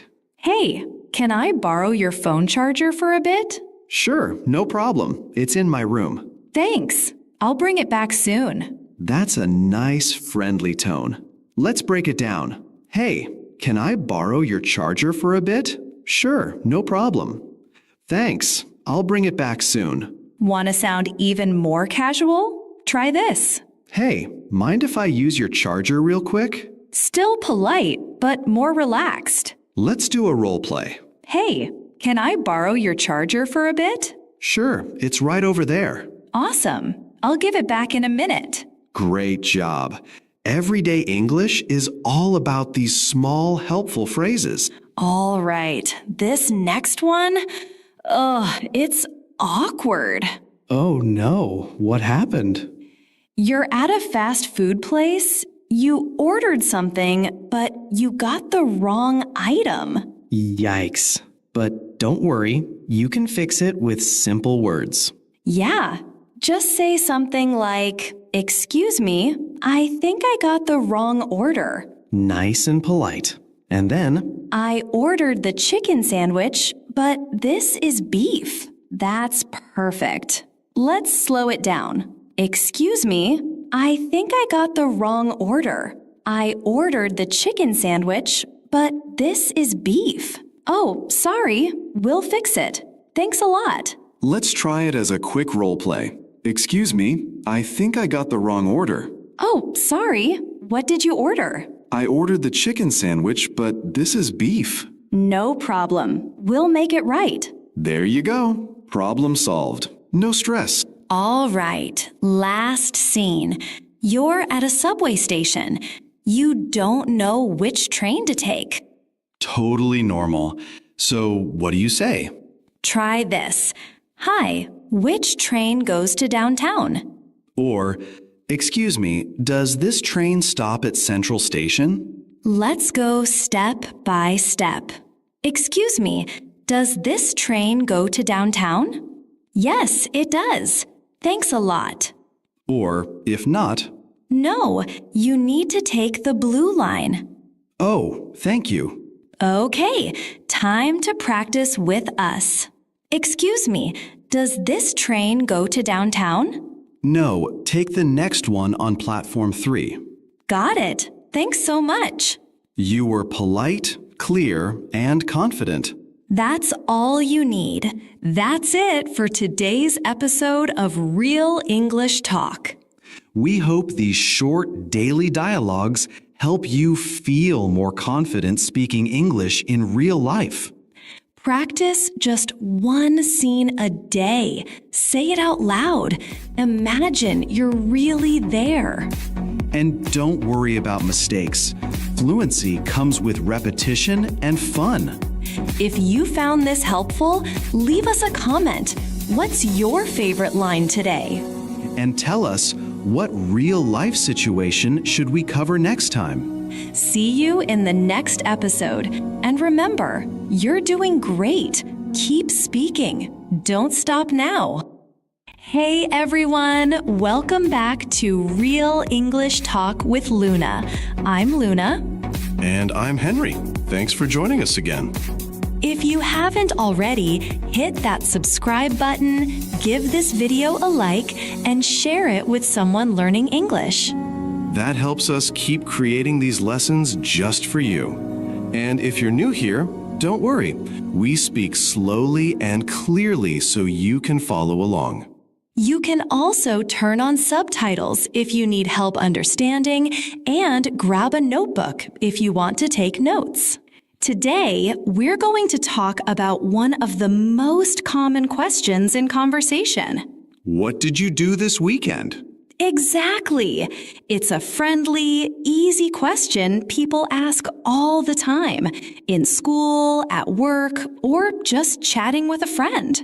Knowing how to talk about your weekend is a great way to start conversations and build relationships. In this episode, we'll teach you how to talk about your weekend in simple, clear English. We'll go over common verbs, time expressions, typical weekend activities, and even share our real weekend stories.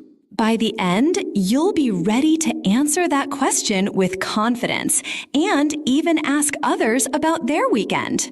Let's get started. Let's start with some grammar basics. When we talk about the past, we use the simple past tense. Right. For example, I watched a movie. I visited my parents. I cooked dinner. The key is to remember the past forms of common verbs. Some are regular, like cook becomes cooked. And some are irregular, like go becomes went and see becomes saw. Let's do a quick warm-up. I'll say the present tense and you say the past tense. Okay, ready? Play, Played, eat, ate, take, took, walk. walked, Nice. Let's do 2 more. Drive, drove, buy. bought. Great job, everyone. Practicing past tense verbs will help you speak naturally. You can even make flashcards or a verb chart to help memorize them. So, Henry, what did you do last weekend? I went hiking with some friends on Saturday morning. The weather was perfect. That sounds amazing. Where did you go? We went to Blue Ridge Park, about 30 minutes from here. It's quiet and full of trees. I love that place. I actually stayed home most of the weekend. I was feeling a bit tired. That's okay. Sometimes you need rest too. What did you do at home? I cleaned my apartment, watched some Korean dramas, and cooked a big dinner on Sunday night. That sounds relaxing and productive. It was, and now I feel ready for the week ahead. So do I. Listeners, notice how we used past tense verbs. Went, stayed, watched, cooked. Here's another tip. When someone shares their weekend story, it's polite to respond. You can say things like, "That sounds fun," or "Wow, that's interesting." Let's add one more example. Luna, pretend you're a student. What would your weekend be like? Okay, I studied for my English test on Saturday morning, then played video games in the afternoon. On Sunday, I went to the library and borrowed a book. See? It doesn't have to be exciting, just honest and clear. Let's teach you some helpful words and phrases to describe your weekend. First, some time expressions. On Saturday, on Sunday, on Sunday morning, afternoon, or night. Last weekend, this weekend, in the evening, at night, all day, all weekend, for a few hours, just for a bit. Now, some common weekend activities. Go shopping, visit friends or family, watch movies or TV, go for a walk or a run, read a book, sleep in, sleep late, do laundry, or clean, go out for dinner, go to the gym, or take a class. Let's try a few example sentences. I slept in on Saturday. I watched 2 movies on Sunday night. I visited my cousin last weekend. Try this. Think of your last weekend. Say out loud 3 things you did. Use a verb plus a time phrase. Now let's flip it. How do you ask someone about their weekend? Try asking, what did you do this weekend? How was your weekend? Did you do anything fun? What was the best part of your weekend? And when they answer, ask a follow-up. Where did you go? Who were you with? What did you eat? Was it fun? For example, what did you do this weekend? I visited my grandparents. That's great. What did you do with them? We had lunch together and looked at old photo albums. Lovely. Try practicing with a friend or just speak out loud to yourself. Let's go over some common mistakes English learners make when talking about the weekend. Number 1, using the present tense by mistake. For example, yesterday I go to the mall. That should be, yesterday I went to the mall. Number 2, forgetting to add the ed ending for regular past tense verbs, like I clean my room should be I cleaned my room. Number 3, trying to say too much in one sentence. Keep it simple. It's okay to say, I cooked dinner. I watched TV. I went to a cafe. You don't need fancy words. Just be clear. And smile. That helps too. Let's do a practice round. You be speaker 1 and I'll be speaker 2. Ready? What did you do last weekend? I went to a museum with my sister. Nice! What kind of museum was it? An art museum. We saw some beautiful paintings. Sounds interesting. Did you eat out afterward? Yes, we had lunch at a small Italian restaurant nearby. That sounds like a perfect Saturday. It really was. Listeners, try repeating this dialogue, then switch roles and create your own. Practice makes progress. Okay, let's review. Today, we practiced past tense verbs, weekend activities, time expressions, asking and answering about the weekend, listening and responding politely. We also shared real examples and gave you practice dialogues. Now we want to hear from you. In the comments, tell us, what did you do last weekend? Try writing 3 or 4 full sentences. Use the words we practiced today. And don't forget to like and subscribe for more episodes. Thanks for watching Real English Talk. See you next time. Hey friends, welcome back to Real English Talk. I'm Luna. And I'm Henry. Thanks for joining us again. Today's episode is delicious. We're talking about food. More than that, we're learning how to order food in English confidently, clearly, even if you're nervous. If you've ever gone to a restaurant and said, burger? We've got you. Do you remember the first time you tried to order food in English? Oh, yeah. I was in New York. I panicked. I pointed at the menu and said, "This one." Same.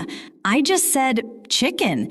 The waiter asked something and I smiled like I understood. So today, we'll teach you what we wish we knew back then. Let's start from the beginning, walking into a restaurant. Okay, picture this. You walk in, the waiter says, Hello, how many people? "Table for 2, please." Perfect. That's all you need. Table for 2, please. You can change the number. Table for 1, table for 4. Try it with us. Table for 2, please. Nice. Now you're seated, you have the menu, but you see grilled zucchini Alfredo with lemon dressing. Huh. So you ask, excuse me, what is this? That's zucchini pasta with cheese and lemon. Oh, sounds nice. I'll have that. 2 great phrases there. What is this? I'll have that. Let's say it. Excuse me, what is this? Now say, I'll have that. Good. Okay, now you're ready to order. You want the beef burger. I'd like the beef burger, please. Would you like fries with that? Yes, please, and a Coke. I'd like is such a useful phrase. Yes, much better than just saying burger. Let's practice. I'd like the beef burger, please. Now you. Yes, please, and a Coke. Nice. Now imagine, you don't want onions. Can I have it without onions? Sure, no problem. Can I have it without? Is perfect. Use it for anything. Let's try some together. Can I have it without cheese? Can I get it with extra sauce? Awesome. You're customizing your meal like a native speaker. You're eating, and your water is gone. Excuse me? Can I have more water? Of course. That's it. So simple. Can I have more? Try it now. Can I have more napkins? Great. Okay, you're full. Time to pay. Can we get the bill, please? Sure, here you go. Do you take credit cards? Yes, we do. You just learned. Can we get the bill? Do you take credit cards? Let's say them together. Can we get the bill, please? Do you take credit cards? What if you're ordering together? What are you getting? I think I'll get the chicken sandwich. You? Maybe pasta. Or we can share a pizza? Real talk with friends. That's English too. Let's go over today's top phrases. Table for two, please. What is this? I'd like the burger. Can I have it without onions? Can we get the bill? If you know these, you're good to go. Your challenge today. Go to a cafe or restaurant and use just one phrase from today's episode. It could be, "Hi, I'd like a coffee." Or, "Can I pay with card?" Be proud of trying. Don't wait to be perfect. And tell us in the comments, what did you say in English? You don't need big words. You just need small sentences with confidence. Ordering food is not just about eating, it's about connection. We're proud of you for speaking real English, step by step. We'll see you next time on Real English Talk. Hey there! Welcome back to Real English Talk. I'm Luna. And I'm Henry. Thanks for tuning in. If you're new here, don't forget to follow or subscribe. We share easy English every week to help you speak with confidence. Today's topic is something we hear all the time. Can I really learn to speak English fluently without going abroad? It's a big question. A lot of people think, if I don't live in an English-speaking country, I'll never speak well. But that's not true. I've met learners who speak excellent English. They never left their hometown. So today, we'll show you how to build fluency at home. No plane ticket needed. Just your voice, your home, and your daily routine. Let's get started. Let's start with something simple. Imagine you just woke up at home. You stretch your arms, you look around. It's morning. This is a great moment to say something in English, out loud, even if you're alone. For example, say this, I feel sleepy today. Try again. A bit slower. I feel sleepy today. Great! Now walk to the kitchen. What could you say? Maybe something like, I need some coffee, or let's make breakfast. Simple, right? These small phrases train your mouth and your brain. Now, let's try this one. Where is my phone? Say it naturally, like you just woke up and can't find it. Let's repeat it together. Where is my phone? One more time, but this time, say it like you're talking to a friend nearby. Where is my phone? Perfect. Let me tell you something that happened to Henry last week. Oh no, not this one. Yes, you have to share. It's the perfect English moment.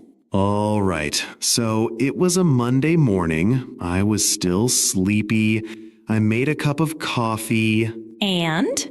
I dropped it right on my shirt. Hot coffee. Big mess. And what did you say? I said, oh no, not again. Then I need a new shirt. Great phrases for daily use. Let's practice with you. First one, oh no, not again. Say it with emotion, like something went wrong. Try it now. Oh no, not again. Good. Next one. I need a new shirt. Let's slow it down. I need a new shirt. Perfect. These are small things, but they add up. That's how real English grows, moment by moment. All right, let's try a little role play. You're at home, you're hungry, you want to order food. I'll be the restaurant worker. You be the customer. Ready? Sure. Ring, ring. Hello, Fast Food Express. How can I help you? Hi, I'd like to order some food, please. Great. What would you like? 1 chicken sandwich and a small fries. Anything to drink? Yes, 1 bottle of water, please. Perfect. That'll be $9.50. Cash or card? Card, please. Thank you. Your food will arrive in 30 minutes. Thanks. Now, let's break it down and try it slowly. Together. First, hi, I'd like to order some food. Say it slowly. Hi, I'd like to order some food. Good job. Now this one. 1 chicken sandwich and a small fries. Try it like you're really talking on the phone. 1 chicken sandwich and a small fries. Awesome. Let's try one more. Yes, 1 bottle of water, please. Say it with a smile. Yes, 1 bottle of water, please. Perfect.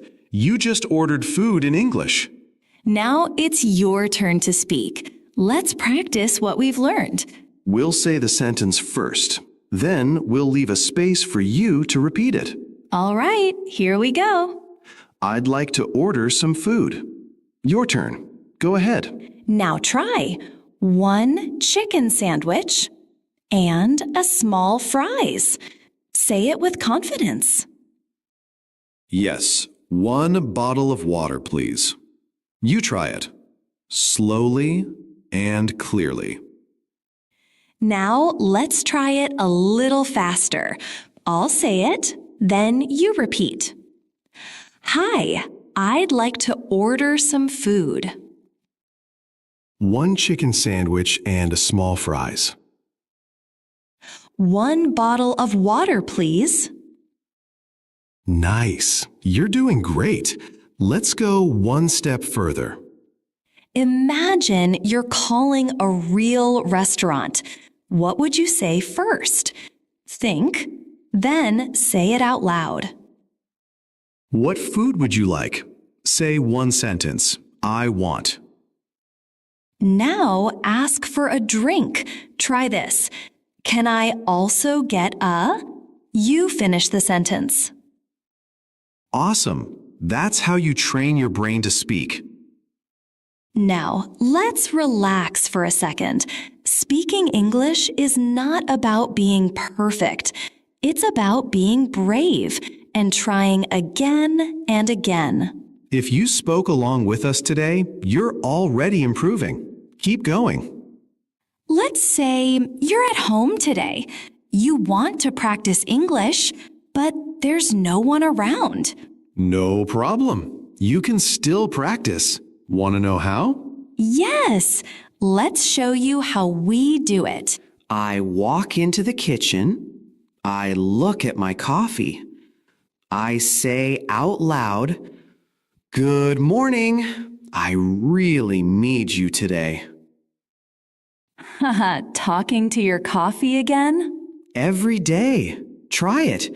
You can say, "Hi, good morning. Time to start the day." You look out the window. You can say, "It's sunny today," or "It looks like rain." Simple, right? That's real English. That's how we learn to speak. When you're doing things around the house, speak them out. Like, "I'm washing the dishes."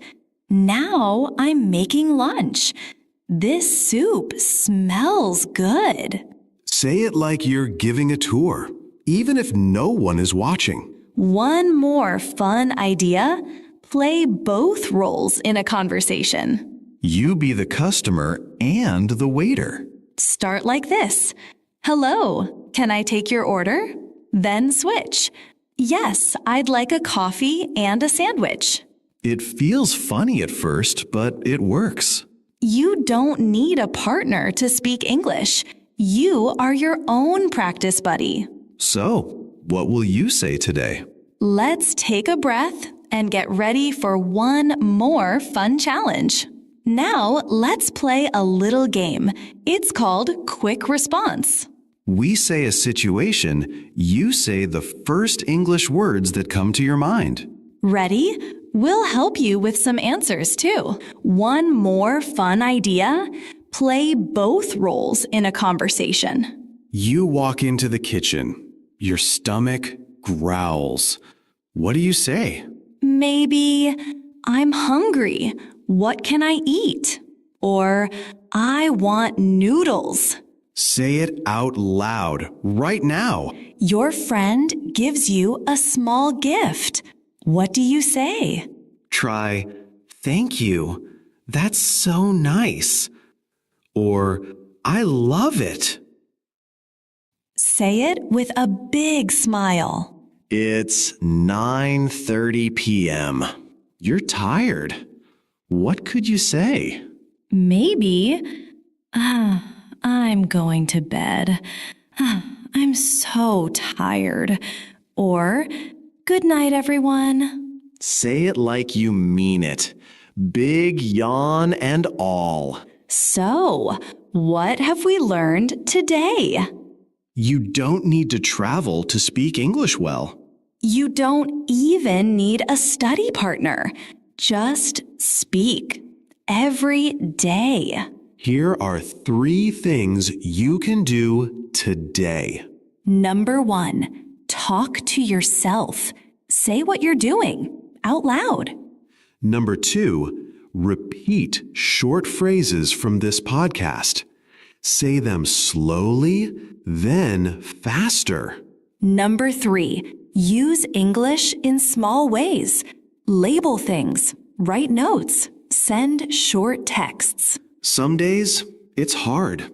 You might feel shy or tired.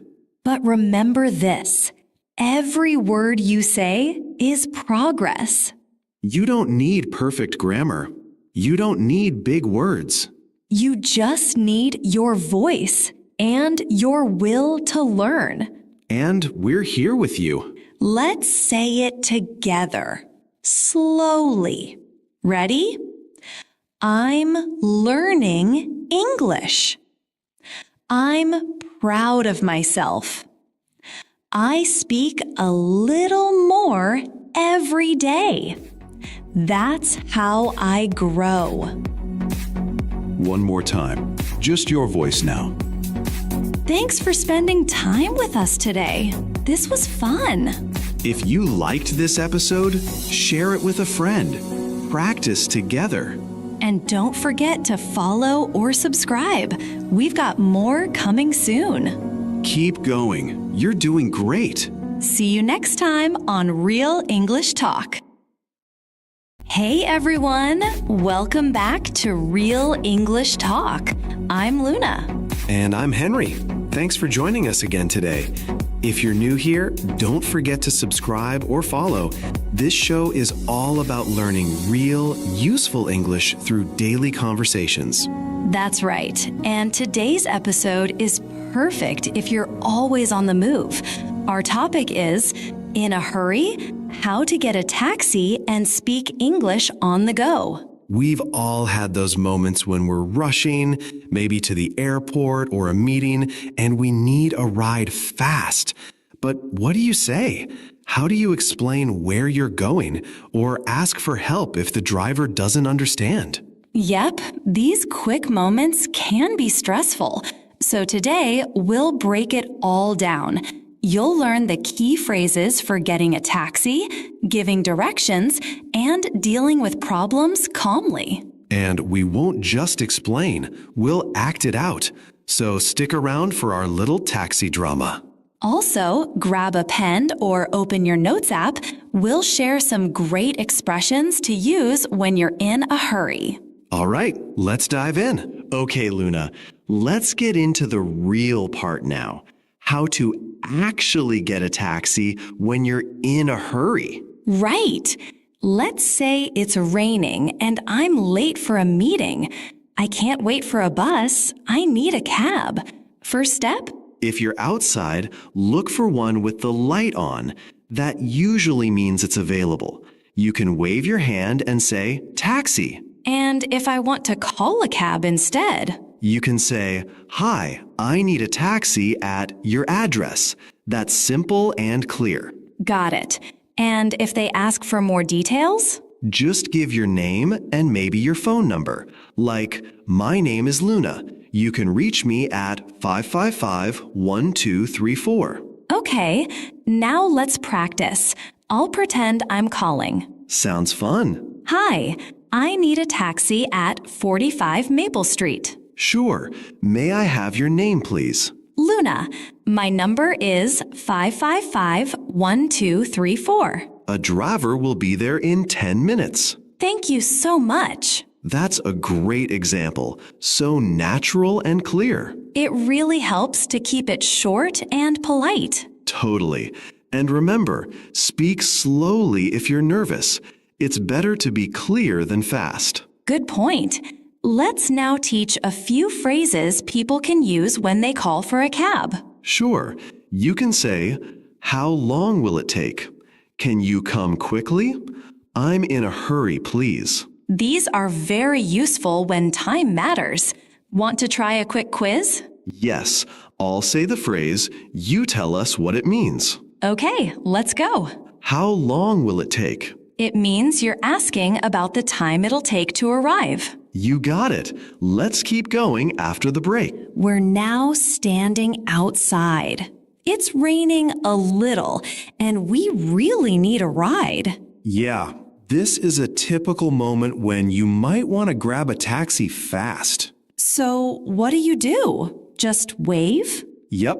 Step close to the curb, raise your hand, and make eye contact with the driver. Simple, right? But what do I say when the car stops? Try this.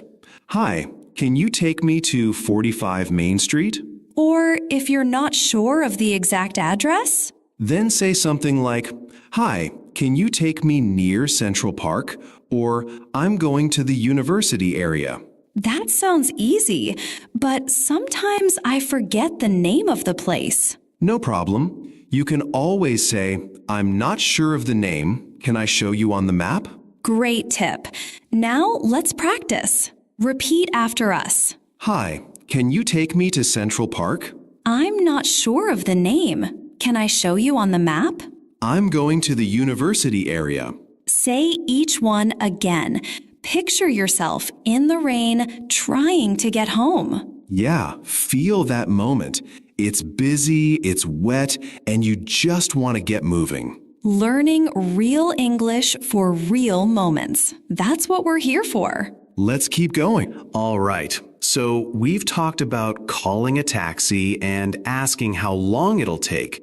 But what if you're already in the taxi? Oh, great point. You might want to check if the driver understands where you're going. You can say something like, do you know this address? Or just show it on your phone. Yes. And if the driver isn't sure, you can say, can you use GPS, please? Simple and helpful. Also, if you're in a hurry, you might say, is this the fastest way? Or can we avoid traffic? Exactly. These questions help you feel more in control, even in another language. And if you're not sure where to stop, you can say, can you drop me off at the corner? Or near the entrance, please? Little phrases like that make the ride much smoother. By the way, when you're getting close to your destination, you might say, that's my stop, or right here is fine. And don't forget to say, thank you for the ride. A smile and a thank you always leave a good impression. Let's do a mini role play with these. Okay, I'll be the passenger. Sounds good. Excuse me, do you know this address? Yes, I do. Hop in. Can we take the fastest way? I'm a bit late. Sure thing. I'll use GPS. Thank you. Can you drop me off near the entrance? No problem. We're almost there. Right here is fine. Thanks for the ride. You're welcome. Have a good day. So that's a full mini taxi ride in English. Yes. If our listeners try this at home, they'll feel more confident the next time they travel or need to get around. Let's go over the key expressions from this scene, slowly. Ready? Here we go. Hey, Luna, have you ever tried calling a taxi during rush hour? Oh, yes. It's always a bit of a challenge. So many people are in a hurry at the same time. Right? That's why today, let's walk through some common English you can use when you need a taxi quickly. Sounds good. Let's start with what to say when you're on the street and trying to get a cab. You can wave your hand and say, taxi, or, excuse me, are you free, if the driver looks your way. And once they stop, you can say, can you take me to Main Street, please? Or, I'm going to the airport. Exactly. It's simple but clear. And if the driver says, sorry, I'm off duty, don't take it personally. Yep, just wait for the next one. You can also use apps. And when the driver arrives, say, hi, is this for Luna? Good one. Let's practice that short exchange. Hi, is this for Luna? Yes, hop in. Great. Now, what about inside the taxi? You can say, could you take the fastest way, please? Or, can we avoid the highway? If you're worried about the fare, you might ask, about how much will it cost? Right. And near your destination, you can say, you can drop me off right here. Or, this is fine, thank you. And don't forget, always say thank you. Yes, it's polite and always appreciated. So let's review. When you're in a hurry, be calm, use short, polite sentences, and stay clear. You got it. Want to practice with us? Repeat after me. Hi, is this for me? Could you take me to the train station, please? How long will it take? Can I pay by card? Awesome. Keep repeating until it feels natural. You're doing great. Let's keep going in the next part. Hey, have you ever used a ride-hailing app like Uber? Yeah, I use it a lot when I'm traveling. It's super handy when you don't know the city. Totally. I always open the app, type the address, and check the estimated fare before confirming. Right. And it's helpful to know a few phrases if you're getting picked up. Like? For example, excuse me, are you my driver? Or, I think I'm at the pickup spot. That's useful. Sometimes the driver calls and speaks English quickly. Yes, you can just say, sorry, I'm learning English. Can you speak slowly? That's polite and clear. Or if you're outside, I'm wearing a blue jacket, standing near the coffee shop. Nice. Giving details helps a lot. You could also say, I see your car, or I'll be there in 1 minute. What if the driver is late? Just ask, how long will it take? Or, are you nearby? Got it. Let's practice that. Say it with me. Excuse me, are you my driver? Then try, I'm at the pickup spot, near the bookstore. And I'll be there in 1 minute.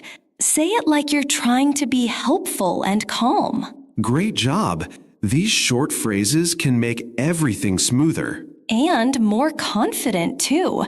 It feels less scary when you know what to say. That's the power of small sentences and daily practice. One ride at a time. One sentence at a time. Learning English one real moment at a time. So, Henry, do you remember the first time you had to get a taxi in a hurry? Oh, definitely. I was late for a meeting downtown. It was raining, I was soaked, and I couldn't get a ride. That sounds stressful. What did you say to the driver when you finally got one? I said, "Hi, I need to go to Bay Street and I'm in a bit of a rush. Could you please take the fastest route?"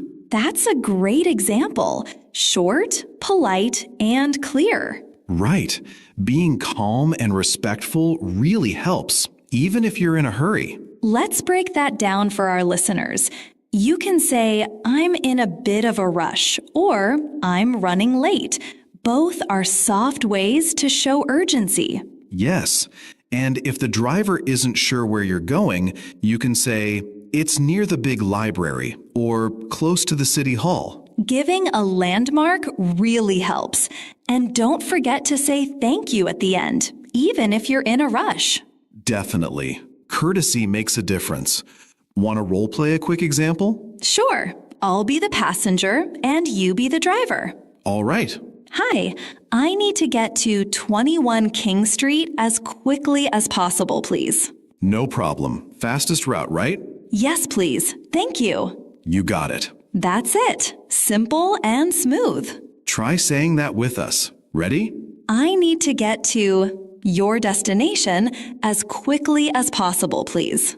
And now you, no problem. Fastest route, right? Good job. See how natural that can feel? Practice like this will really help when the moment comes. Keep going. You're building your confidence with every line. That reminds me of something that happened yesterday. Oh, what happened? I was walking home and suddenly I felt really nervous. I wasn't sure why. That's interesting. Did something trigger it? I think it was just the dark sky and the empty street. It made me feel uneasy. That sounds a bit scary, but you made it home safely? Yes, I did. And I told myself, it's okay to feel scared sometimes. Exactly. Emotions don't make us weak. They make us human. I'm learning to talk to myself kindly when I feel anxious. That's a great strategy. Self-talk can really help. I do the same when I'm stressed. Like saying, I can handle this, or take one step at a time. Yes. Simple phrases like that can calm your mind. For everyone listening, next time you feel overwhelmed, try a gentle sentence like that. Repeat after us. I can handle this. Again, I can handle this. Because you really can. And if it's hard to believe, say it anyway. It helps. Even if you whisper it to yourself, it's powerful.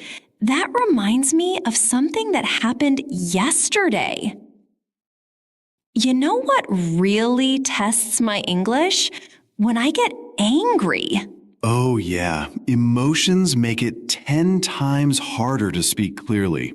Once, someone cut in front of me in line, and I said, "Why you do this?" That's totally understandable. Your brain focuses on the emotion, not the grammar. Exactly. I meant to say, "Excuse me, but I think I was next." That's much softer. Want to practice that kind of response? Yes, let's try both, the angry and the calm versions. Okay, first, angry version. Hey, that's not fair. Now, calm version. Excuse me, I believe it's my turn. Perfect. The second one keeps things peaceful. But it's so hard in the moment. I get it. Emotions are strong.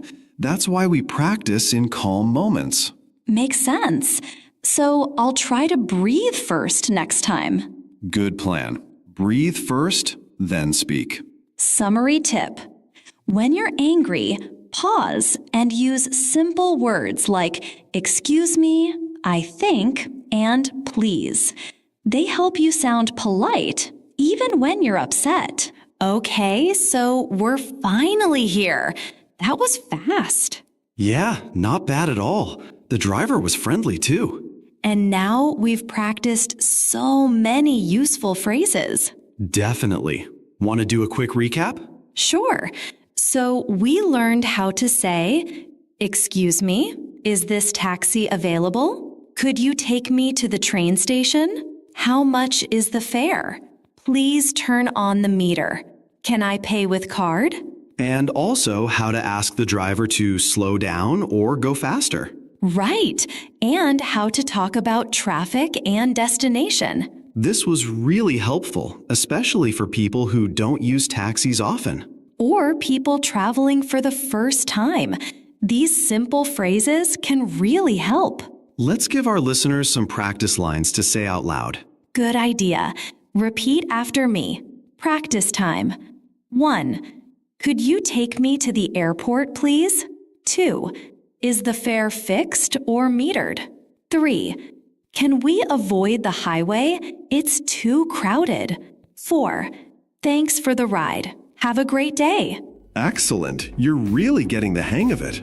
Remember, every time you say something in English, you're building confidence. And learning to speak naturally. That's it for today's episode. Thanks for joining us on Real English Talk. If you found this helpful, leave a comment or tell us about your own taxi experience. And don't forget to subscribe. New episodes are coming every week. See you next time. Bye. Bye, everyone. Hey everyone, welcome back to Real English Talk. I'm Luna, and today we're diving into something that really matters: feelings. Yeah, we all feel things. Happy, sad, nervous, excited. But do you know how to say those feelings in English? If you're not sure, don't worry. We're here to help. Simple words, real situations. And if you're new here, don't forget to subscribe. We post new episodes every week. All right, let's start talking about feelings. The real way, the simple way. So, let's imagine it's Monday morning. You walk into the office. Someone says, "Hey, how are you today?" And suddenly, you freeze. You feel something, but the words won't come out. Maybe you're tired, maybe excited, or maybe just okay.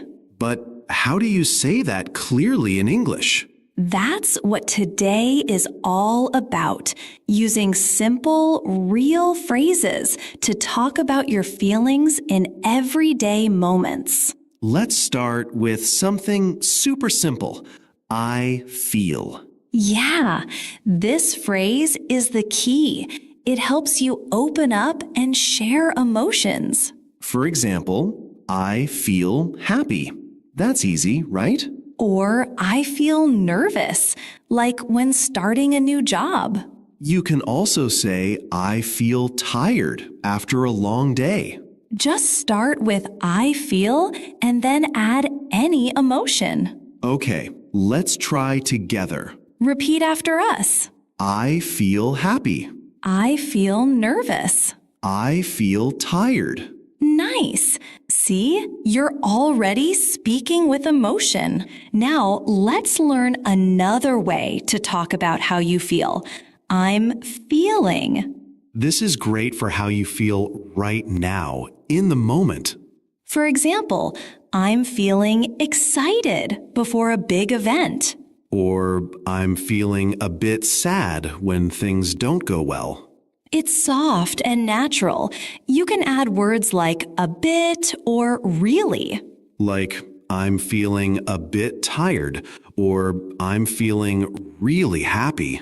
Let's practice that together. Say it with us. I'm feeling excited. I'm feeling a bit sad. I'm feeling really happy. Great job. These are things people really say every day. Let's go deeper. What kinds of feelings can we talk about? So many.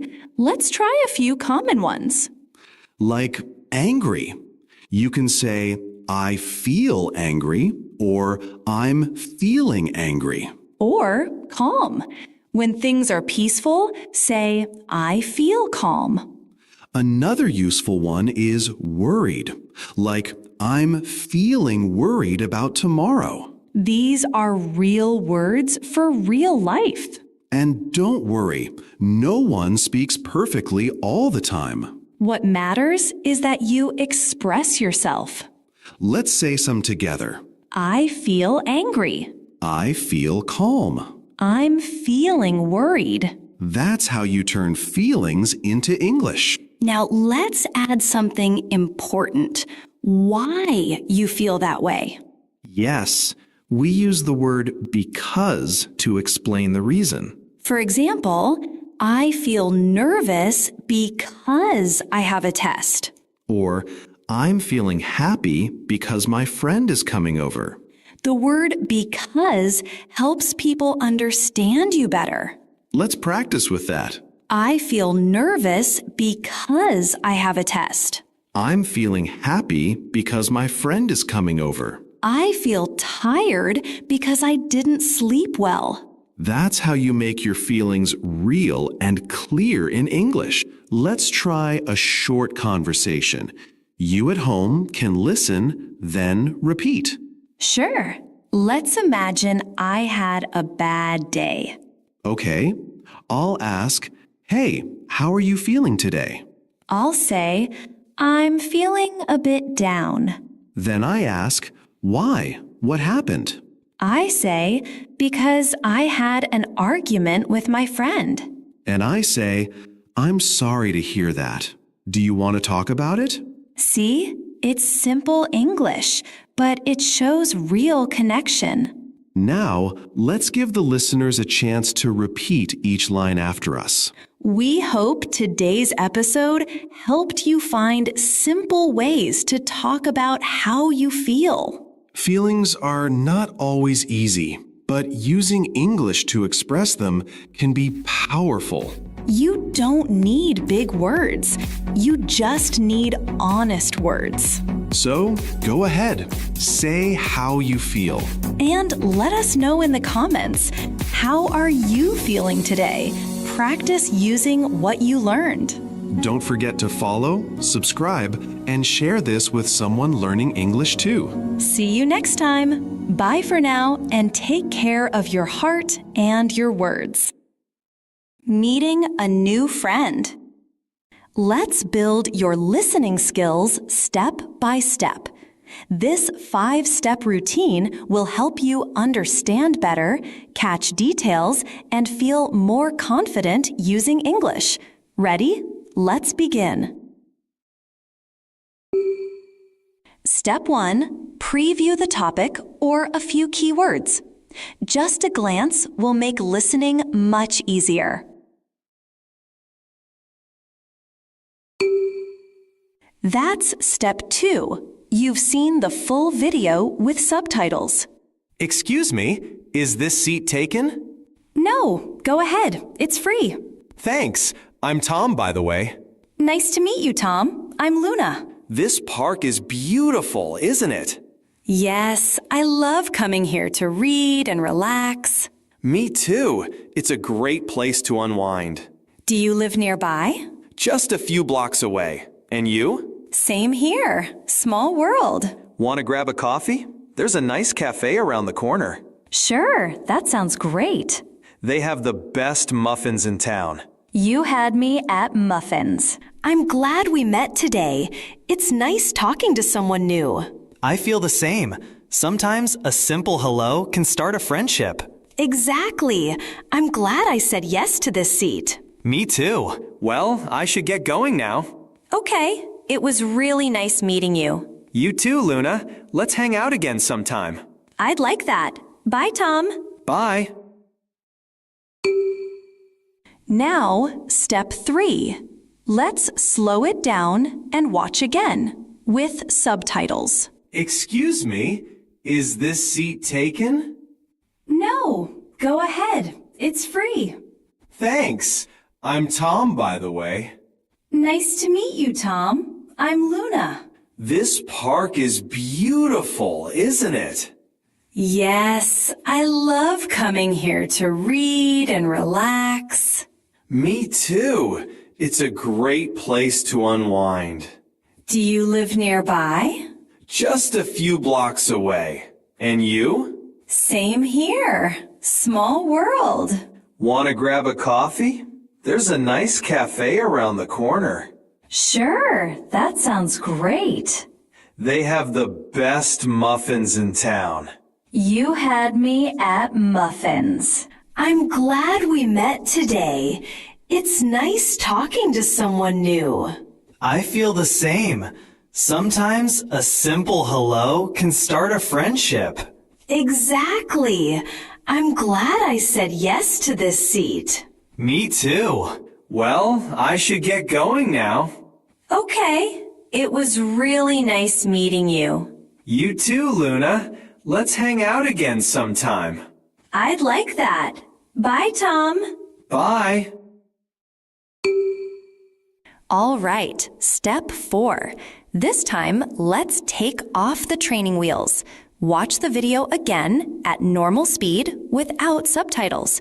Focus. Listen carefully. You're training your ears now. Excuse me, is this seat taken? No, go ahead. It's free. Thanks. I'm Tom, by the way. Nice to meet you, Tom. I'm Luna. This park is beautiful, isn't it? Yes, I love coming here to read and relax. Me too. It's a great place to unwind. Do you live nearby? Just a few blocks away. And you? Same here. Small world. Want to grab a coffee? There's a nice cafe around the corner. Sure, that sounds great. They have the best muffins in town. You had me at muffins. I'm glad we met today. It's nice talking to someone new. I feel the same. Sometimes a simple hello can start a friendship. Exactly. I'm glad I said yes to this seat. Me too. Well, I should get going now. Okay. It was really nice meeting you. You too, Luna. Let's hang out again sometime. I'd like that. Bye, Tom. Bye. Now comes step 5. Take a moment to check in with yourself. Did you understand most of it? What parts were clear? What parts were still tricky? If something didn't click, go back. Rewatch just that part. Remember, repeating isn't failing, it's learning. Hey everyone! Welcome back to Real English Talk with Luna. I'm so glad you're here. And I'm Henry. Today's episode is a bit awkward, but also super funny. Yeah, because it's about that moment when you grab the wrong bag, or coat, or even phone. Oh no, did that happen to you? Yep, last week at a coffee shop. I was in a rush, picked up a black backpack that looked just like mine, and walked out. Uh-oh, classic mistake. Then, just as I was leaving, someone behind me yelled, "Hey, that's not your bag." Wait, they said it like that? Well, they were polite, but I was so embarrassed. I turned red and kept saying, "Oh my gosh, I'm so sorry." This is actually a great topic because mistakes like this happen all the time. And there are so many useful English phrases for these moments. Right. So in this episode, we'll share my funny story, teach you 10 super useful phrases, and help you practice them with mini dialogues. Real life stuff, real English. So let's get into it. You're going to love this story. Let's start with the first phrase Luna heard that day. Phrase 1. That's not your bag. This is a direct way to say someone took the wrong thing. Yeah, it can sound a little strong, but it's often just used to get someone's attention quickly. Here's how it might happen in real life. Excuse me, that's not your bag. Oh no, I'm so sorry. I thought it was mine. It's short, clear, and useful. Phrase 2. You grabbed the wrong one. This one is softer and more casual. It feels less like you did something bad. Let's try it in a quick exchange. I think you grabbed the wrong one. Really? Oh, wow, you're right. Sorry about that. I wish someone had said it to me like that. Would have felt less embarrassing. Phrase 3. Oops, my bad. I love this one. It's so common in casual English. My bad just means it's my fault. Here's a funny way it's used. That's my coffee, not yours. Oops, my bad. They all look the same. You'll hear this phrase everywhere, in schools, offices, with friends. Exactly. It's super natural and easy to say when you make a small mistake. So, those are your first 3. That's not your bag, you grabbed the wrong one, and oops, my bad. Let's keep going. I've got more from my very embarrassing coffee shop story. Phrase 4. Don't worry, it happens. Oh, this is perfect when someone feels bad after a small mistake. It's a kind way to say, it's okay.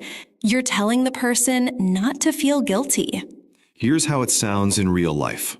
I'm so sorry. I didn't mean to take your bag. Don't worry, it happens. They do look similar. It shows you understand. You're not angry. Phrase 5. That's so embarrassing. This one's for the person who made the mistake. Yes, I kept saying this to myself. That's so embarrassing, Luna. Try this example. I picked up the wrong phone. That's so embarrassing. But it's okay. We've all done it.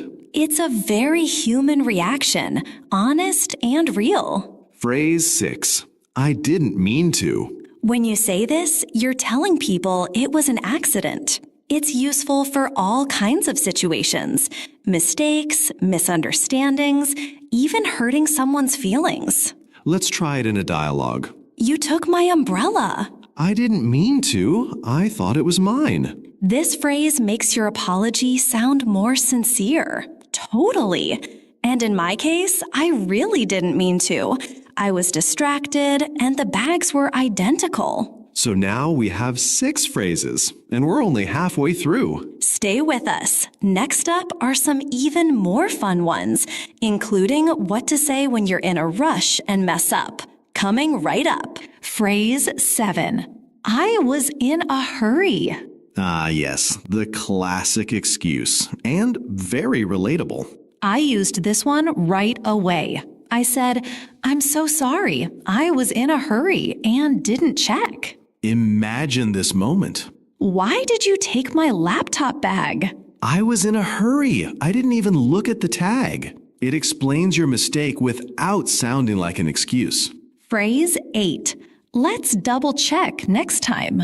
This is great for moving forward. You're suggesting a solution. It's useful in work meetings, relationships, travel, anywhere 2 people share responsibility. Here's how to use it. We sent the wrong file again. Let's double check next time. Better safe than sorry. It shows teamwork and responsibility. Phrase 9. No harm done. This is what the other person might say when they're not angry. The guy in the coffee shop actually said something like that. He smiled and said, no harm done. Try this one. I almost walked off with your groceries. It's okay. No harm done. It means no damage, no hard feelings. And that helped me relax. I still felt awkward, but at least I knew he wasn't upset. So now we're up to 9 phrases. And I think your story is helping people feel less afraid of these moments. That's the goal. Mistakes happen. Let's just learn the language to handle them with confidence and maybe a little humor. 1 more phrase to go. Ready? Let's do it. Next time, I'll be more careful. This is a great way to end a mistake story. It shows you've learned something and you're taking responsibility. Let's listen to how that might sound. You nearly took my lunch. Sorry about that. Next time, I'll be more careful. It's respectful, calm, and grown up. And I did say it. Next time, I'll be more careful and maybe not check my phone while grabbing my bag. So let's review today's phrases quickly. That's not your bag. You grabbed the wrong one. Oops, my bad. Don't worry, it happens. That's so embarrassing. I didn't mean to. I was in a hurry. Let's double check next time. No harm done. Next time, I'll be more careful. These are great for daily life and especially useful when little mistakes happen. We hope today's story helped you laugh, learn, and feel a little less alone. And if you've ever taken the wrong thing or said the wrong thing, tell us in the comments. Yes, share your story and practice your English with us. You can even try using some of today's phrases. And don't forget to subscribe. We've got more real English coming your way. Thanks for spending time with us today. Remember, mistakes are part of the journey. See you next time. Bye for now. Hey everyone, welcome back to Real English Talk. I'm Luna. And I'm Henry. Today's episode is all about something we all face eventually: going to the doctor. Yeah, not fun. But even harder when you're not sure how to explain your symptoms in English. That's true. I remember my first time visiting a clinic in another country. I didn't even know how to say, I have a sore throat. Same here. Actually, this episode was inspired by a real moment. I got sick last winter, and I had to go to a walk-in clinic near my apartment. Were you alone? Yep, no one to go with me. I was nervous, had a fever, and didn't know the exact words for what I was feeling. But I learned a lot that day. Perfect, because we're going to share that story and teach you the exact phrases you'll need at a doctor's office, from describing your symptoms to answering questions and understanding what the doctor says. And of course, we'll practice everything together, slowly, clearly, and with real examples. So, if you've ever felt sick and unsure how to explain it in English, this episode is for you. Let's get started. So, Luna, let's walk through what happened when you arrived at the clinic. Okay.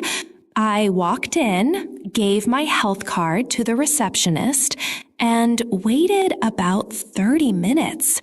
When they called me, I felt nervous. The nurse asked me a few basic questions. Like what? She said, "What brings you in today?" That's phrase 1. Phrase 1. What brings you in today? This phrase is just a polite way for the doctor or nurse to ask why you came to the clinic. I remember sitting nervously in the small exam room, wondering what to say first. Let's show how it sounds in real life. What brings you in today? I've been feeling really tired and I have a sore throat. After that, she checked my temperature and blood pressure and told me the doctor would be in soon. Classic. And what did the doctor ask? He walked in and said, "Tell me about your symptoms." That's phrase 2. Tell me about your symptoms. I took a deep breath and tried to list everything clearly. Here's how that conversation might go. Tell me about your symptoms. I've been coughing a lot and I feel weak. He also asked, when did this start? That's phrase 3. Phrase 3. When did it start? This is important for understanding the timing of your illness. The doctor leaned forward, listening carefully. I did my best to answer. Let's hear it in a short scene. When did the headache start? 2 days ago. It got worse last night. After I told him everything, he nodded and said, "Okay, let's take a look." That made me feel more at ease. It sounds like you handled it well. I tried, but I was still unsure if I was using the right words. So I'll share the exact phrases I used and what the doctor said back. That's what we want. Real English from real experiences. Let's keep going. We've got more phrases coming up. So after I told the doctor about my symptoms, he asked where it hurt. That's where these phrases came up. Phrase 4, Where does it hurt? This is one of the most common questions. The doctor needs to know the location of the pain. Let's try it out. Where does it hurt? My lower back. It's been sore since yesterday. Phrase 5. On a scale of 1 to 10, how bad is the pain? This helps the doctor understand how serious it feels to you. 1 means not bad at all. 10 means very bad. Let's say it together. On a scale of 1 to 10, how bad is the pain? Maybe a 6. It's uncomfortable, but not terrible. Phrase 6, is it sharp, dull, or throbbing? Doctors often ask this to understand the type of pain. Sharp feels like a knife, dull is like a deep ache, and throbbing comes and goes. Let's act it out. Is the pain sharp, dull, or throbbing? It's mostly dull, but sometimes it throbs at night. Those kinds of details really help a doctor figure out what's wrong. Definitely. Knowing these phrases helped me explain clearly. Okay, that was all about describing the pain. After that, the doctor gave me a diagnosis. Right. Once they understand your pain, the next step is to tell you what they think is going on. That's right. In my case, the doctor said, it looks like a mild infection. That's phrase 7. Phrase 7. This is a soft, professional way of saying you probably have a small illness, like a cold or sore throat. Let's see it in action. It looks like a mild infection. Will I need medicine? Then the doctor might say, I'll prescribe something for that. That means they will give you a note to take to the pharmacy. Here's how that might go. Will I need antibiotics? I'll prescribe something for that. Take it twice a day. Phrase 9. Follow the instructions on the label. This is about how to take your medicine. The label tells you when, how much, and whether to eat before or after. Let's act it out. How should I take these pills? Follow the instructions on the label and drink lots of water. Honestly, that part always makes me nervous. I never want to take the wrong amount. Totally normal. That's why it helps to ask questions. And now we'll show you a few ways to do that in English. Even after getting the medicine, I still had a few more things to ask. Here's what helped me. So I had my diagnosis, but I still had questions. That's when I used these next phrases. Phrase 10. Is it serious? This is a good phrase to ask if the problem is big or something to worry about. Let's try it. Is it serious? No, nothing to worry about. Just rest and take the medicine. Phrase 11. Are there any side effects? This helps you learn what the medicine might do to your body, like make you sleepy or upset your stomach. Here's how it sounds. Are there any side effects? You might feel a little tired, but it's nothing serious. Phrase 12. Should I stay home from work? Asking this shows you care about your health and other people too. Let's practice it. Should I stay home from work? Yes, for at least 2 days. And try to rest. Phrase 13. Can I take this with food? Very common question. Some medicine must be taken with a meal. Here's an example. Can I take this with food? Yes, take it after breakfast and dinner. These questions helped me feel more confident. I didn't stay quiet. I asked, and the doctor was kind. That's great. Even when your English isn't perfect, speaking up makes a difference.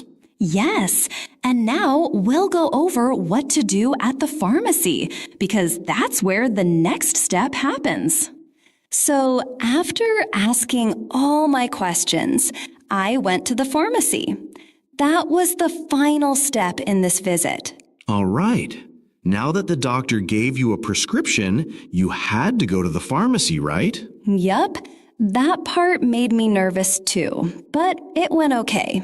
I'm here to pick up a prescription. This is the most common way to tell the pharmacist why you're there. Let's see it in action. I'm here to pick up a prescription for Luna Park. Great. One moment while I check. Do I need to show my health card? Always a good question. They often ask for ID or your card. Let's practice.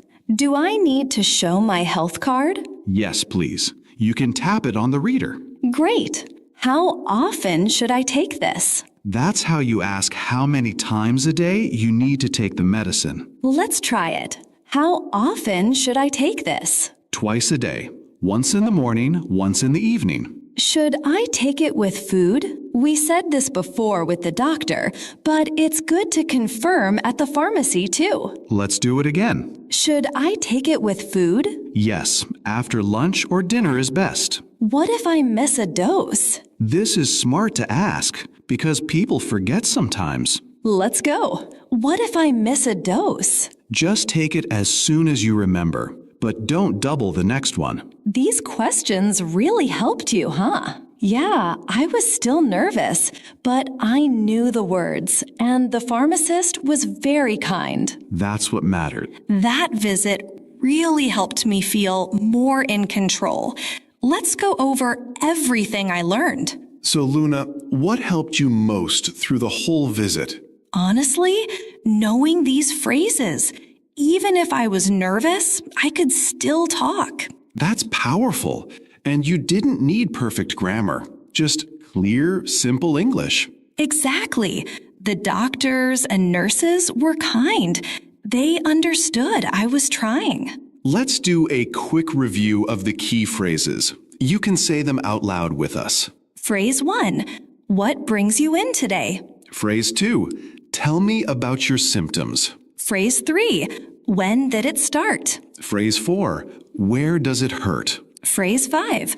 On a scale of 1 to 10, how bad is the pain? Phrase 6. Is it sharp, dull, or throbbing? Phrase 7. It looks like a mild infection. Phrase 8. I'll prescribe something for that. Phrase 9. Follow the instructions on the label. Phrase 10. Is it serious? Phrase 11. Are there any side effects? Phrase 12. Should I stay home from work? Phrase 13. Can I take this with food? Phrase 14. I'm here to pick up a prescription. Phrase 15. Do I need to show my health card? How often should I take this? Phrase 17. Should I take it with food? Phrase 18. What if I miss a dose? You did great, Luna. And to everyone listening, don't be afraid of the doctor's office. Practice these phrases, say them with confidence, and know that it's okay to ask questions. English is not just about words. It's about using your voice. And your voice matters. Thanks for listening, and we'll see you next time. Hey everyone! Welcome back to Real English Talk.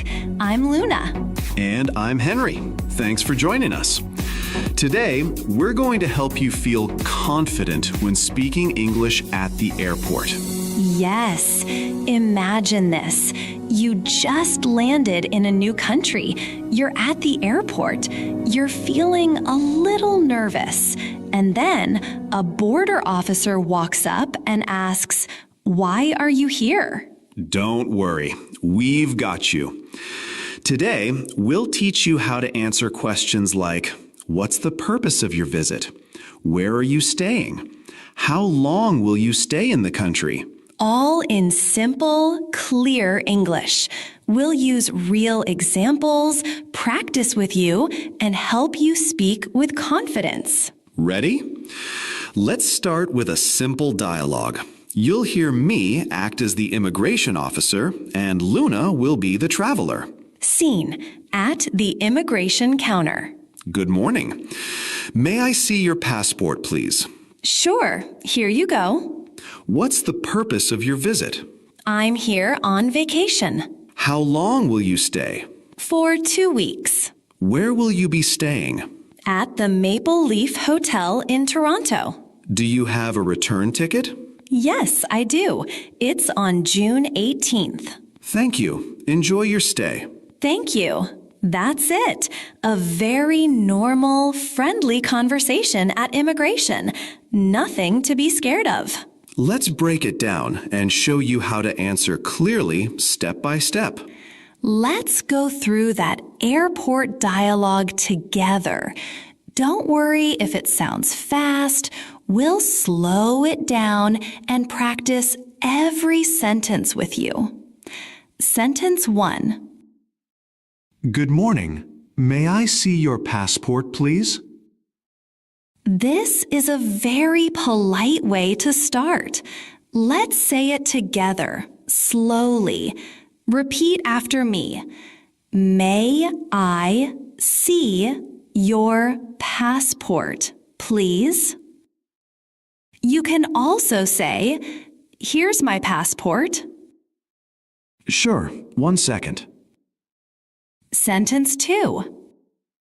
What's the purpose of your visit? This means, why are you coming to this country? You can say, I'm here on vacation. I'm here for work. I'm visiting my family. Repeat with me. What's the purpose of your visit? I'm here on vacation. Sentence 3. How long will you stay? That means, how many days or weeks will you be here? Here are some answers. For 2 weeks. Just 5 days. 1 month. Practice with me. How long will you stay? For 2 weeks. Sentence 4. Where will you be staying? This question is asking about your hotel or address. Try these responses. At the Maple Leaf Hotel. With my cousin in Vancouver. At an Airbnb near downtown. Repeat after me. Where will you be staying? At the Maple Leaf Hotel. Sentence 5. Do you have a return ticket? This means, did you book a flight to go back home? You can say, yes, I do. It's on June 18th. Yes, my flight is next Sunday. Repeat with me. Do you have a return ticket? Yes, I do. It's on June 18th. Nice work. These are the most common questions you'll hear at immigration. Let's do a quick review in the next section. This time, we'll help you say the answers more naturally.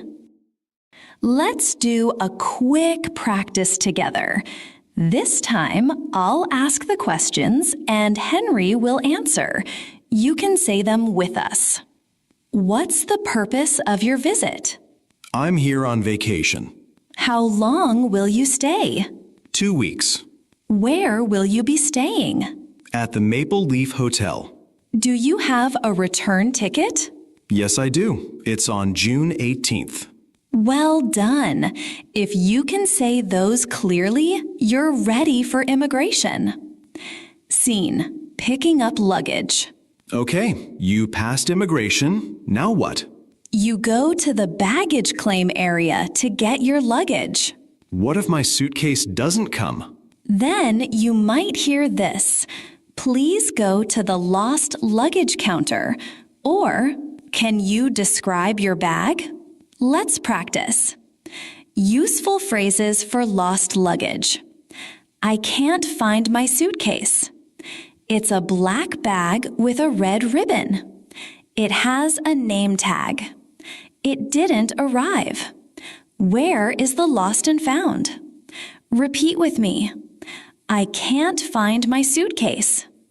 It's a black bag with a red ribbon. Now you're walking out.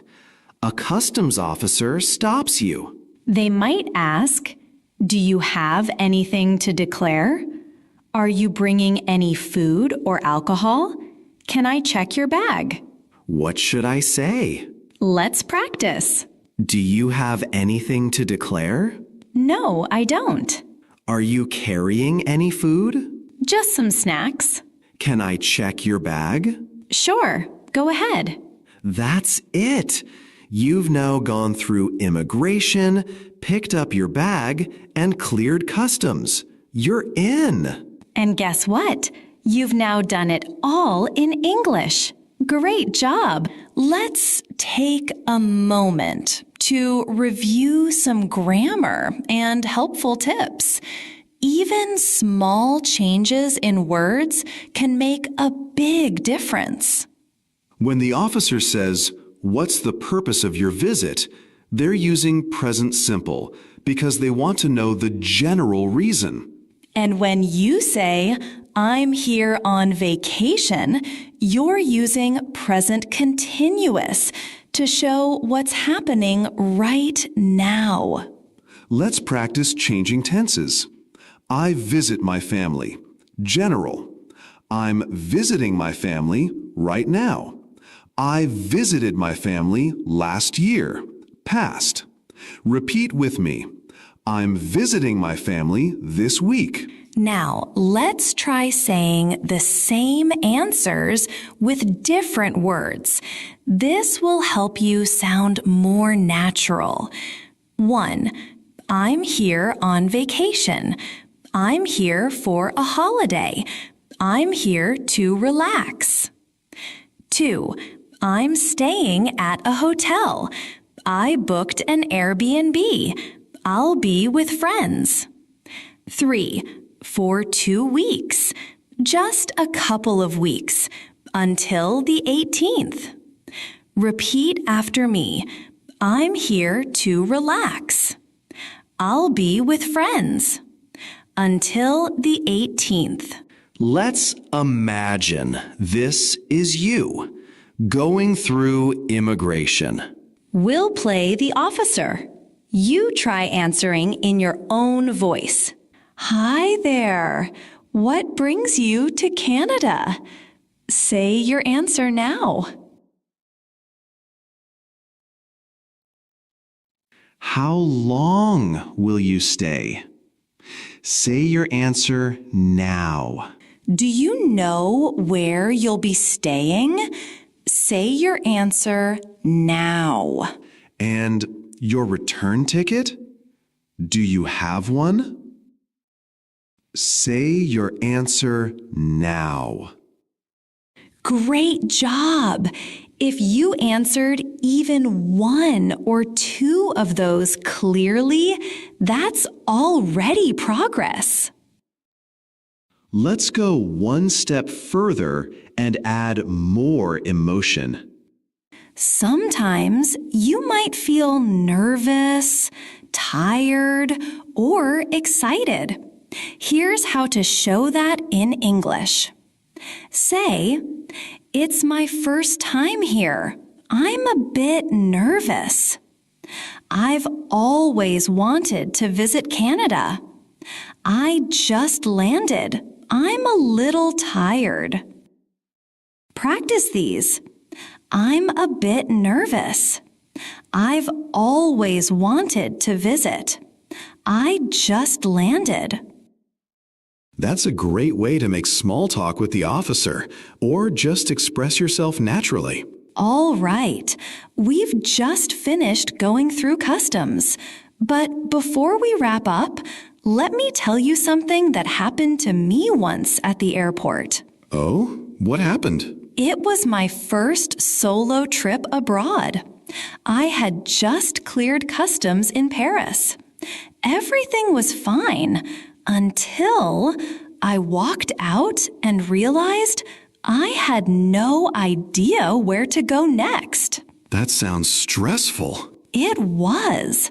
I stood there with my suitcase, looking around like, where's the train? Where's the taxi line? Where do I even go? And no one spoke English? Not really, but I spotted a woman cleaning the floor nearby. I went up to her and said slowly, "Excuse me, train station?" I must have looked so lost. And? She didn't speak English, but she smiled warmly and pointed in a direction. Then she actually walked with me part of the way to show me the signs. That's amazing. Just shows people are kind. Yeah, even when we don't speak the same language, kindness works. I had a similar experience in Tokyo once. I couldn't find the right platform, and a high school student walked me all the way to the gate. Didn't say much, just smiled and pointed. That's why it's always okay to ask, even if you're nervous. Exactly. You can say something simple like, "Excuse me, can you help me? Where is the taxi stand? Is this the way to baggage claim?" And when in doubt, gestures help. Big time. And don't forget body language. Pointing, smiling, it goes a long way. Let's go over some key phrases one more time. Ready? Let's do it. Repeat after us. Practice round. Do you have anything to declare? No, I don't. What's the purpose of your visit? I'm here for vacation. How long will you stay? Just 1 week. Where can I get a taxi? Right outside the terminal. Good job. Saying it out loud really helps. Before we finish, one more thing. What's that? If you've ever had a funny or stressful airport experience, leave us a comment and tell us what happened. We'd love to hear it. Yes. And remember, it's okay to feel nervous. You're learning. You're growing. Every little conversation builds your confidence. All right. Thanks for listening to Real English Talk. Safe travels, everyone. See you next time.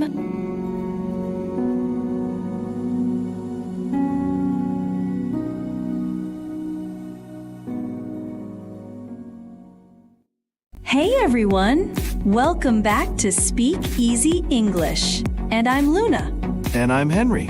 If this is your first time listening, we're so glad you're here. In this series, we help you speak real, everyday English with more confidence through simple phrases, natural conversations, and real-life situations. We've talked about doctor visits, small talk, and more. And today, it's all about the bank.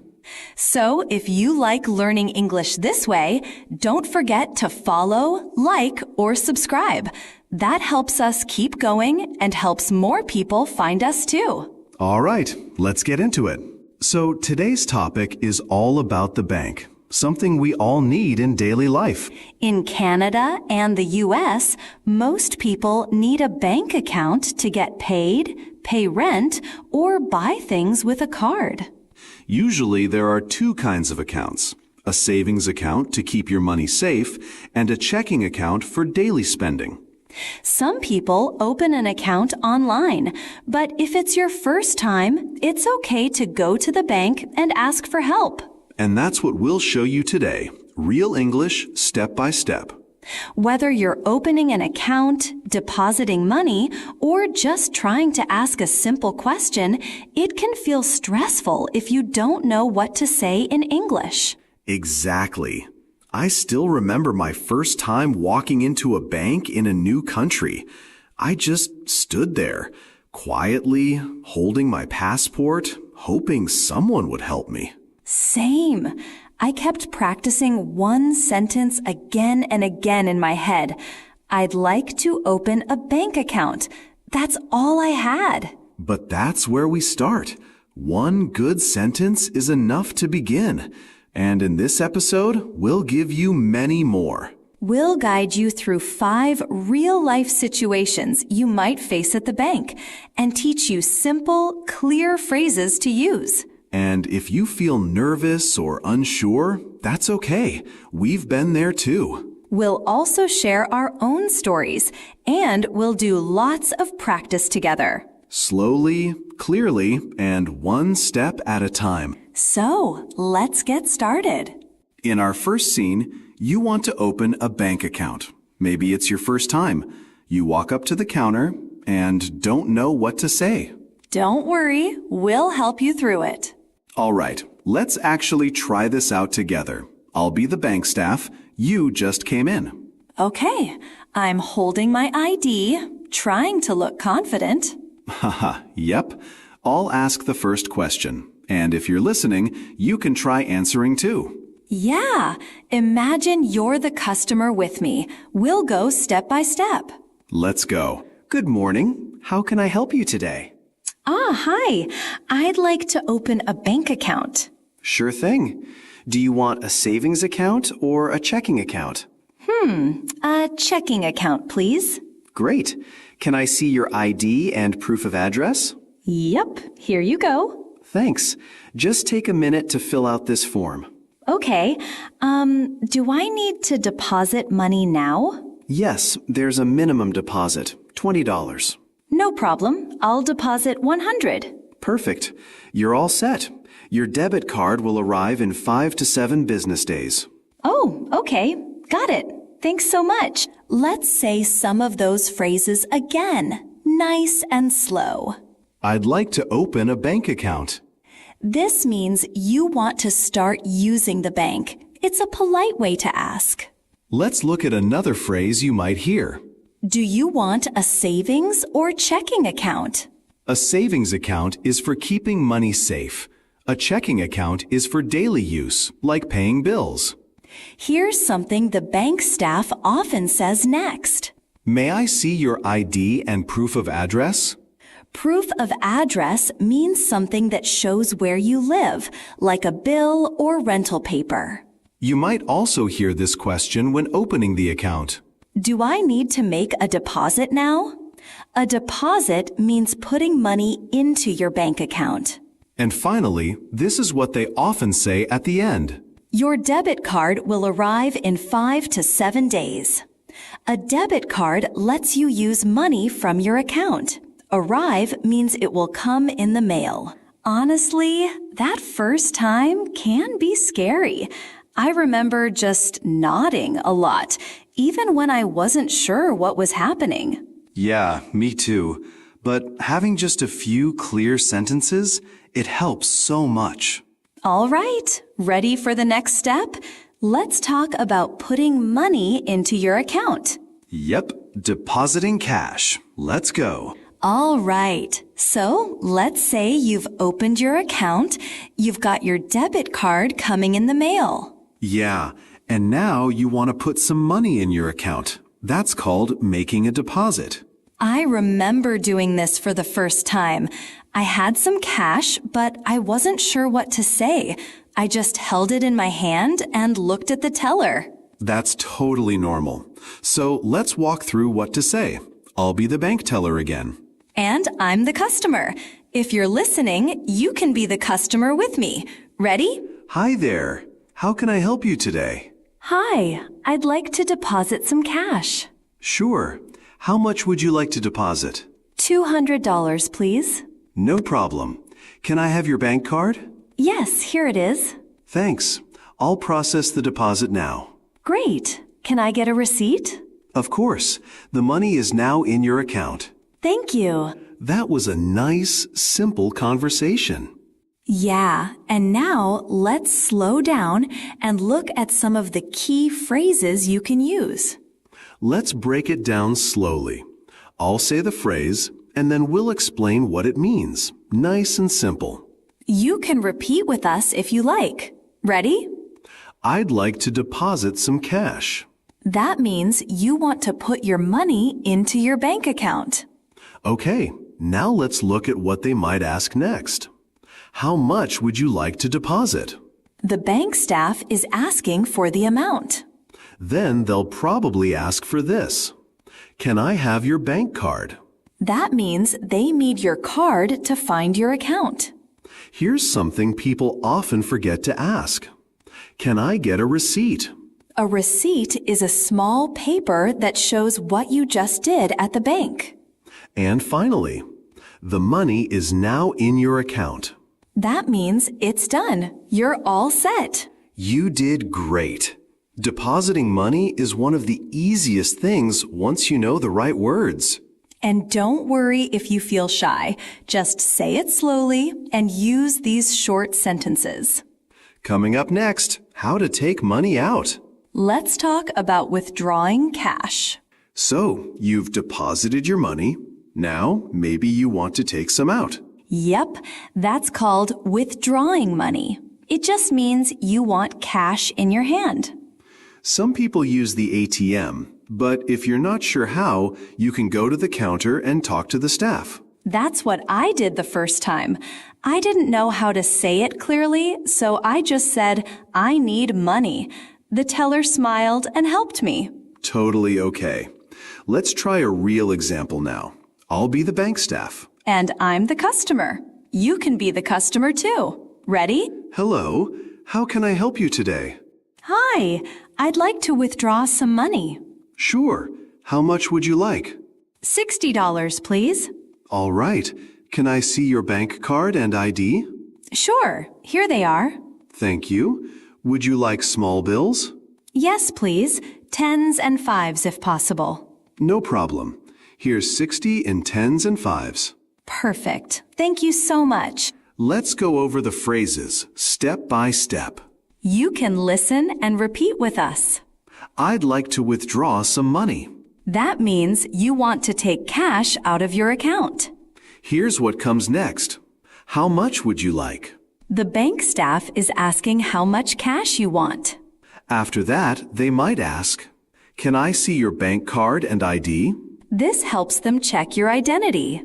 Then they might offer this. Would you like small bills? That means 10s, 5s, or smaller amounts, not one big bill. And finally, here's 60 in 10s and 5s. That means you got the money, and in smaller bills. That small bills part really helped me. I once said small money, and the teller still understood me, but kindly showed me the right words. That's how you learn, by trying. You don't need to be perfect. And now, let's keep going. Up next, checking your balance. Okay, so now you've taken out some money, but how do you check what's left in your account? That's called checking your balance. Balance means the amount of money you still have. Some people use online banking or an ATM, but if you're at the bank, you can ask the staff too. Yep. Let's show you how to do that in a simple way. I'll be the teller again. And I'll be the customer. Nervous, but trying. Classic. You walk up like, Hi, I exist. Please help me.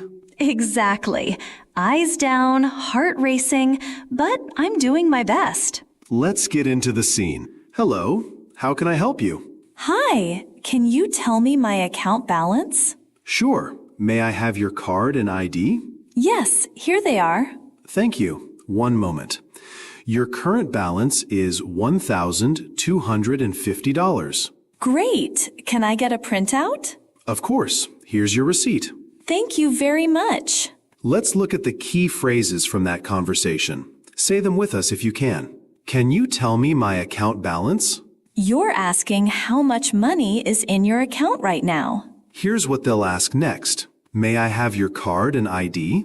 The staff needs to check your identity. Then they'll tell you something like this. Your current balance is $1,250. That means that's the money you still have in the bank. You might also want this. Can I get a printout? A printout is a paper that shows your account info, like your balance. Not the kind of paper you fold into origami, though it might feel like it. And finally, here's your receipt. That's the small paper they give you at the end. And then you lose it 5 minutes later. One time, I saw a strange number in my account. I didn't know how to explain, so I just said, "This is not mine." And that's totally fine. You don't need big words to fix things. Just speak simply. Right. And now, let's talk about exchanging money. Yep, that's coming next. Okay, so you've checked your balance, but maybe now you want to exchange some money. Yep. You might need smaller bills, or maybe you're traveling and need another currency. I remember once I had a $100 bill and the vending machine just stared at me. Haha, yeah. Machines do not like big bills. So let's start with a simple case, changing big bills into small ones. I'll be the teller again. You're the customer. Hi there. How can I help you today? Hi, can you change this $100 bill into smaller bills? Sure. Would you like 20s, 10s, or 5s? 20s and 10s, please. No problem. Here's 60 in 20s and 40 in 10s. Perfect. Thanks so much. Let's go over those phrases. Say them with us if you'd like. Can you change this $100 bill into smaller bills? You're asking for different bills, maybe easier to carry or spend. Next, they might ask, would you like 20s, 10s, or 5s? That means the staff is letting you choose the size of your bills. And then they'll say something like this. Here's 60 in 20s and 40 in 10s. That means you got smaller bills back, but the amount is still the same. Let's do another quick example, changing US dollars to another currency. Hello, how can I help you? I'd like to exchange US dollars to euros. Sure. What amount would you like to exchange? $200. The rate today is $1 to 0.85 euros. You will get 170 euros. That's fine. Here's the cash. Great. Here's your 170 euros and a receipt. Thank you. Now, let's review what we said in that conversation. I'd like to exchange US dollars to euros. That means you want to get euros instead of dollars. Then they'll probably ask, what amount would you like to exchange? The bank is asking how much money you want to change. After that, you'll hear something like, the rate today is $1 to 0.85 euros. That's called the exchange rate. It shows how the money is traded. And at the end, here's your 170 euros and a receipt. That means the exchange is done, and you got your new currency. I once just said, I want euro, with no grammar, but they still understood me and helped. See? Trying is more important than being perfect. Up next, our last part. Let's review everything we learned today. Final review and some encouragement. Coming soon. Wow, we've gone through a lot today. Yeah, we opened a bank account, deposited money, withdrew cash, checked the balance, and even exchanged money. So many new situations, but all with short, simple English. That's the goal. You don't need fancy words. You just need clear ones. Let's do a quick review of the key phrases. You can say them with us if you like, or just listen. I'd like to open a bank account. Do you want a savings or checking account? May I see your ID and proof of address? Do I need to make a deposit now? I'd like to deposit some cash. Can I get a receipt? I'd like to withdraw some money. Would you like small bills? Can you tell me my account balance? Can I get a printout? Can you change this into smaller bills? I'd like to exchange US dollars to euros. If some of these phrases are new to you, that's okay. You can listen again, practice 1 or 2 at a time. And don't wait to be perfect. Just try. Say something. The bank staff is used to helping people from all over. They helped me, and I was super nervous. You're not alone. And every time you speak, you get stronger. Thanks for learning with us today. This is Speak Easy English. And we'll see you next time on Real English Talk.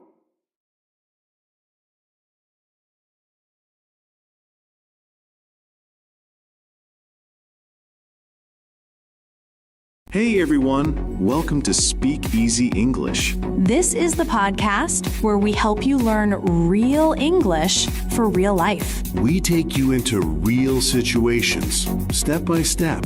And we use simple, natural language. I'm Henry. I'll guide you through today's episode. And I'm Luna. I'll share a few lessons I've learned. We keep it real and relaxed. Nothing too fast, nothing too boring. If you enjoy learning this way, follow our podcast. Leave a review or share it with someone who's learning too. It really helps us keep going. So grab a tea or coffee. Sit back and get comfortable. Let's talk about something small, but super important. Yeah, it's one of those things we don't think about. Until it suddenly becomes urgent. All right, imagine this.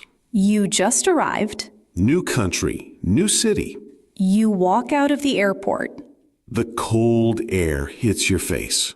You look around. People are rushing past. You check your phone. No service. You try Google Maps. Nothing. You try to call someone. No signal. You're standing there, luggage in hand, stuck.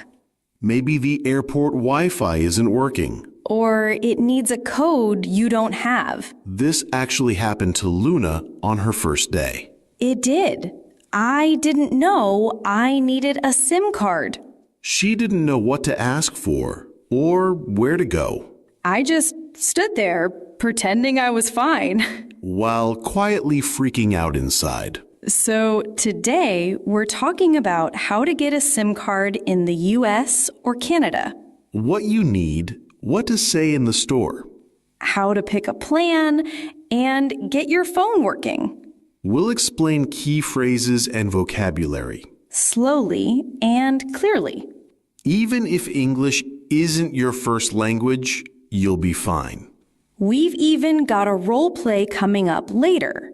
So you can hear a real example and practice out loud.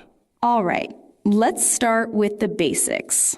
What should you prepare before walking into a phone store? Okay, before we go into the store, what do we actually need to think about?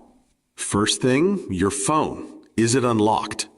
Right. If it's locked, you can't use a SIM card from a different company, right? Exactly. Some phones are locked to one carrier, especially if you bought it with a contract in another country. So check before you travel. Ask your phone provider, is my phone unlocked? If it's not unlocked, you might not be able to use any SIM card here. Yep, and unlocking it while you're abroad can be tricky. Okay, so unlocked phone, check. What's next? You'll also need ID. A passport is usually enough, especially for prepaid plans. You don't always need an address or a credit card unless you're getting a postpaid contract. So, if I want something simple, prepaid is better. Much better. With prepaid, you pay up front. No bills, no contracts, no surprises. That sounds safer, especially if you just arrived. Totally. Prepaid is very common for new arrivals, students, and travelers. What's the downside of postpaid then? Well, postpaid plans usually give you more data or better prices, but you need a Canadian or US credit history, and often a long-term address. Some even check your credit score. Yeah, that would have been hard for me when I first came. I didn't have anything set up. Exactly. That's why prepaid is the safe first step. What about topping up? Like, how do I pay again next month? Great question. Most companies let you top up online through their app or in-store. Some even offer autopay. You add your card once and it renews every month. Autopay sounds easy. I'd probably forget otherwise. Yeah, it saves a lot of stress. Just remember to turn it off if you leave the country. A good tip. Now, about data, you mentioned maps and food delivery. Yes, and music, and YouTube when I can. Then make sure you pick a plan with enough data. You can say at the store, I use data for Google Maps, YouTube, and social media. What do you recommend? That's a great sentence. Super useful. Also, some phones now use eSIM, which means no physical card. Just something to keep in mind. Got it. I think I'm ready. Let's go inside the store. Let's do it. Let's walk through a real situation. You've just arrived in Canada, and you walk into a phone store. How do you start? Maybe something like, "Hi, I need a SIM card for my phone." Perfect. Simple and clear. The staff might smile and say, "Sure, is your phone unlocked?" And I freeze. What does that even mean? It happens. You can say, "I'm not sure. How can I check?" That shows you're open to help. Okay, then maybe they ask, "Do you want prepaid or postpaid?" Right. If you don't know the difference, you can say, "What's easier for someone new here?" That's a good line. What about data? I never know how much I need. Just be honest.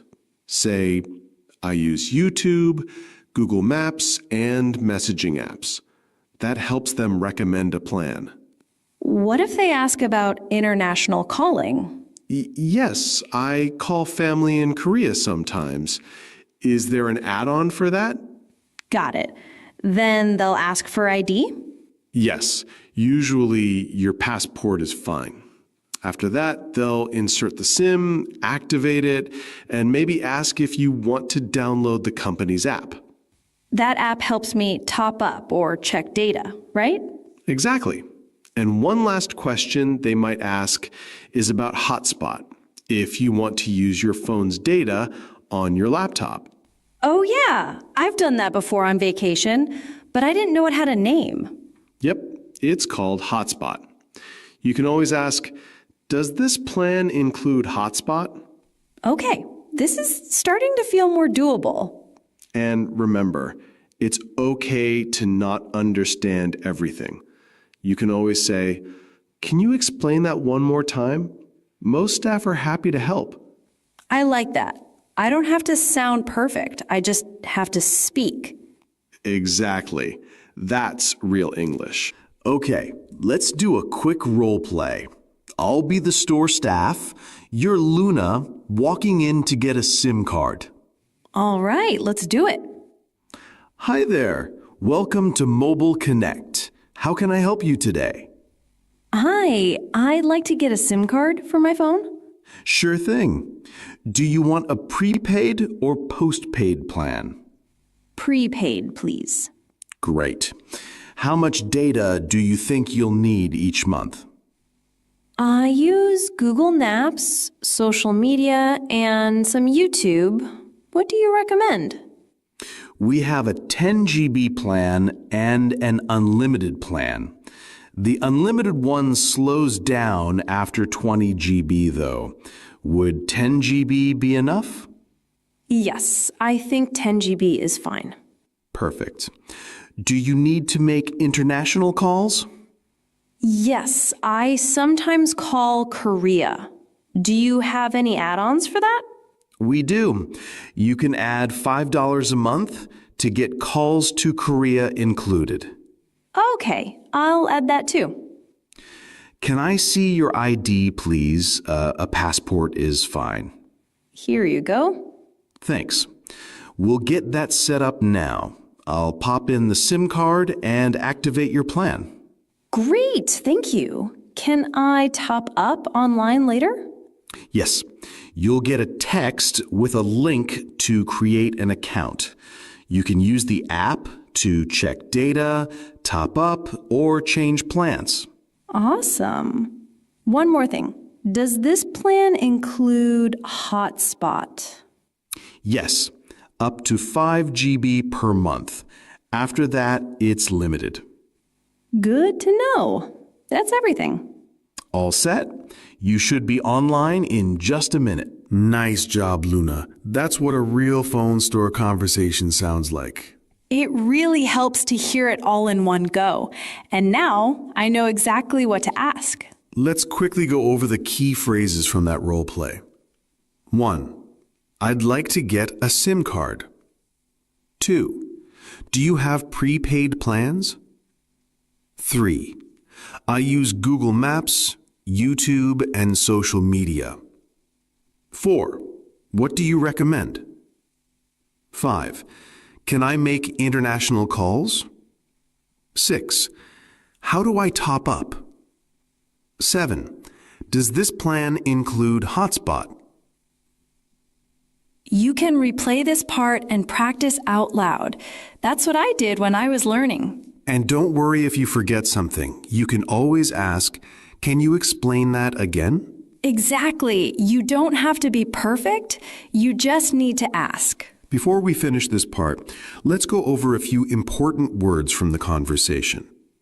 Yes, because even if the sentences sound okay, sometimes I still don't really know what each word means. Totally. Let's start with SIM card. That's the little chip you put inside your phone, right? Exactly. It connects your phone to the network. No SIM, no signal. Got it. What about prepaid? Prepaid means you pay first. You choose a plan, pay up front, and then use it. And postpaid is the opposite. Yep. You use the service and then get a bill later. But postpaid usually needs credit history. I remember. That's why prepaid is better when you're new. Exactly. Now, data. That's just internet on your phone. So if I use Google Maps or YouTube, that's data. Yes. And when they say unlimited data, it's never really unlimited, right? you know the trick. After a certain amount, they slow it down. What about add-on? An add-on is something extra you pay for, like international calls or more data. And top-up means to pay again when your plan is almost done? Exactly. You top up to keep using your phone. Okay, last one, hotspot. That's when you use your phone's internet on your laptop or tablet, like turning your phone into Wi-Fi. Nice. Now I really get them all. You nailed it. Now, let's wrap up with a few final tips. Okay, what should we remember most? First, don't be afraid to ask questions in the store. It's totally normal to say, "Can you explain that again?" And saying, "This is my first time getting a SIM card here," is also helpful. Yes, that lets them know you're new, and they'll usually go slower. Also, check if your phone is unlocked before you go. Good one. And don't forget to top up before your plan runs out, especially if you're using maps or need a ride. Set a reminder on your phone. That saved me once. Nice tip. And finally, download the app from your phone company. It makes everything easier. This episode was full of useful stuff. We hope it helped. If you enjoyed this, please follow Speak Easy English, leave us a review, or share it with a friend. And next time, we'll talk about something else you might need when you're new in North America. Until then, take care and keep speaking easy. Have you ever just stood at a bus stop and had no idea if the bus would stop for you? Yeah, you're looking around, there's no sign, no bench, maybe just a metal pole in the ground. And you're thinking, am I even in the right place? And honestly, if you're not used to how buses work here, it can feel a little scary. Especially if you've just moved to Canada or the US and you're trying public transit for the first time. Things like payment, asking the driver, even knowing when to get off, it's not always obvious. That's why we're doing this episode. We'll walk you through the full ride, from planning and paying to getting off at the right stop. And along the way, we'll explain some cultural tips too. Things that are common in Canada and even how it's a little different in places like New York. So you don't just learn the words, you learn how it works in real life. By the way, if this is your first time here, welcome. This is Real English Talk, where we help newcomers learn real-life English for everyday life in North America. Follow the podcast so you don't miss the next episode and share it with a friend who's learning too. Let's go back to that moment. Your first bus ride in a new city. You're standing on the sidewalk, the bus is coming, and you're not sure what to do. So let's break it down, step by step, together. Okay, before we even get to the bus stop, we need to talk about one important thing. How to pay. Super important. If you don't know how to pay, the whole trip gets awkward real fast. I used to think I needed exact change, like coins, but now I just tap with my phone. Yeah, it's way easier now. In most Canadian cities, like Toronto, you can tap with your credit card, debit card, or even your phone using Apple Pay or Google Pay. That's so helpful. So you don't have to buy a transit card right away. Nope. But if you're planning to ride often, getting a Presto card is still a good idea. And where can people get one? You can buy a Presto card online, at Shoppers Drug Mart, or at stations. Then you load money onto it, kind of like a gift card. Okay, and if someone doesn't have a card or a tap-enabled phone? Then you can still pay with cash, but here's the catch. You need exact change. Most buses don't give change, and they don't take bills or debit. So, no $5 bills and no asking the driver for coins? Nope.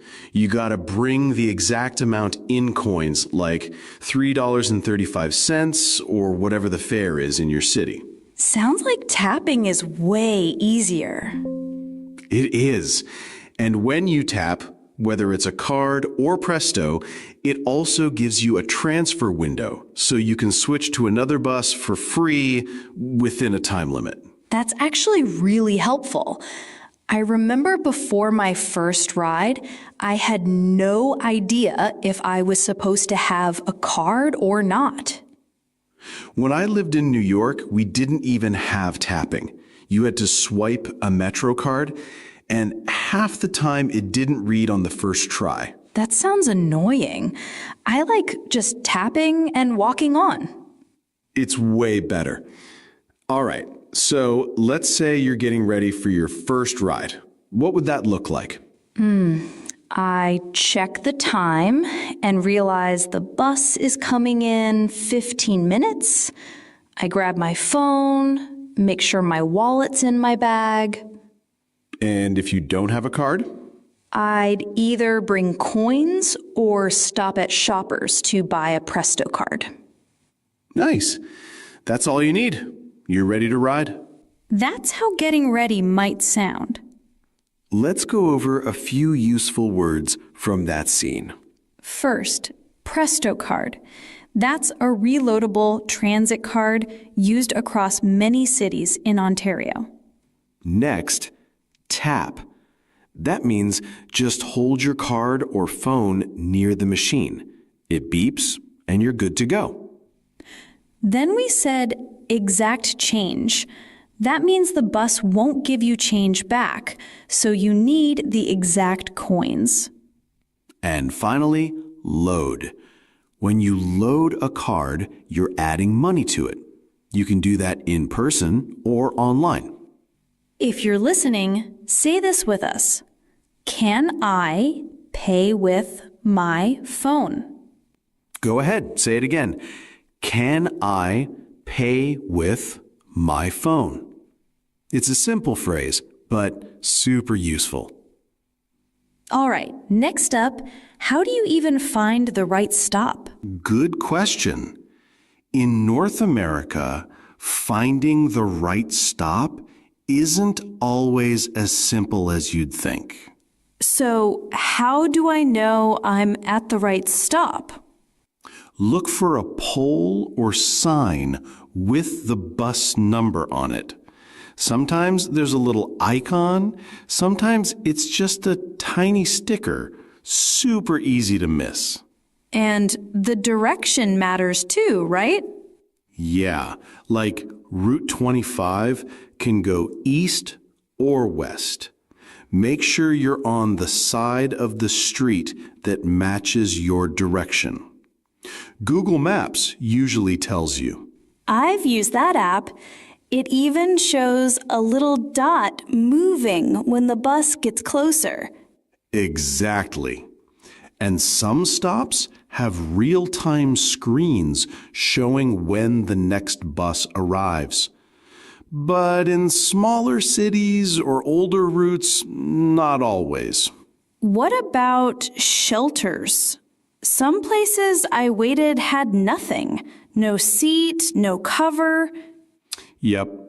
Big cities like Toronto or Vancouver might have shelters at major stops. But smaller ones, it could just be you, a pole, and the sky. Do I need to wave at the driver? If it's dark or quiet, a small wave helps. Some drivers won't stop if they're not sure you want to board. Oh, I didn't know that. I used to just stand there and hope. Same here. One time in New York, I was texting and the bus just zoomed past. I learned fast. So, look alert, stand by the sign, maybe give a nod or wave. Got it. Also, if others are waiting, form a line. It's not a rule, but it's polite. And if I'm the only one? Then you just step forward when the bus stops. Easy. Okay, bus is coming and I'm ready. Totally normal. Let's walk through it together. Sounds great. Okay, next, let's talk about what to say when you actually get on the bus. And now I find the stop, the bus arrives, I step on, and my mind just goes blank. Yeah, totally normal. You're inside the bus and thinking, wait, does this even go where I need to go? And sometimes it's hard to tell, especially when the route number is right, but the direction is wrong. That's why it's super helpful to ask the driver or even another passenger. Is it common to talk to strangers like that? I mean, back home, people usually keep to themselves. Totally get that. But in Canada or the US, small questions like this about directions or stops are totally normal. Even in big cities? Yeah, like in Toronto or New York, people might seem in a rush, but if you ask kindly, someone will help you out. So I don't have to feel weird about it? Not at all. People usually appreciate that you're trying to get it right instead of guessing. Are drivers okay with that? Like, do people usually ask? Definitely. Just be quick and polite. They've got a job to do. So, like, don't block the door or hold up the line? Exactly. Just a quick excuse me and one simple question. Also, some drivers have plastic shields or wear headphones. It's not rude, they just focus on safety. I've also seen people ask other riders. That works too, right? Yeah, most people are happy to help, especially if they see you're new or a bit lost. Let's act it out. I'll be the one getting on. All right, I'll play the driver. Let's go. Excuse me, does this bus go to Main Street? Yep, we stop there in about 10 minutes. Great, thanks. Will it announce the stop? Yeah, there's a voice system, but I can give you a heads up if you want. That'd be awesome. I'm new to the area. Yeah, thanks for playing that out. Now let's try asking another passenger. I'll be the rider this time, and you play the other passenger. No problem. Let's go. Hi, do you know if this bus stops at Main Street and Oak? Yeah, I think that's like 3 stops from now. I'll let you know when we're close. Yeah, thanks for playing that out. That's honestly so helpful. People have saved me more than once on buses. Yeah, same here. And that's our little role play. Super simple, but it really helps when you're new. By the way, what if someone uses a wheelchair or wants to bring their bike? Great question. Most buses here are wheelchair accessible. They have ramps that fold out and space to lock the wheelchairs safely. Oh, wow, that's really good to know. And for bikes, many city buses have racks at the front. You just lift your bike on and secure it before getting on. So you don't have to leave your bike behind? Nope. It makes combining cycling and transit super easy. So when I said, "Excuse me, does this go to Main Street?" that's a super useful structure? Right. You can swap in any location. Does this go to Union Station? Does this go to the university? And "where should I get off?" is also helpful if you don't know the stop name. Or can you let me know when we get there? People are usually kind. We also said transfer. That's if you need to change buses during your trip. Sometimes you transfer at a terminal or just at another stop along the way.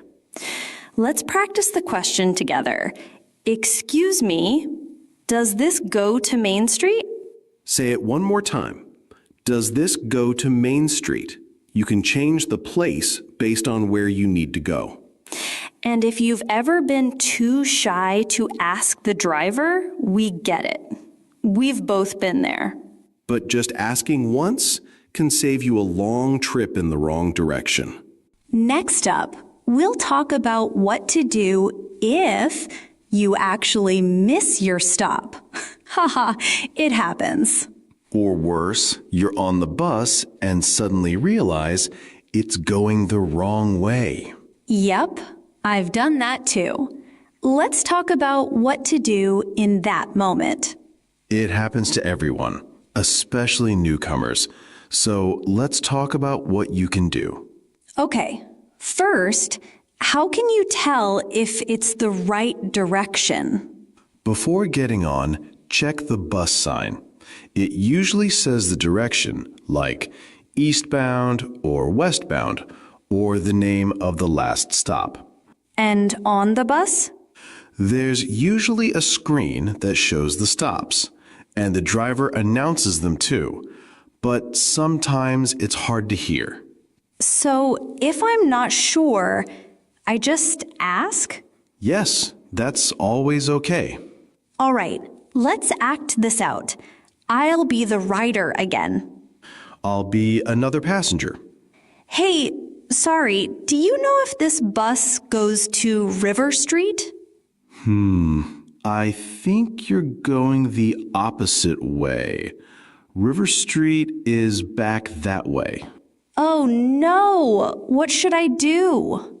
Don't worry, you can get off at the next stop and cross the street. The same bus line should come on the other side. Got it.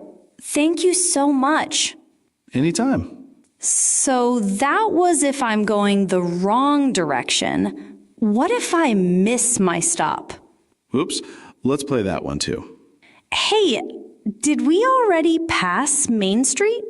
Yeah, that was 2 stops ago. Oh, no, I totally missed it. It's okay, just stay on the bus. You can get off and walk back or wait for a return bus going the other way. That's actually not too bad. Not bad at all. It's all part of learning the system.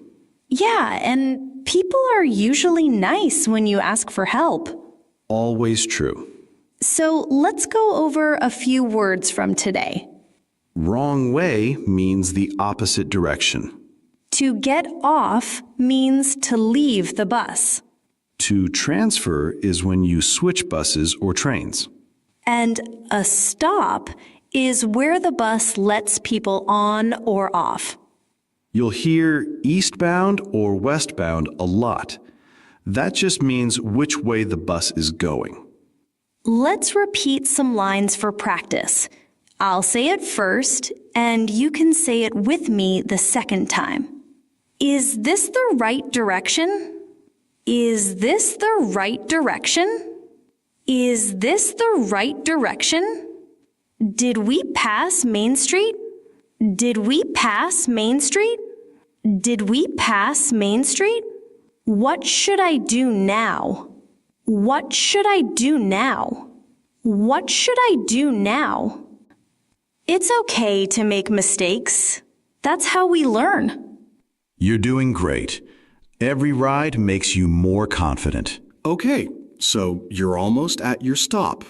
What do? Right. It's not like the driver magically knows you want to get off. Yeah, you have to let them know. Most buses have a button you can press or a red string you can pull. And when you do that, you'll hear a ding sound. That means your stop is requested. All right, let's try it out. I'm the rider this time. Go for it. Okay, I think my stop is next. Presses button. Ding! Nice. You'll also see a light that says stop requested.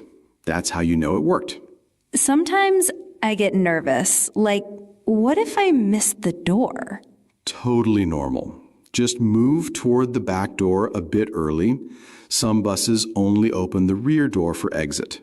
And I noticed people don't usually say anything when they leave. Yeah, unless it's a small town. It's kind of the same in New York. Most people just leave quietly, but saying thanks is always nice.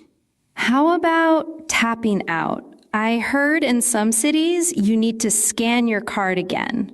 Good point. In Toronto, no. But in places like Vancouver, you tap on and tap off. Same thing in New York. You swipe your Metro card or tap your phone. No need to do it again when you leave. So always check before riding in a new city? Exactly. And speaking of different cities... Oh yeah, do doors always open by themselves? Not always. In Toronto, the back door might not open unless you touch it. Same in New York. Sometimes you have to push. What about Vancouver? It's usually automatic there. But still, I always check or wait for the driver. Okay, so even getting off is part of the learning. Let's go over a few words from this block. To get off means to leave the bus. A stop request is when you press the button or pull the string. Tap out means to scan your card when leaving. And back door is usually where you exit. Let's repeat them together. I'll say them once, and then you say them with me. Get off. Get off. Get off. Stop request. Stop request. Stop request. Tap out. Tap out. Tap out. Back door. Back door. Back door. You did it. You finished your first full ride. One step closer to becoming a local. Okay, we've talked about how to ride the bus, but how should we behave once we're on it? Yeah, this part is important. North American transit is pretty chill, but there are a few unspoken rules. Like keeping your voice down. People really value quiet on buses. And don't take up extra seats with your bags. That's a big no-no. Ooh, and if someone needs a priority seat, like a senior or someone with a cane, you should move. Same goes for strollers or wheelchairs. Those spaces are clearly marked. Let's go through a little moment on the bus. What not to do. I'll go first. I'm sitting on a priority seat, blasting music from my phone. And I'm standing next to you, looking awkward, holding a cane. Oops. I suddenly notice and jump up. Oh, sorry. Please take this seat. That's better. And hey, another thing. If you're chewing gum loudly or eating smelly food, people might not say anything, but trust me, they're judging. It's true. In New York, it's kind of the same, but people might speak up more if you're being rude. Yeah, I've noticed that. In Toronto, people usually just give you that silent stare. Let's go over some quick tips. Keep your voice down. Don't play loud music. Offer your seat to those who need it. Don't block the doors. And keep food smells to yourself. Let's repeat those together to practice. I'll say each one, and you repeat it with me. Keep your voice down. Keep your voice down. Keep your voice down. Don't play loud music. Don't play loud music. Don't play loud music. Offer your seat. Offer your seat. Offer your seat. Don't block the doors. Don't block the doors. Don't block the doors. No smelly food. No smelly food. No smelly food. We're almost ready to ride like locals. One more block to go. Wow, we made it through the whole ride. Yeah, from planning the trip to tapping your card, asking questions, and getting off the bus. And not just that, we practiced real conversations, learned how to ask for help, and what to do in tricky moments. If this was your first time learning all that, be proud. It's a lot. But now you know what to do and how to say it in English. Let's practice together. I'll say each line, and Henry will help you repeat. Where can I buy a card? Where can I buy a card? Where can I buy a card? Does this bus go to Main Street? Does this bus go to Main Street? Does this bus go to Main Street? Where's the stop? Where's the stop? Where's the stop? Is this the right direction? Is this the right direction? Is this the right direction? I'd like to get off. I'd like to get off. I'd like to get off. How much is the fare? How much is the fare? How much is the fare? Thank you. Thank you. Thank you. Excuse me, does this go to King Street? Excuse me, does this go to King Street? Excuse me, does this go to King Street? Can you please tell me when we get to my stop? Can you please tell me when we get to my stop? Can you please tell me when we get to my stop? Great job! You've learned a full ride from start to end. Let's add a few do's and don'ts too. Keep your voice down. Keep your voice down. Keep your voice down. Offer your seat. Offer your seat. Offer your seat. Don't block the door. Don't block the door. Don't block the door. No smelly food. No smelly food. No smelly food. I still remember my first week in Canada. I got on the wrong bus twice. Same here. I once rode in the wrong direction for 30 minutes. But honestly, people were kind. Someone even helped me find my stop. That's the thing. Don't be afraid to ask. Most people will try to help. Also, fun tip, some cities have night buses. They run when the subway is closed. True. And sometimes buses don't say the name of the stop, so it's okay to ask or use your phone map. That used to stress me out at first, but asking really helped. Exactly. You're doing great just by being curious and trying. So, if today's ride felt a bit more familiar, that means you're growing more confident, and that's amazing. You made it through the full ride, start to finish. And don't worry if you forget sometimes. That's how we all learn. We'll keep going, step by step, ride by ride. Next time, we'll show you how to use the subway and light rail. That's a whole new world. So, stay with us. If you liked this episode, give us a follow. You can also like, rate, or share it with someone who's learning too. See you next time. Bye for now. Hey, welcome back to Speak Easy English. I'm Henry. And I'm Luna. Today, we're talking about something super useful: how to take the subway or light rail. Yeah, if you live in a city, this is something you probably use a lot. It's fast, it's cheap, and you don't need a car. But it can feel a little confusing at first. Like, where do I go? What should I say? What if I get on the wrong train? Exactly. So in this episode, we'll walk you through everything step by step with easy English you can really use. We'll show you how to ask questions, buy a ticket, and get on the right train. And hey, if this episode helps you, please like, subscribe, and share it with a friend. It really helps us, and we love making these lessons for you. All right, let's go underground and catch that train. All right, so let's start from the beginning. You arrive at the subway or light rail station. You look around, and maybe you're not sure where to go. Yeah, you might see a sign that says subway, metro, or light rail. Those all mean you're in the right place. There could be a map on the wall or a ticket machine nearby, and lots of people walking fast. The first thing you need is a ticket, or maybe a transit card, depending on the city. If you're not sure, just ask someone.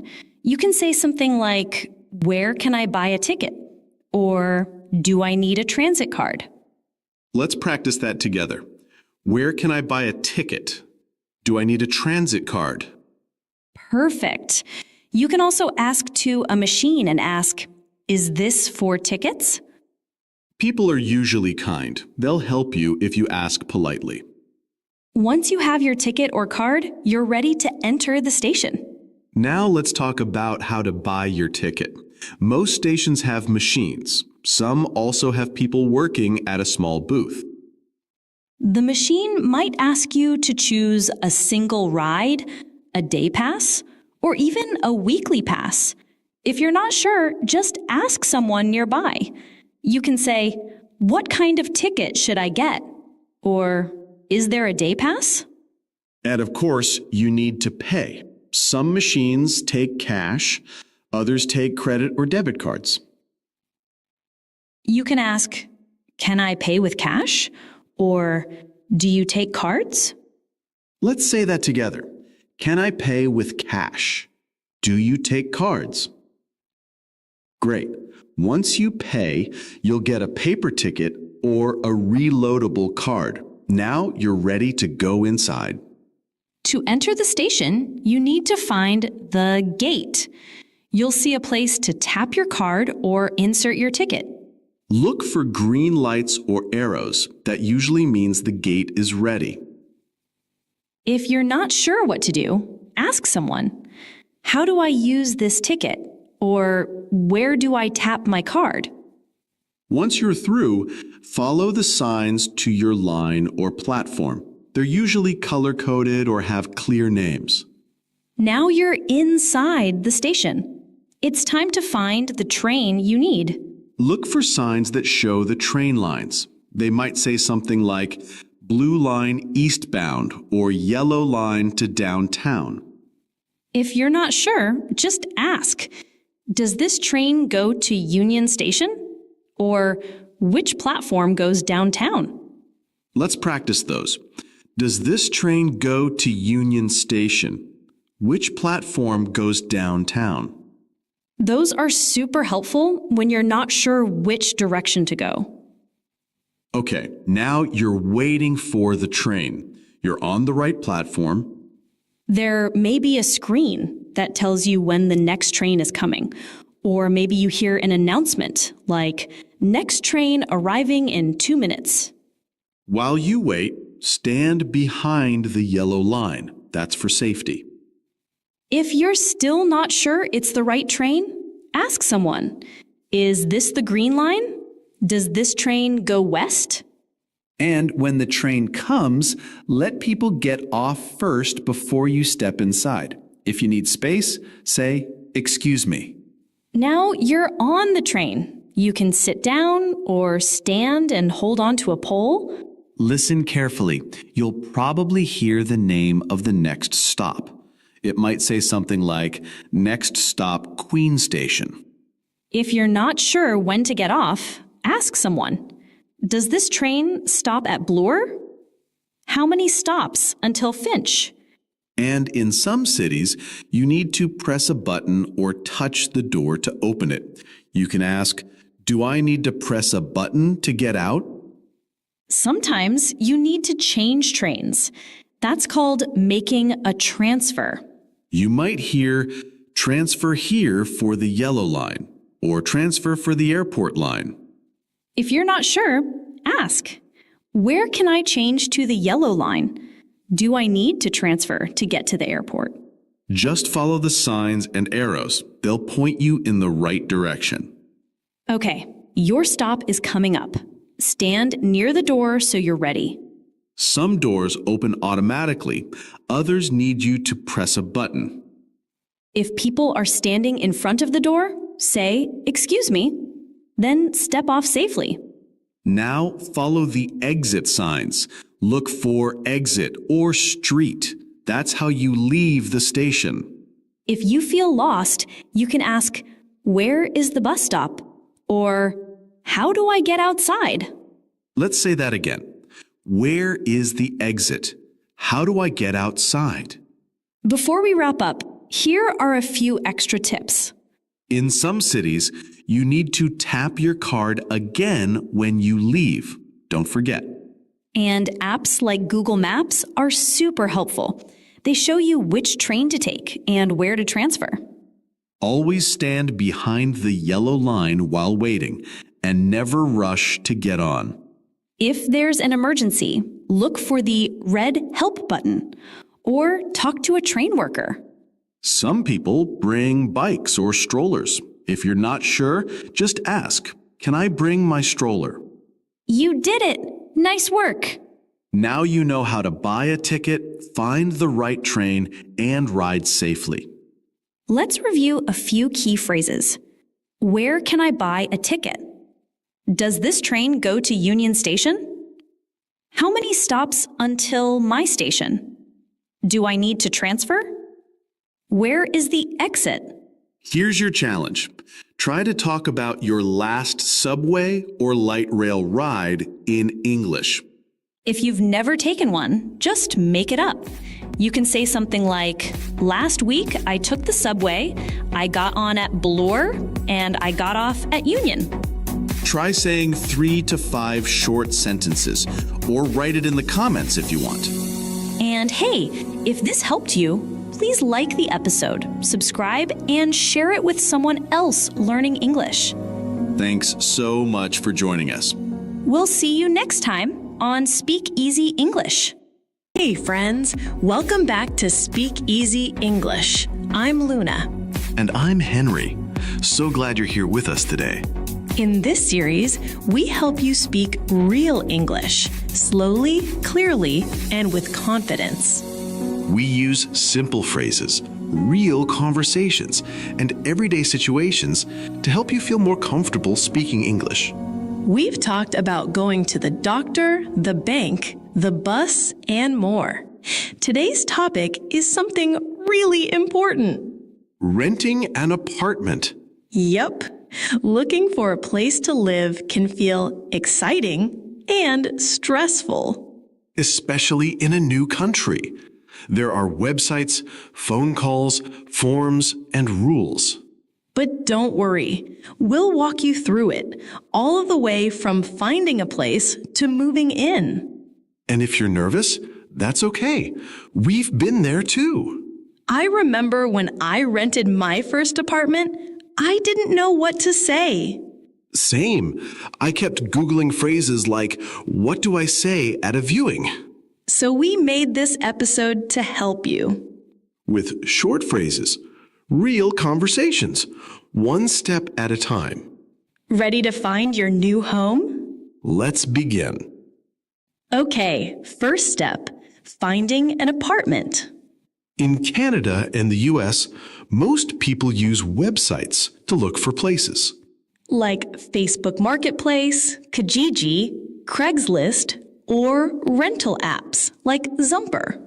You could also walk around neighborhoods and look for rent signs. Let's look at an example listing. 2-bedroom apartment for rent, $1,500 a month. Heat and water included. Laundry on site. No smoking. First and last month required. That's a lot. Let's break it down. 2-bedroom means 2 rooms where you can sleep. $1,500 a month is the rent you pay each month.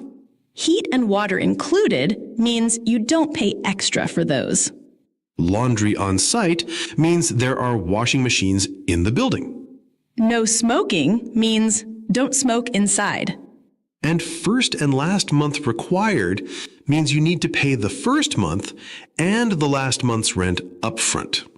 You find one that looks good. Now you want to ask, is this apartment still available? Let's try the first message. Hi, I saw your ad online. Is the apartment still available? Yes, it is. Would you like to come see it? Yes, I'm free tomorrow after 4 p.m. That works. I'll send you the address. Let's go over some useful phrases. Is the apartment still available? You're asking if someone already took it. I'm free after 4 p.m. That means you're available at that time. Can I come see it tomorrow? That's a polite way to ask for a viewing. I once messaged the landlord and said, I want your house, instead of, is it available? Well, direct. He replied, which part? See, you don't need perfect grammar to start. Just try, and people will usually help. And now you're going to see the place. Let's get ready for the viewing. Okay, you're at the apartment. Time to meet the landlord or agent. Maybe you feel nervous. That's normal. Just breathe. Let's show you what to say. Hi, I'm here to see the apartment. Hi, come on in. This is the living room. It looks bright. Are utilities included? Heat and water are included. Hydro is extra. Okay. Is there parking? Yes, 1 spot is included. And what floor is this? 2nd floor. Got it. Is it pet friendly? Sorry, no pets allowed. Let's break it down. I'm here to see the apartment. That's your opening line. Are utilities included? That means, do I pay extra for electricity, heat, water? Is there parking? Ask this if you drive. Is it pet friendly? Ask if you have a dog, cat, or hamster. Want to ask about noise? Try this. Is it quiet here? Or can I hear the neighbors? I once rented a place where the upstairs neighbor tap danced at 10 p.m. Wow, good leg workout. Bad for sleeping. And for the stove. After the viewing, the landlord might say, let me know if you're interested. Or, would you like to apply? Which brings us to the next step. Let's talk about applying. You saw the apartment, you like it, now it's time to apply. What does that mean? Usually, you fill out a rental application. You might need to show ID, proof of income, references like a past landlord or job, credit check sometimes. Let's try the conversation. Hi, I'd like to apply for the apartment. Great. Here's the application form. Do you need any documents? Yes, a copy of your ID and proof of income. Here's my ID and a letter from work. Thanks. If everything checks out, we'll send you the lease to sign. Sounds good. Can I move in on the 1st? Yes, we'll need the first and last month's rent. Let's look at the key phrases. I'd like to apply. That means you want to rent the place. Proof of income. That means something that shows you have money, like a job letter or pay stub. Lease. That's the rental contract you sign. First and last month's rent. You pay now for your first month and your last month too. I remember when I signed my first lease, I didn't understand last month's rent, so I thought I'd get to live for free later. Oh no. The landlord laughed and explained it gently. I still signed and paid. Sometimes a smile helps more than perfect words. And now you get the keys. Time to move in. So you've signed the lease, you have the keys. It's move-in day. Congrats, but there might be questions. Hi, I just moved in. Where do I take the garbage? Garbage goes in the bins behind the building. How do I set up the internet? You need to call a provider like Bell or Rogers. Got it. Is this key for the mailbox? Yes, the small silver one. Common questions. Let's practice. I just moved in. Useful phrase on day 1. Where do I take the garbage? You want to know the rules. How do I set up the internet? Internet is not usually included. Is this my mailbox key? Ask if you're unsure. I once tried 5 keys before I found the mailbox. Same, and it was the last one, of course. Okay, you've lived there a few weeks, and now something breaks. Uh-oh, it happens. Let's talk about what to say. Hi, the heater isn't working. Thanks for letting me know. I'll send someone tomorrow. Great. Should I stay home? Yes, please. Between 10 and 12. Hi, the heater isn't working. Use this for anything that stopped working. Should I stay home? You're asking if you need to be there. Other problems you might say, the faucet is leaking? The toilet is clogged. There's a strange smell. The neighbor is too loud. Be polite, but clear. Try, hi, I have a small issue. Can you help? Or, the stove is not turning on. Landlords usually want to help. And if they don't, you can ask a friend to help you write an email. I once said, my water is broken, and the landlord thought I meant something else. You meant the sink, but people usually understand. Just speak simply. They'll help. Let's go over some of the key phrases together. We'll say them slowly. You can repeat after us. I'm here to see the apartment. Try saying that with us. Is the apartment still available? I'm here to see the apartment. Your turn. I'm here to see the apartment. Are utilities included? Go ahead. Are utilities included? Is it pet friendly? That means, can you have a pet? I'd like to apply for the apartment. Take your time.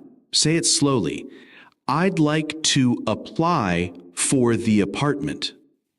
Do you need any documents? Try that one now. Do you need any documents? When can I move in? Great question. When can I move in? Where do I take the garbage? You can practice, where do I take the garbage? The heater isn't working. That one's useful in winter. The heater isn't working. Should I stay home? Repeat that one with us. Should I stay home? And remember, Simple English is powerful. You don't have to be perfect. Just be clear, Be kind. be brave. Before you go, here's a little challenge. Can you say 2 or 3 of the phrases we used today? Or write your favorite one in the comments. We'd love to hear what you learned. And if this episode helped you, Please like, follow, or subscribe. it really helps more people find our show. And it keeps us going too. Thanks for learning with us, This is Speak Easy English. and we'll see you next time. Hello, friends. Welcome back to Speak Easy English. Today, we're going shopping at the mall. We'll learn how to talk about clothes in English. That means asking for help, finding your size, trying things on, and paying at the counter. These are real conversations you might use this week or even today. And if you've ever felt nervous asking for your size or confused at checkout, don't worry, we're here to help. Try to repeat after us. That helps your pronunciation and speaking skills. All right, let's go shopping. So, let's get started and enjoy the shopping trip together. Let's imagine this. You walk into a clothing store at the mall. There's music playing, lots of clothes on racks, and a staff member walks up to you. They might greet you with, "Hi, can I help you?" Or, "Are you looking for something?" Now, if you're not ready to ask for help, it's okay to say, "I'm just looking, thank you." That's a polite way to say, "I don't need help yet." But if you already know what you want, it's better to ask. You can say something like, "I'm looking for a jacket. Do you have black jeans?" Or try, "Where can I find the sweaters?" That's also a great question. Let's practice together. Repeat after us. "I'm just looking, thank you." "I'm looking for a jacket." "Do you have black jeans?" Great job! These are helpful when you start shopping. And don't worry if you forget the exact sentence. Just speak calmly and politely. That's what matters most. Now you see something you like, but it's not in your size. You can ask, "Do you have this in medium?" Or, "Is there a size large?" Another natural way to ask is, "Do you carry this in medium?" It means the same thing. Or say, "Is there a smaller size?" Or, "Do you have an extra large?" Maybe you like the size, but not the color. You can ask, "Do you have this in blue? Are there other colors? What colors does this come in?" In many stores, you'll see lots of colors for the same shirt, but not always in every size. That's normal. Let's practice these together. Repeat after us slowly. Do you have this in medium? Is there a size large? Do you have this in blue? Are there other colors? Well done. These sentences will help you find what fits you best. Don't be afraid to ask. Store employees are used to these questions, and they're there to help. Before you buy something, you probably want to try it on. In most stores, there are fitting rooms, small rooms where you can check if the clothes fit you. You can ask, "Can I try this on?" Or, "Where is the fitting room?" The staff might say, "It's in the back," or "Let me unlock the room for you." Just so you know, some stores limit how many items you can bring into the fitting room, usually 5 or 6. And sometimes the fitting rooms are full or temporarily closed. If that happens, you can ask, "How long is the wait?" Or, "Can I come back later?" Or just wait nearby. Most staff will call you when a room is free.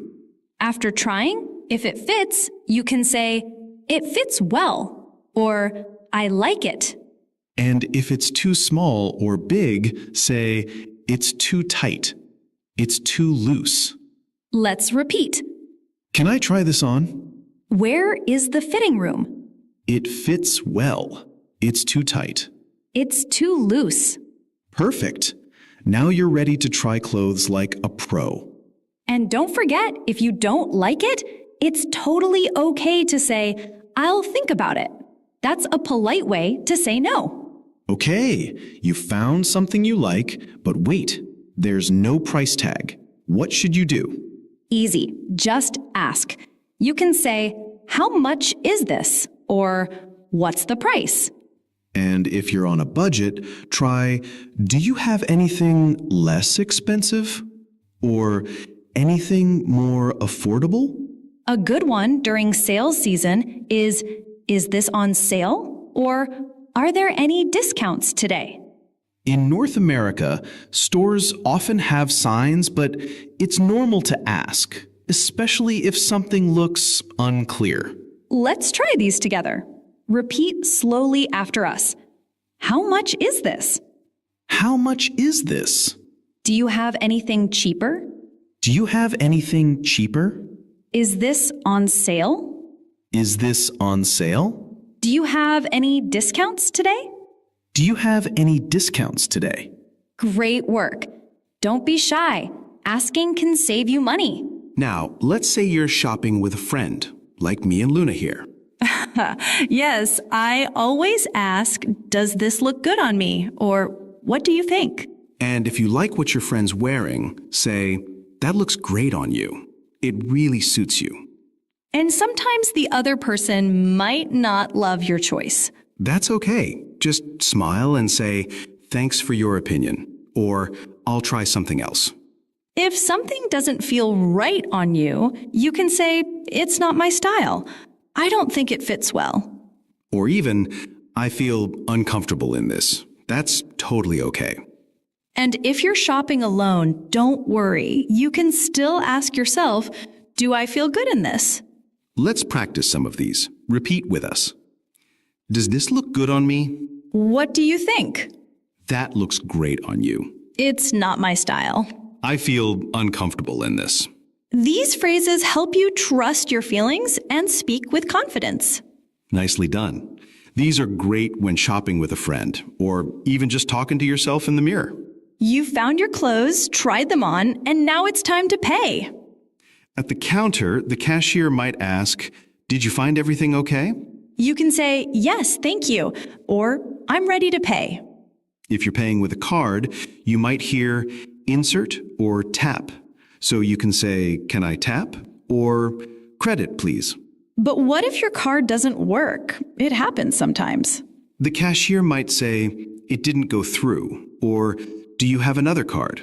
Don't panic. Just try, can I try again? Or I'll use a different card. You might also hear the cashier speaking too fast. It's okay to say, sorry, could you repeat that? Or can you say that slower? Let's try those lines together. Repeat slowly with us. I'm ready to pay. Can I tap? Credit, please. Can I try again? I'll use a different card. Sorry, could you repeat that? Nice work. Even when things don't go perfectly, staying calm and kind makes all the difference. So you've paid. What comes next? The cashier might ask, would you like a bag?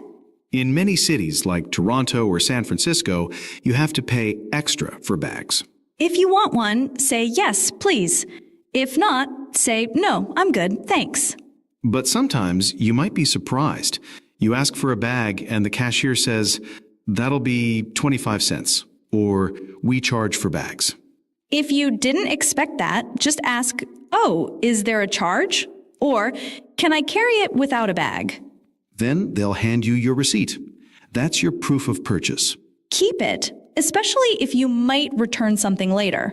You can say, thanks, have a nice day, or thank you, you too. Let's say those together. Yes, please. No, I'm good. Thanks, have a nice day. Thank you, you too. Great. Even with small surprises, you're getting more confident at every step. Sometimes we change our minds. Maybe the clothes don't fit, or we just don't like them anymore. That's okay. In many North American stores, you can return items, but there are rules. First, keep the tags on. Some stores won't take things back if the tags are removed. And always bring your receipt. That shows when and where you bought it. But what if you lost the receipt or the tags are gone? The cashier might say, "Sorry, we can't accept this," or "We only offer store credit." You can ask, "Can I exchange it instead?" Or, "Is store credit okay?" And always speak kindly. It really helps. To return something, say, "I'd like to return this, please." Do you accept returns?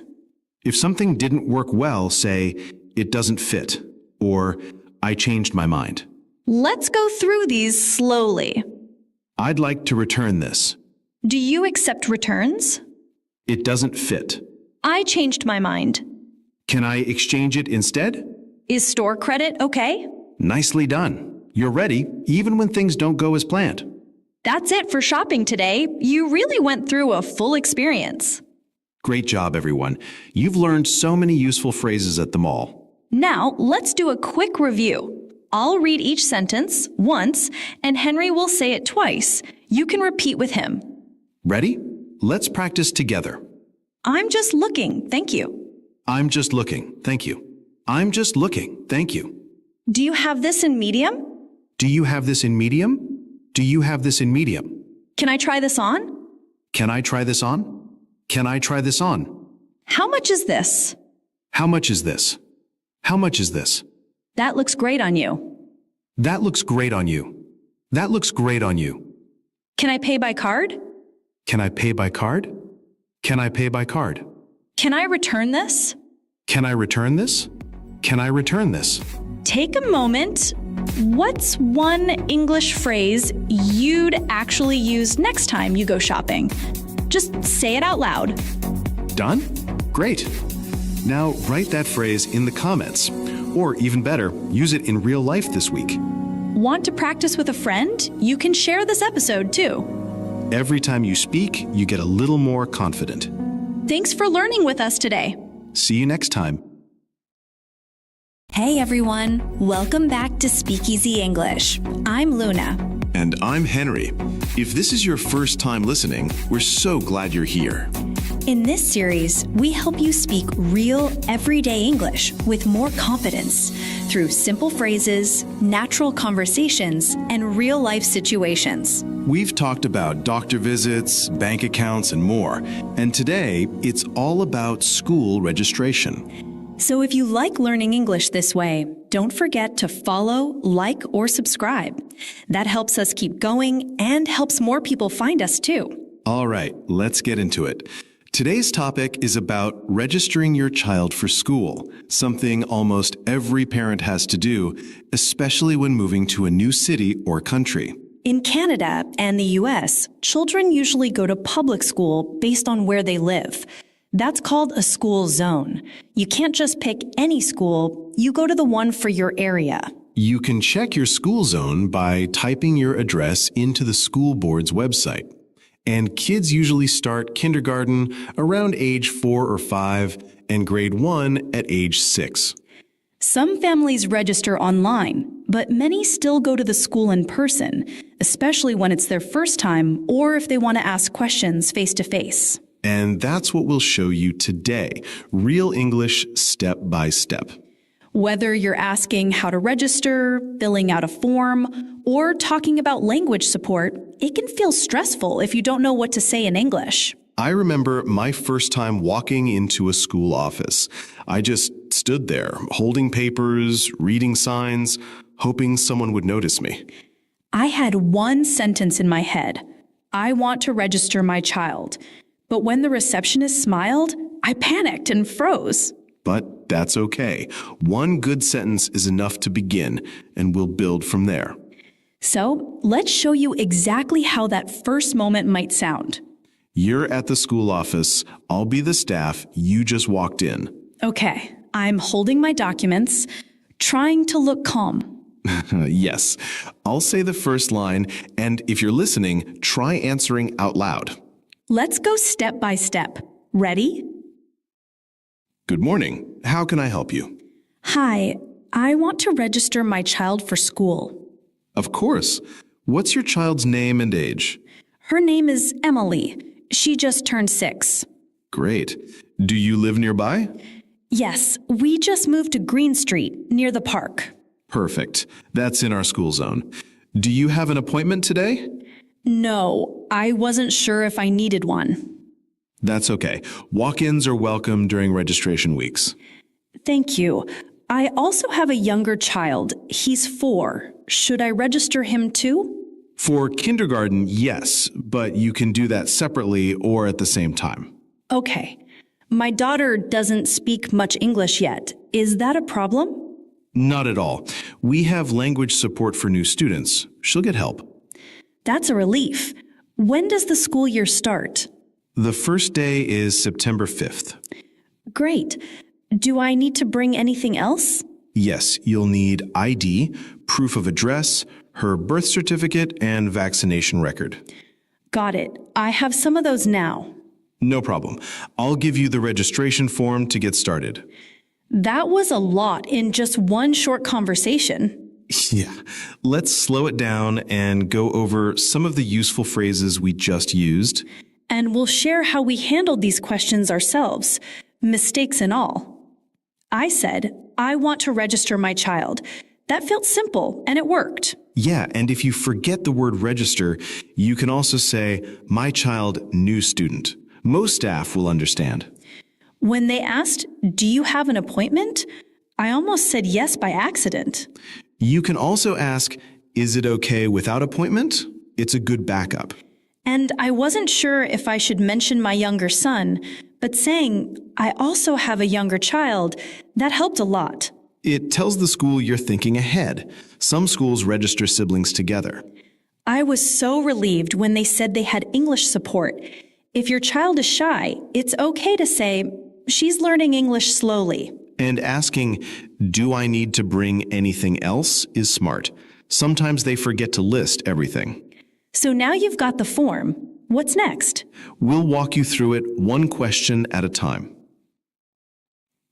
So you've just received the registration form. Maybe it's paper, maybe it's online, but either way, it looks long. Lots of boxes, lots of lines.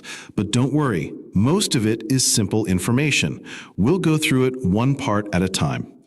Tip: don't be afraid to ask questions. You can say, what does this part mean? Or, can you help me with this line? Let's try it out. I'll play the staff again. You're filling out the form. Let's go through the most common sections. Full name of student. Her name is Yui Tanaka. Date of birth. May 14th, 2017. Home address. 42 Green Street, apartment 5B. Language spoken at home. Japanese, but we're starting to use some English at home. Parent or guardian name. That's me, Luna Tanaka. Emergency contact. My friend Lisa. If I'm not available, they can call her. That's it for the basic section. Great job. Let's go over some of those phrases. Full name of student.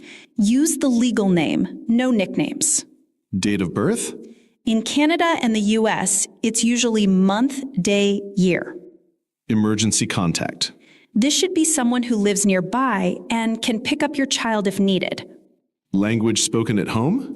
Schools use this to offer language support if needed. When I filled this out for the first time, I didn't have an emergency contact yet. I had just moved. Me too. I wrote down my apartment manager. He wasn't happy, but he agreed. It doesn't have to be perfect. Just be honest and update it later if needed. Ready to move on? Let's talk about the documents you need to bring with the form.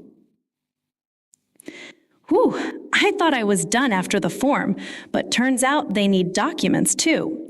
If you don't have everything, you can always ask, can I bring this later? Let's walk through what documents schools usually ask for and how to talk about them. Okay, let's do it like a role play. You be the school staff and I'll be the parent. Do you have your child's birth certificate? Yes, I brought a copy. Great. Do you have proof of address? I have a phone bill and my apartment lease. Perfect. What about her vaccination record? It's in Japanese, but I also brought an English translation from our clinic. That's very helpful. Do you have a photo ID? Yes, here's my passport. Let's explain a few of those. Birth certificate. This shows your child's name, date of birth, and where they were born. Proof of address.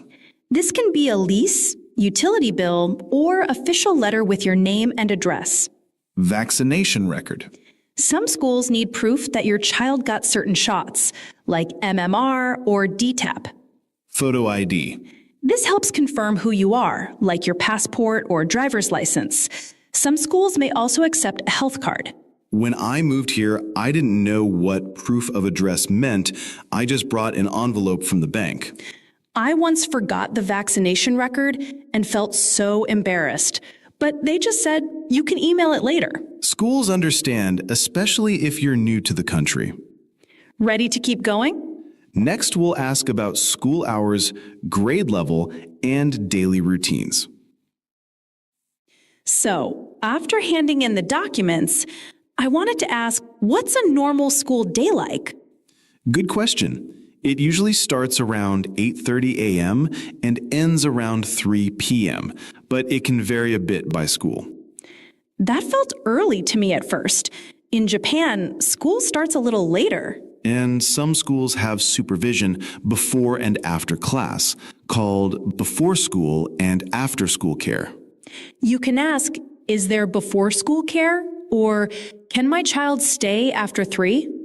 Also, don't be afraid to ask about lunch. Some schools have hot lunches, others expect kids to bring food from home. I remember being confused about that.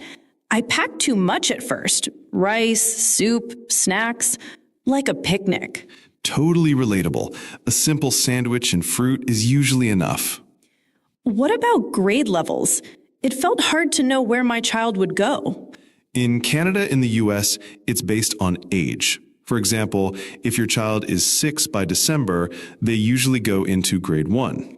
So it's not about how much English they know. Nope, it's age first. Then, if your child needs English support, the school adds that separately. That helps a lot. I was worried she'd be behind just because she didn't speak English. You're not alone. Many immigrant parents feel that way. So if I don't know what to ask, I can just say, can you explain the school schedule, right? Exactly. Or, what grade will my child be in? That's a good one too. I feel like I'm asking a lot of questions. And that's great. Asking shows you care. All right. What comes next after this? Now let's talk about how to help your child get ready for their first day. Okay, so we've done the paperwork and asked about the schedule. Now it's time to get ready for the first day. Right. And there are a few things parents often miss, like labeling your child's things or checking if they need indoor shoes. I didn't even know indoor shoes were a thing until orientation day. And sometimes the school sends a supply list, so always ask if they do. Let's try a little practice. I'll ask some questions like a parent. Sounds good. I'll be the school staff. What should my child bring on the first day? Just a backpack, lunch, a water bottle, and a change of clothes if they're in kindergarten. Can we visit the classroom before school starts? Yes, we have an open house next week. You're welcome to come. What time should I drop her off? Between 8:15 and 8:30 is perfect. Got it. And how do I ask those things in English? Let's break down a few of those questions. What should my child bring on the first day? That's a good basic one. Clear and open. And can we visit the classroom before school starts? Very helpful if your child is anxious or new to the country. You can also ask, is there anything my child shouldn't bring, like toys or electronics? I remember one parent brought a full lunch set with chopsticks, thermos, even miso soup. That sounds like me. I packed rice, fruit, soup. It looked like a mini picnic. Totally understandable. Most kids bring a sandwich and a small snack. Simple is best. And what about saying goodbye? A short, confident goodbye works best. Have a great day. I'll see you after school. I said that and added, "You're going to make a friend today." Okay, we've made it through the first day, but what should I expect after that? Great question. Let's talk about what happens after the first day, like notes from the teacher and how to stay in touch with the school. When she came home smiling, I felt so relieved, but I didn't know what to do next. Totally understandable. After the first day, the big thing is communication, how you and the school stay in touch. I kept wondering if I'd missed something important.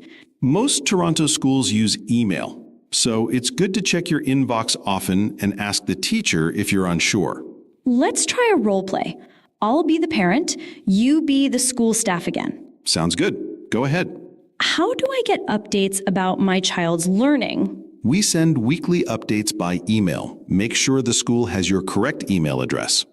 And if I need to talk to the teacher?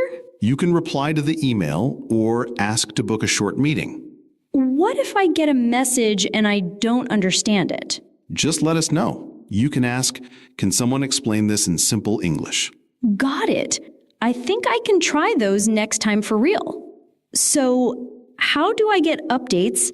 That's a great starting question. Or, will I get emails from the teacher? That one's very useful here. I like, "Can someone explain this in simple English?"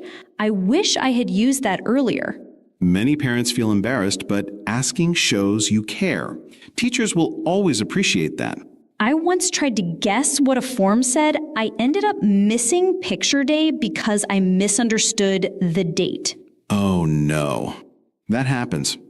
One mom I knew thought a newsletter was just an ad and tossed it. It had the parent-teacher conference date inside. Now I double-check everything. And if I'm not sure, I ask. That's the right move. It builds trust, too. I feel like I've learned so much, from filling forms to talking to teachers. And you're not alone. Every parent learns along the way. So, is that everything?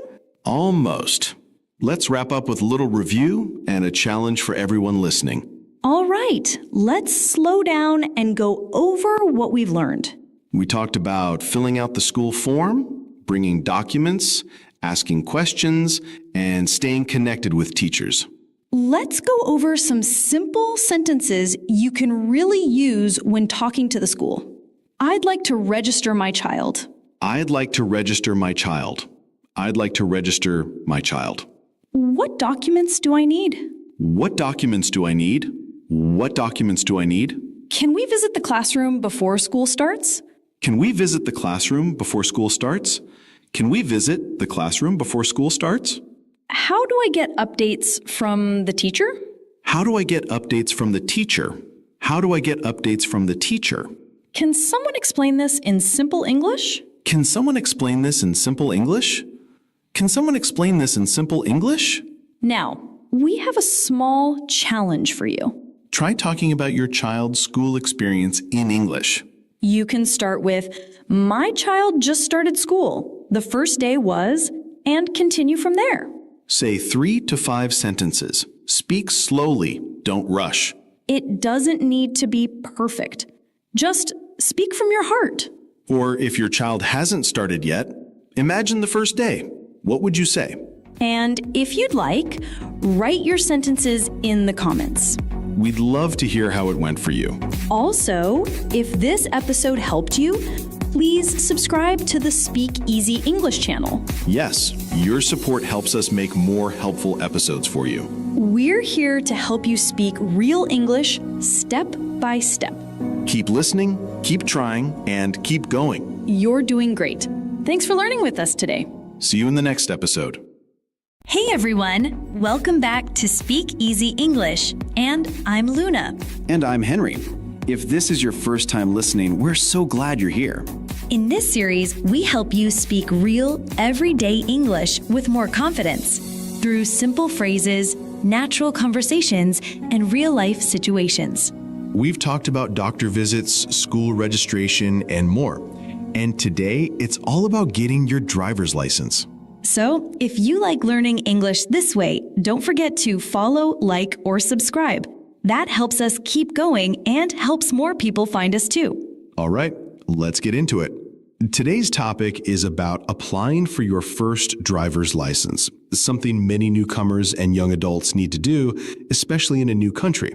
In Ontario, Canada, the system has 3 levels: G1, G2, and G. You start with a written test, then do a road test to move up. Other provinces and U.S. states have their own rules, but most also begin with a written test. Some people book online. Others go to the test center in person, especially if they have questions or feel unsure about the process. And that's what we'll show you today. Real English, step by step. Whether you're booking the test, asking about ID, or talking to the examiner, it can feel stressful if you don't know what to say. I remember walking into the drive test center the first time. I was holding my papers, trying to read the signs and wondering if I was in the right place. I had one sentence in my head: I want to take the test. But when they smiled at me, I panicked. That's okay. One clear sentence is enough to begin, and we'll build from there. So, let's show you exactly how that first moment might sound. You're at the front desk at the Drive Test Center. I'll be the staff. You just walked in. Okay, I'm holding my ID, trying to look calm. Yes, I'll say the first line, and if you're listening, try answering out loud. Let's go step by step. Ready? Okay, I'm ready. Good morning. How can I help you today? Hi, I want to book my G1 test. Sure. Have you had a chance to study for the test yet? Yes, I read the handbook and did some practice questions online. Great. Do you have 2 pieces of ID with you? Yes, here's my passport and my PR card. Perfect. I'll also need to take your photo and signature. No problem. Would you like to take the test today or book it for another day? Today is fine if there's time. We have an open spot this afternoon. I'll book you in. Do they have the test in other languages? Yes, they offer the G1 test in many languages. You can ask for Chinese, Arabic, Korean, Spanish, and more. That's good to know. I'll ask before I start. Please go to the payment counter first, then come back and I'll explain what happens next.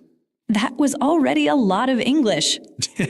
Let's slow it down and look at a few helpful phrases. I said, I want to book my G1 test. You can also say, I want to take the written test. 2 pieces of ID means official documents like your passport, PR card, or health card. If you're not sure, you can ask, what kind of ID do I need? Signature just means signing your name on a screen or paper. I didn't know they would take a photo that day. Yeah, it's for your future license, so be ready for that. When he asked